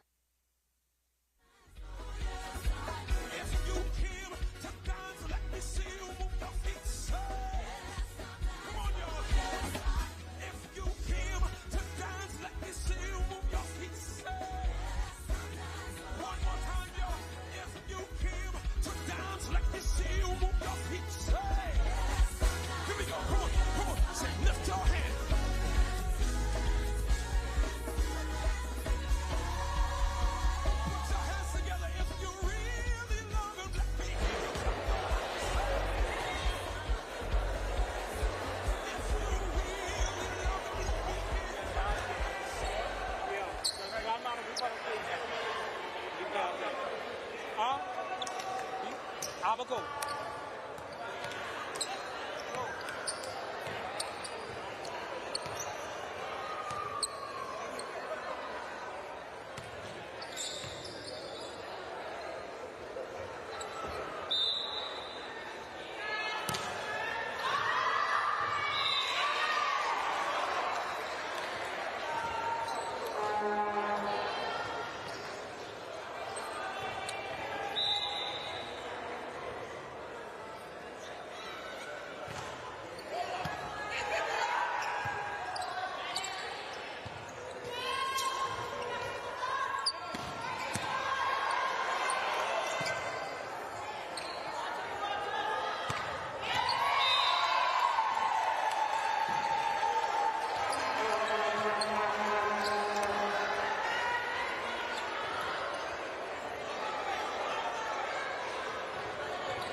Columbus Isles ladies playing against Exuma. Exuma's leading the match now at 4-0. Tia Wilson's at the service line. Ball is over on Exuma's side. They have a little difficulty in getting the ball over. But all is going well for Columbus Isles. They suffered an injury earlier in the match. One player is out. But here it is. They putting it on Exuma right now. The score is 5-0. Ball is off the net. Tia sets the ball. Jenny Ardley with a big spike down the middle.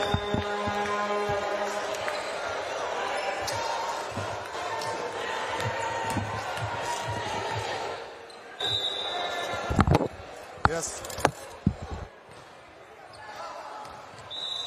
Ball serve out by Tia Wilson. Columbus Isle has a good squad on the team now, with on the court now with number 3, Brittany Bonamy, Tia Wilson, Laval Sands, Jeannie Adderley. Ball set to Janae Sanders. Big power hit. Janae Sanders showing that she's not only a setter, but she can also hit the ball. Janae Sanders going to the service line. She's a big float server, so she could get about 3-4 points consecutively here. Ball is on. Exuma passes the ball well. Ball's over. Ball's dig. Ball sets out to Brittany. Big hit. Brittany Bonamy with a big hit down the line. A timeout Exuma.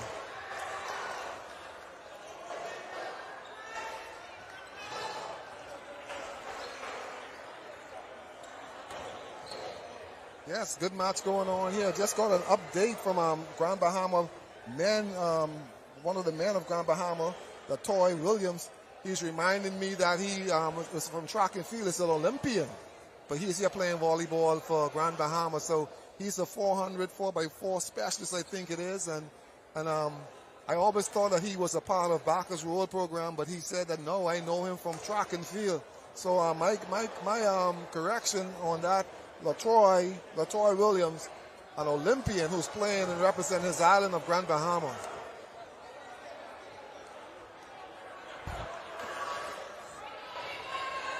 So Wilson, we smack back in the middle of this one as we see Columbus Isle with a fast start, 8-1, over the Exuma team.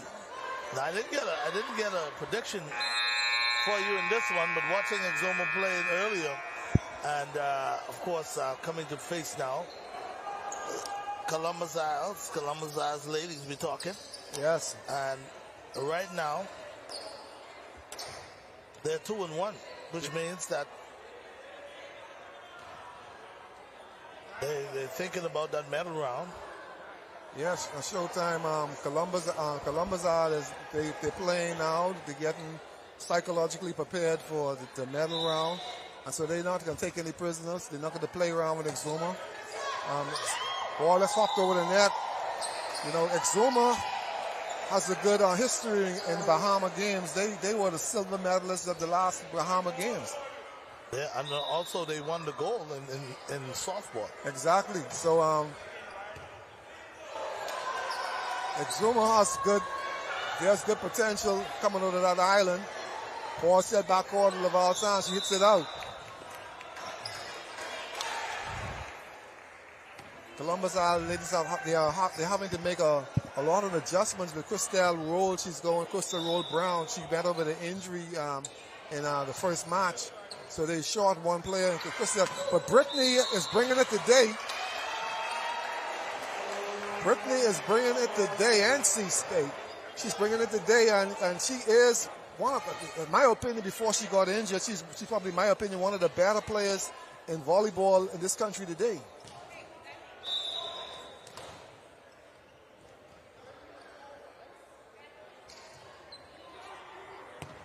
Ball serve, sets by Tia, sets Laval. Edrika Simon with a kill up the middle. So boy, when we look at this Columbus Isle team, they seem to be very focused and they're playing together as a team. Yes, you have on the court right now for Columbus Isles. You have 6 members who would have played on the national team at one point or another. All 6 of them would have played. Ball is up. Laval Sands digs it to set. Tia drives it over. Exuma recovers. Ball is played back over. Ball set back to Laval Sands. Big roll. Exuma still is in the market. Ball hit outside. Exuma is touching everything. No matter the score being 12-2, they are touching every single board.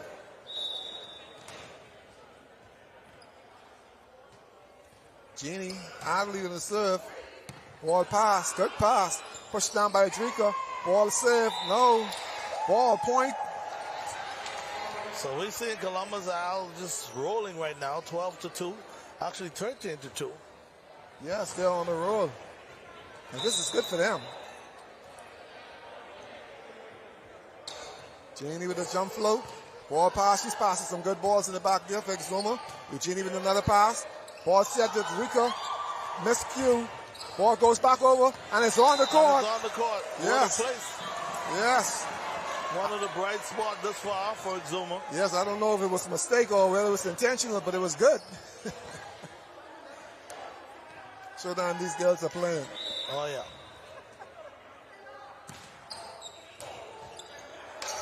Shank ball. Here comes Exuma now. Sarita Johnson with the ball off the hand. 13-4.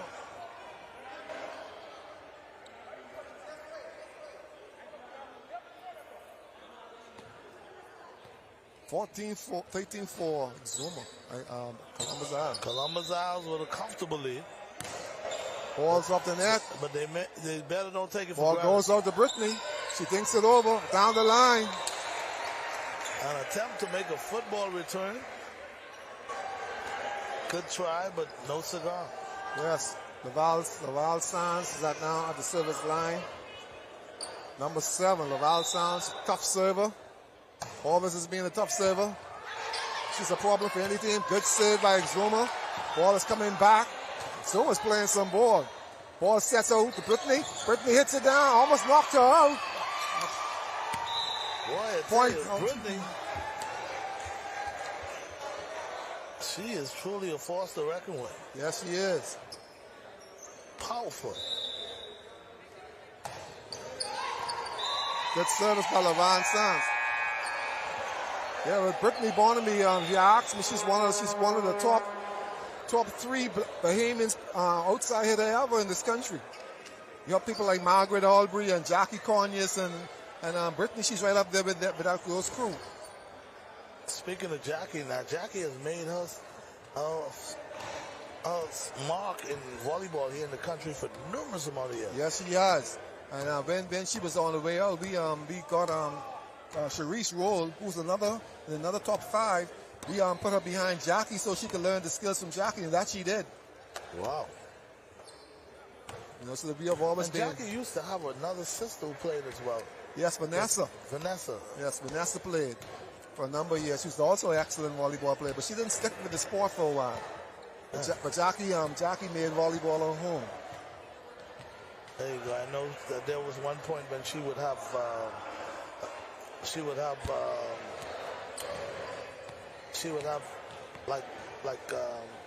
where she would bring the players together and teach them how to play the game, and she would bring in other volleyball players from all around the world to be a part of it. Yes, she had a program, a summer program, and she I think it's Coach Dell from Atlanta who came down. She had that program for a number of years. Yes, absolutely. A number of years. It's similar to a clinic. Yes. But it's a little more advanced than a clinic. Yes. But, she did tremendous things with a lot of the young players at the time. Yes, and a lot of persons benefited from it. Ball passes over by Exuma. Tia sets the ball to Jeannie. Jeannie dinks it over. Oh, that's a tricky play right there. Yes. Well, that's a Drika in the middle. So now it's a 16-4. Yeah, this is what you're talking about. This is what Columbus Isles men should have done with a weaker team. Exuma's hustling. And they get it over. Ball set to Brittany. Power, but she hits it out.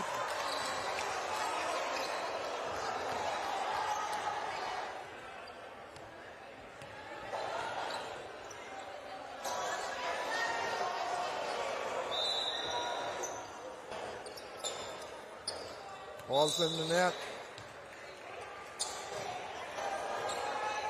Brittany Barnaby's at the service line. She has a good jump float also. Most of these girls jump float nowadays. If she stayed on the ground, she should have jump float. Ball under the net. That's a penalty. Serving the ball under the net is a crime.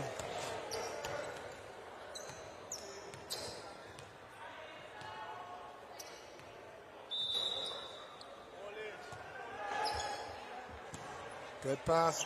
Set to Steven. Edrika. Oh, Exuma is playing. Ball set to Janae Saunders. Oh, she puts it into the antenna. Ball goes over to Exuma.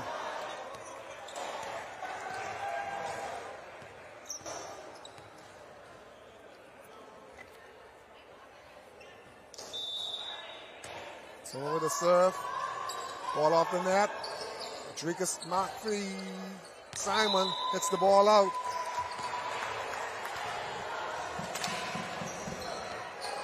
So now it's an 18-8.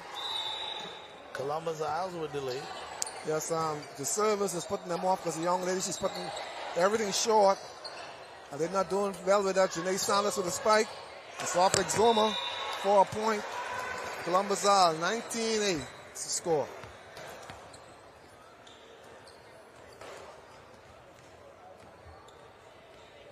Drika McPhee Simons at the service line. Ball serves over. Pass by Exuma. Yes. Oh, and Exuma with a... Yes. A wonderful return. Yes. An awesome return.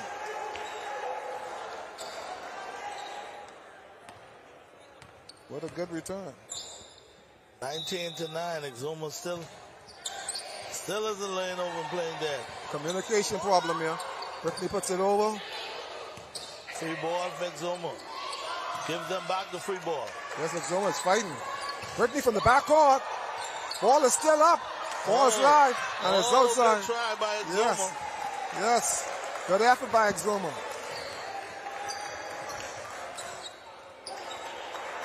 Good effort by Exuma. Exuma's not giving up. Yes, Naoka Davis is setting for the Exuma team, and she played for the, my memory serves me right, she played for the last Bahama games also. She's from a family of good volleyball players, competitive volleyball players. So we're gonna see them fighting, even though they should be outplayed by the Columbus Isles. Tia Wilson's at the service line. Timeout call for Exuma. Scores 21-9, Showtime. 21-9. Exuma. They're not playing as good as they would want to play, but they're still in it. Yeah, they're feisty. Yeah, they're very scrappy. They're feisty, like you said, and they're continuing to try to scrape and crawl their way back into this one. Yes, they are. That's why the Bahama games is so important. You know what I mean? Because here it is, you have players who have been inactive for so many years and without no reason to play. The Bahama games give them a reason to play. They want to get back in shape and play. Yes, yes, yes. Yes, and it helped. And we talk about the Bahama games coming back after 21 years, but I would say this. I believe this is an eye-opener, and this is something that we as athletes, Bahamians, we could build on. I mean, we talk about the 50 year and how significant it is, but I think just bringing back the Bahamas games are going to give people incentive to want to get back in shape, want to be a part of and work on and developing more from the various islands. Yes, a healthy nation. It's a wealthy nation. That's right, a healthy nation is a wealthy nation. And that is we used to coin that at one time. Right, indeed. And so now we need to get back to that. A healthy nation is a wealthy nation. The Val Sands with the spike.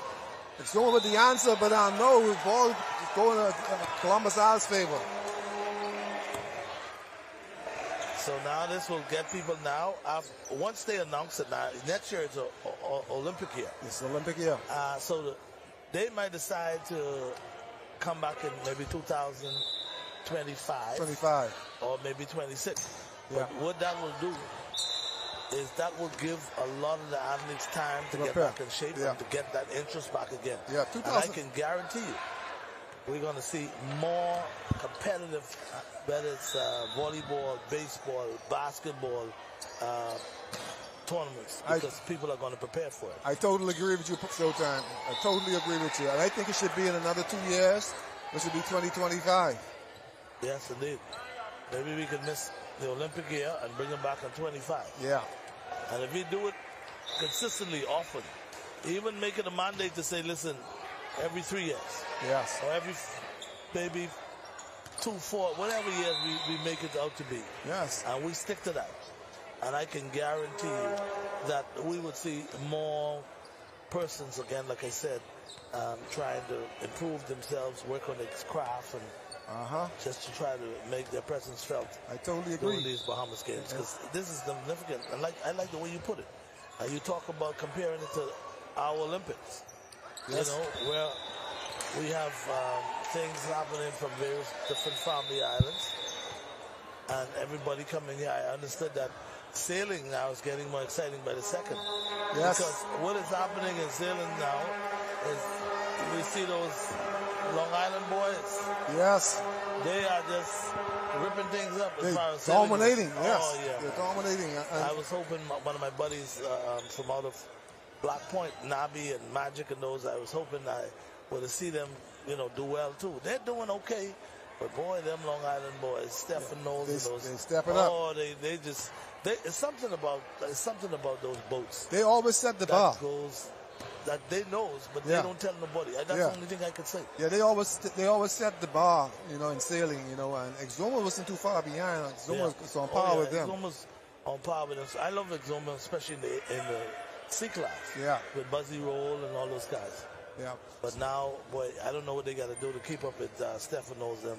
See, Long Island. it's going to come together because now sailing is a national sport. Yeah, indeed. It's our national sport. You'll find that nowhere else in the world. Yep. It's a Bahamian thing. Yeah, it's something that's unique here in the Bahamas.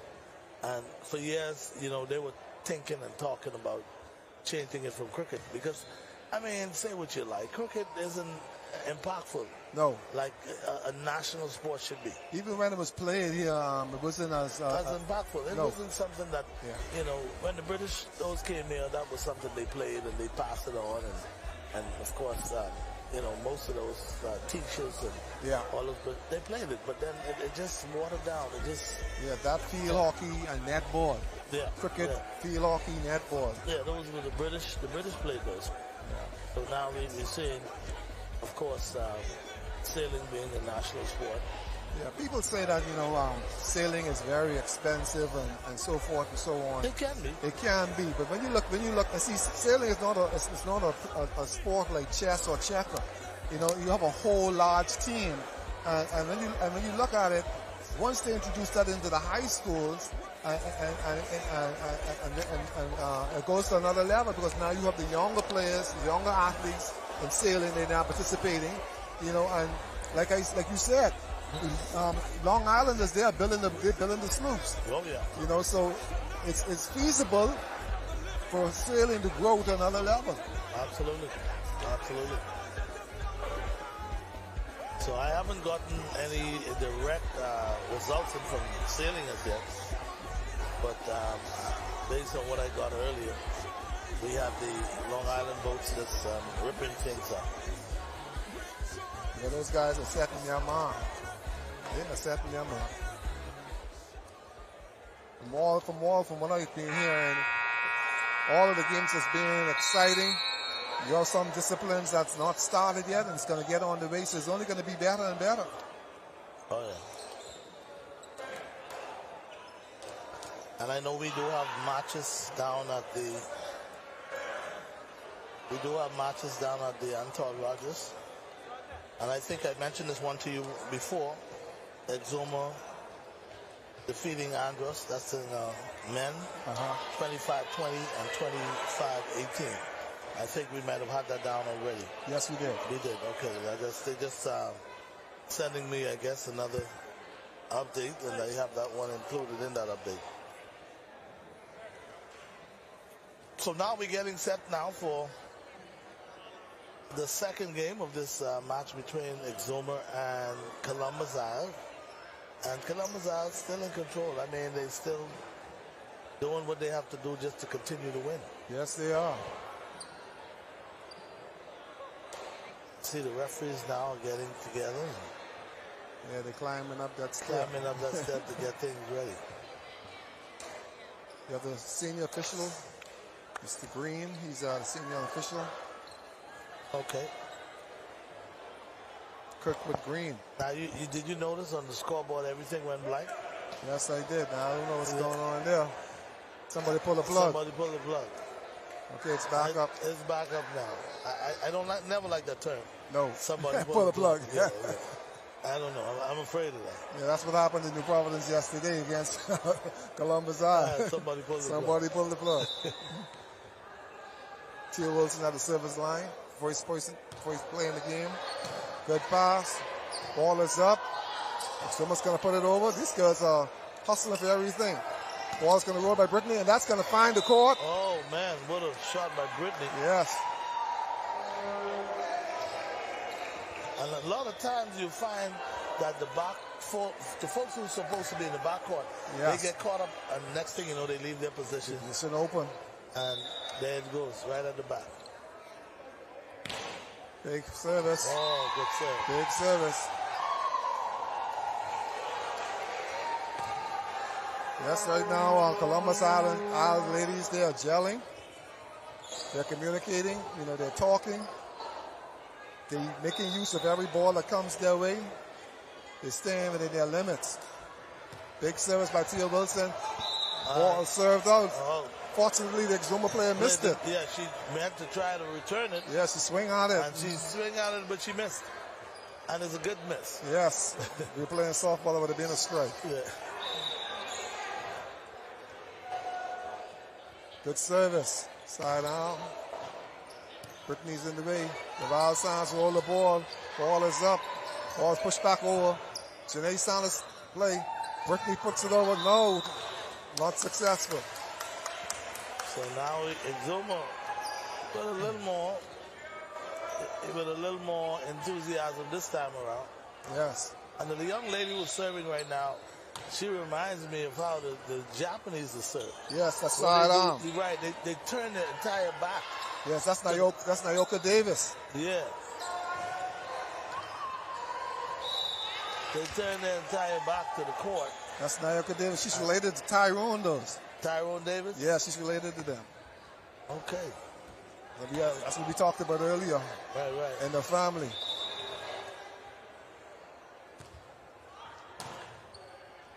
Good hustle.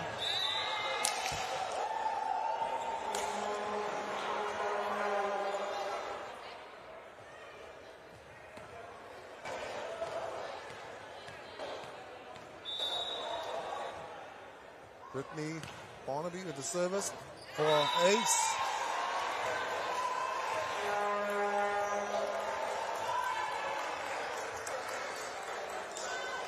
So I see some of the Grand Bahama players getting ready for their matchup. I see my good buddy Commander Feast is here all the way from Abaco.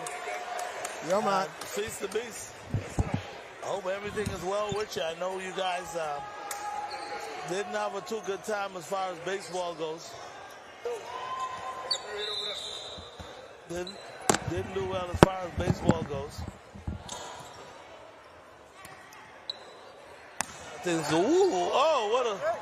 What a smite by Saunders and a good try returning that. Yes, I'm afraid of Drummer. Eamon Morris, he picked it up, but no avail. Point then to Columbus High. So now we have a 6-3 lead, Columbus Isles.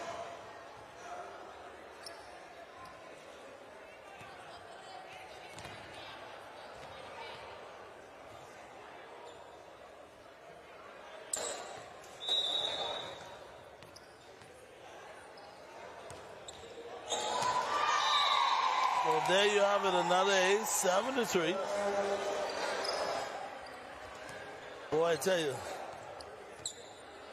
Exuma. Felicia made the service good service, also a good softball player. Softball also for the Bahama game for Columbus High. So she's from the softball pitch, volleyball courts.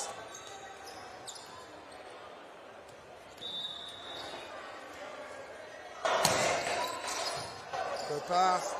Good set. Drika didn't go. Roll the ball over for a kill.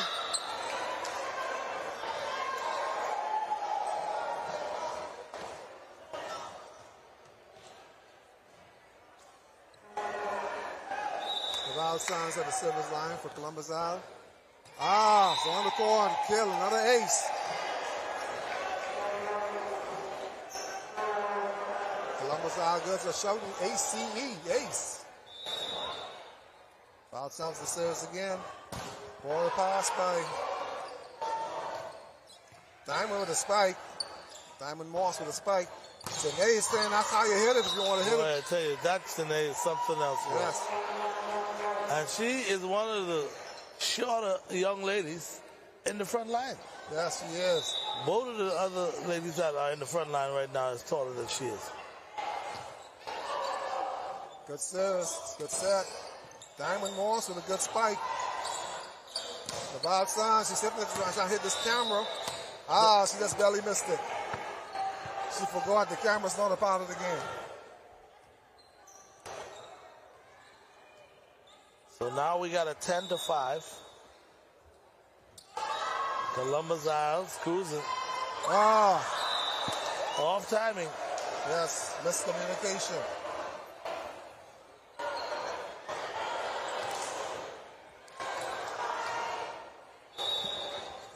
So now it's a 10-6 ball game.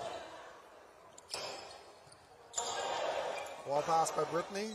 Tia set. Sets out to Janae Saunders. Ball is digged by Exuma. They carry back. Exuma with a good comeback. Yes, just barely. Just barely. Wait a minute now. They're going to say it went under the net. Yes, it went under. Janae Saunders with the serve. Diamond Moss puts it up. Goes back to Tia Wilson. She thinks it over. 4 kill. Diamond Moss did not block. Got to be ready to block. Janae Saunders at the service line. Tough. She stays on the ground. Just placing the ball on, conserving energy. Ball set to Diamond. Diamond spikes it. Almost a kill. Tia Wilson with a spike. Ball digged by Exuma. Ball still up and play by Exuma. Big spike by Exuma. Janae Saunders takes the ball. Tia sets the ball. Drika puts it over. Back in the corner for Exuma. Exuma sets the ball. Bumped over. Ball set by Tia Wilson. Miscommunication. Victor hit it into the net. What a volley. Yes, it was. Someone's giving us a good showing.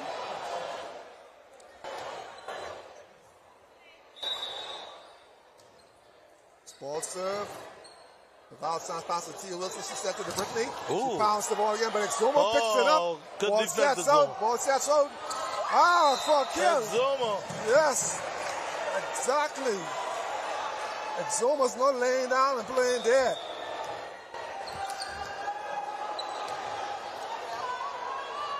I think they had number 16 is in the backcourt, but she spiked that ball.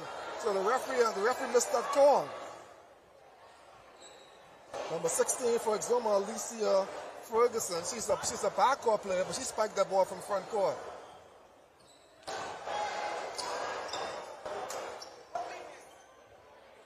We check the lineup and see. I'll see you in a minute. Yes, the referee missed that call. Fortunate for Exuma.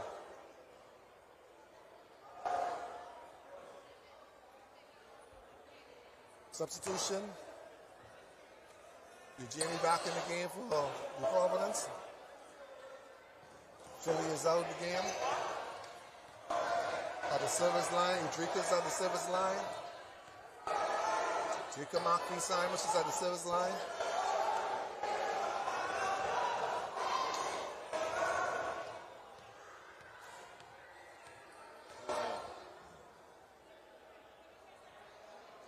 So now we're back to action now.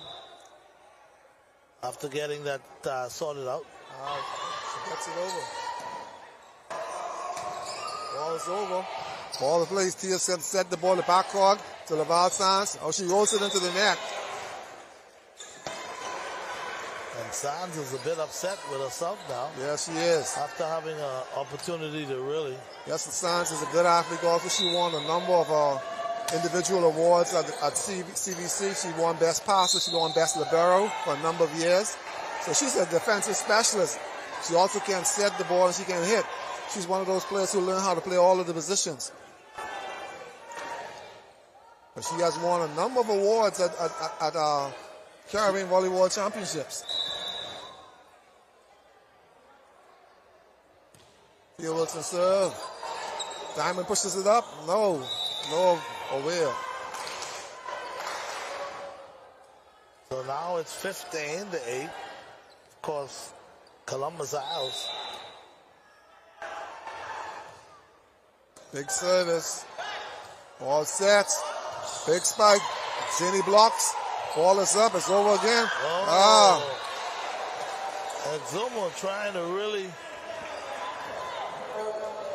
come up with a fantastic play. So McCall's a timeout. Yes, Eugenia, she's a big blocker. And she's not going to let you get anything past her easily or freely.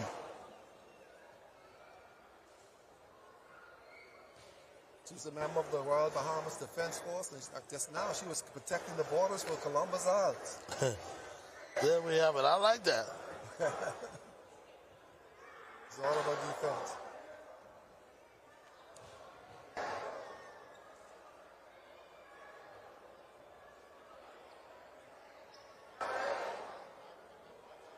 Got a timer here going on right now. Coach Exuma, he's now discussing how we're going to stay in this match. Columbus Isles, they're just having a sigh of relief right now after losing yesterday to Abaco, I think it was. Or was it New Providence?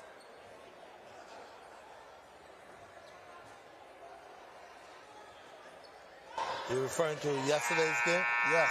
Yeah, they lose to New Providence. In 3 sets. So that was a battle yesterday. Oh, indeed it was. It was a battle yesterday. And they're missing 2 of their key players today. By the time we roll around into the medal rounds, everybody should be home. Thea Wilson is still at the service line. Ball up. Yes, the pass is killing Exuma. So now it's a 17-8. Columbus Isles ladies. Miscommunication again.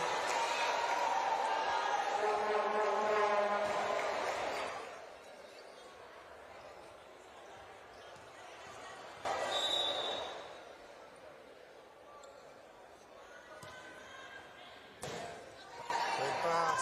Ball is up. Diamond Moss put the ball over. Is it over? Yes, it's over, but it's out.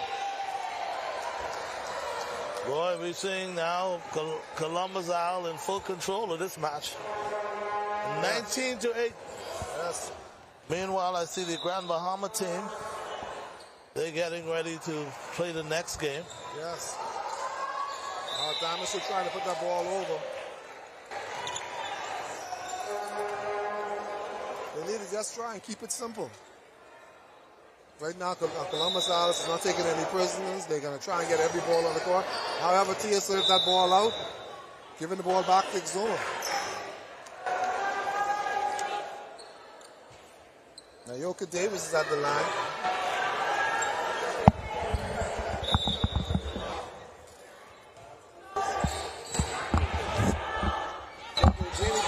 Oh, good combination. Looking around for the act. That was a good run.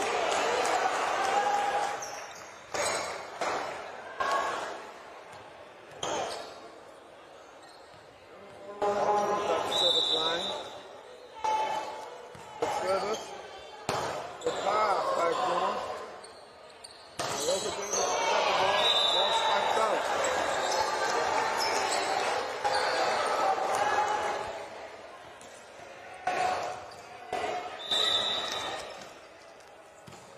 Okay. Okay.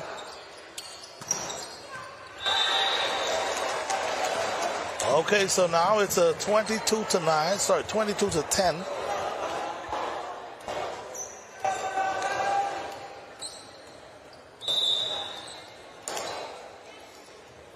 Good service by Zuma. Tia sets the ball to Laval. Laval puts it down. Oh, man. Laval, they're making it a 23-10 lead, and I think Exuma now, we're beginning to see Exuma maybe about to Janie Adley says give up on this one. They caught Columbus out sleeping. She bumped the ball back over on one. She saw them comfortable and in bed. In case you're wondering, guys, that's a 23-11. The ball is up by Exuma. Diamond Moss puts it over. Brittany saves it. Tia sets it out. Renee Sanders. Ball is up. Sanders run for the ball. Oh, man. Yes. Ball sets out. Go to the outside. We didn't see this from Exuma earlier, but yes. Exuma fighting is back. showing some life. Ball sets in the middle of the Rica. Big spike. Big spike down the middle. What a try by Exuma. Yes. Big spike up the middle for Drika Markey Simon. These girls are having a good time. Laval Sands is at the service line. Big server. She's capable of serving an ace. So if Exuma don't watch it, it could be an ace in game. Ball's on. Ball's over. So they start to pass it to Tia. She jumps. She spiked the ball. Oh, she ran over. So now it's 24-12. Can Exuma come back and win this one, Coach? God is able. Good pass. Drika. Ball swiped off the block. And down for the kill. Unfortunately, there goes your... Wait a minute. Yes, that's right. There goes your ball game. Yes. So 25-12, Columbus Owl with the second consecutive win. So that's going to do it. And speaking of doing it, that's going to do it for us. Of course, we will be back tomorrow, 12 noon, to bring you more coverage of the Bahamas games volleyball from here at the Kendall Isaac Gym. For my co-host, the legend himself, Wilson, we want to say thank you so much for tuning in to us. But don't forget, tomorrow, same place, same time, at noon tomorrow, we'll be back here. And we'll be back here to bring you more live coverage of the Bahamas games volleyball style. That's going to do it for us. We're out here. Have a safe one. I'm Ivan Showtime. Thank you for your time. We'll see you next time.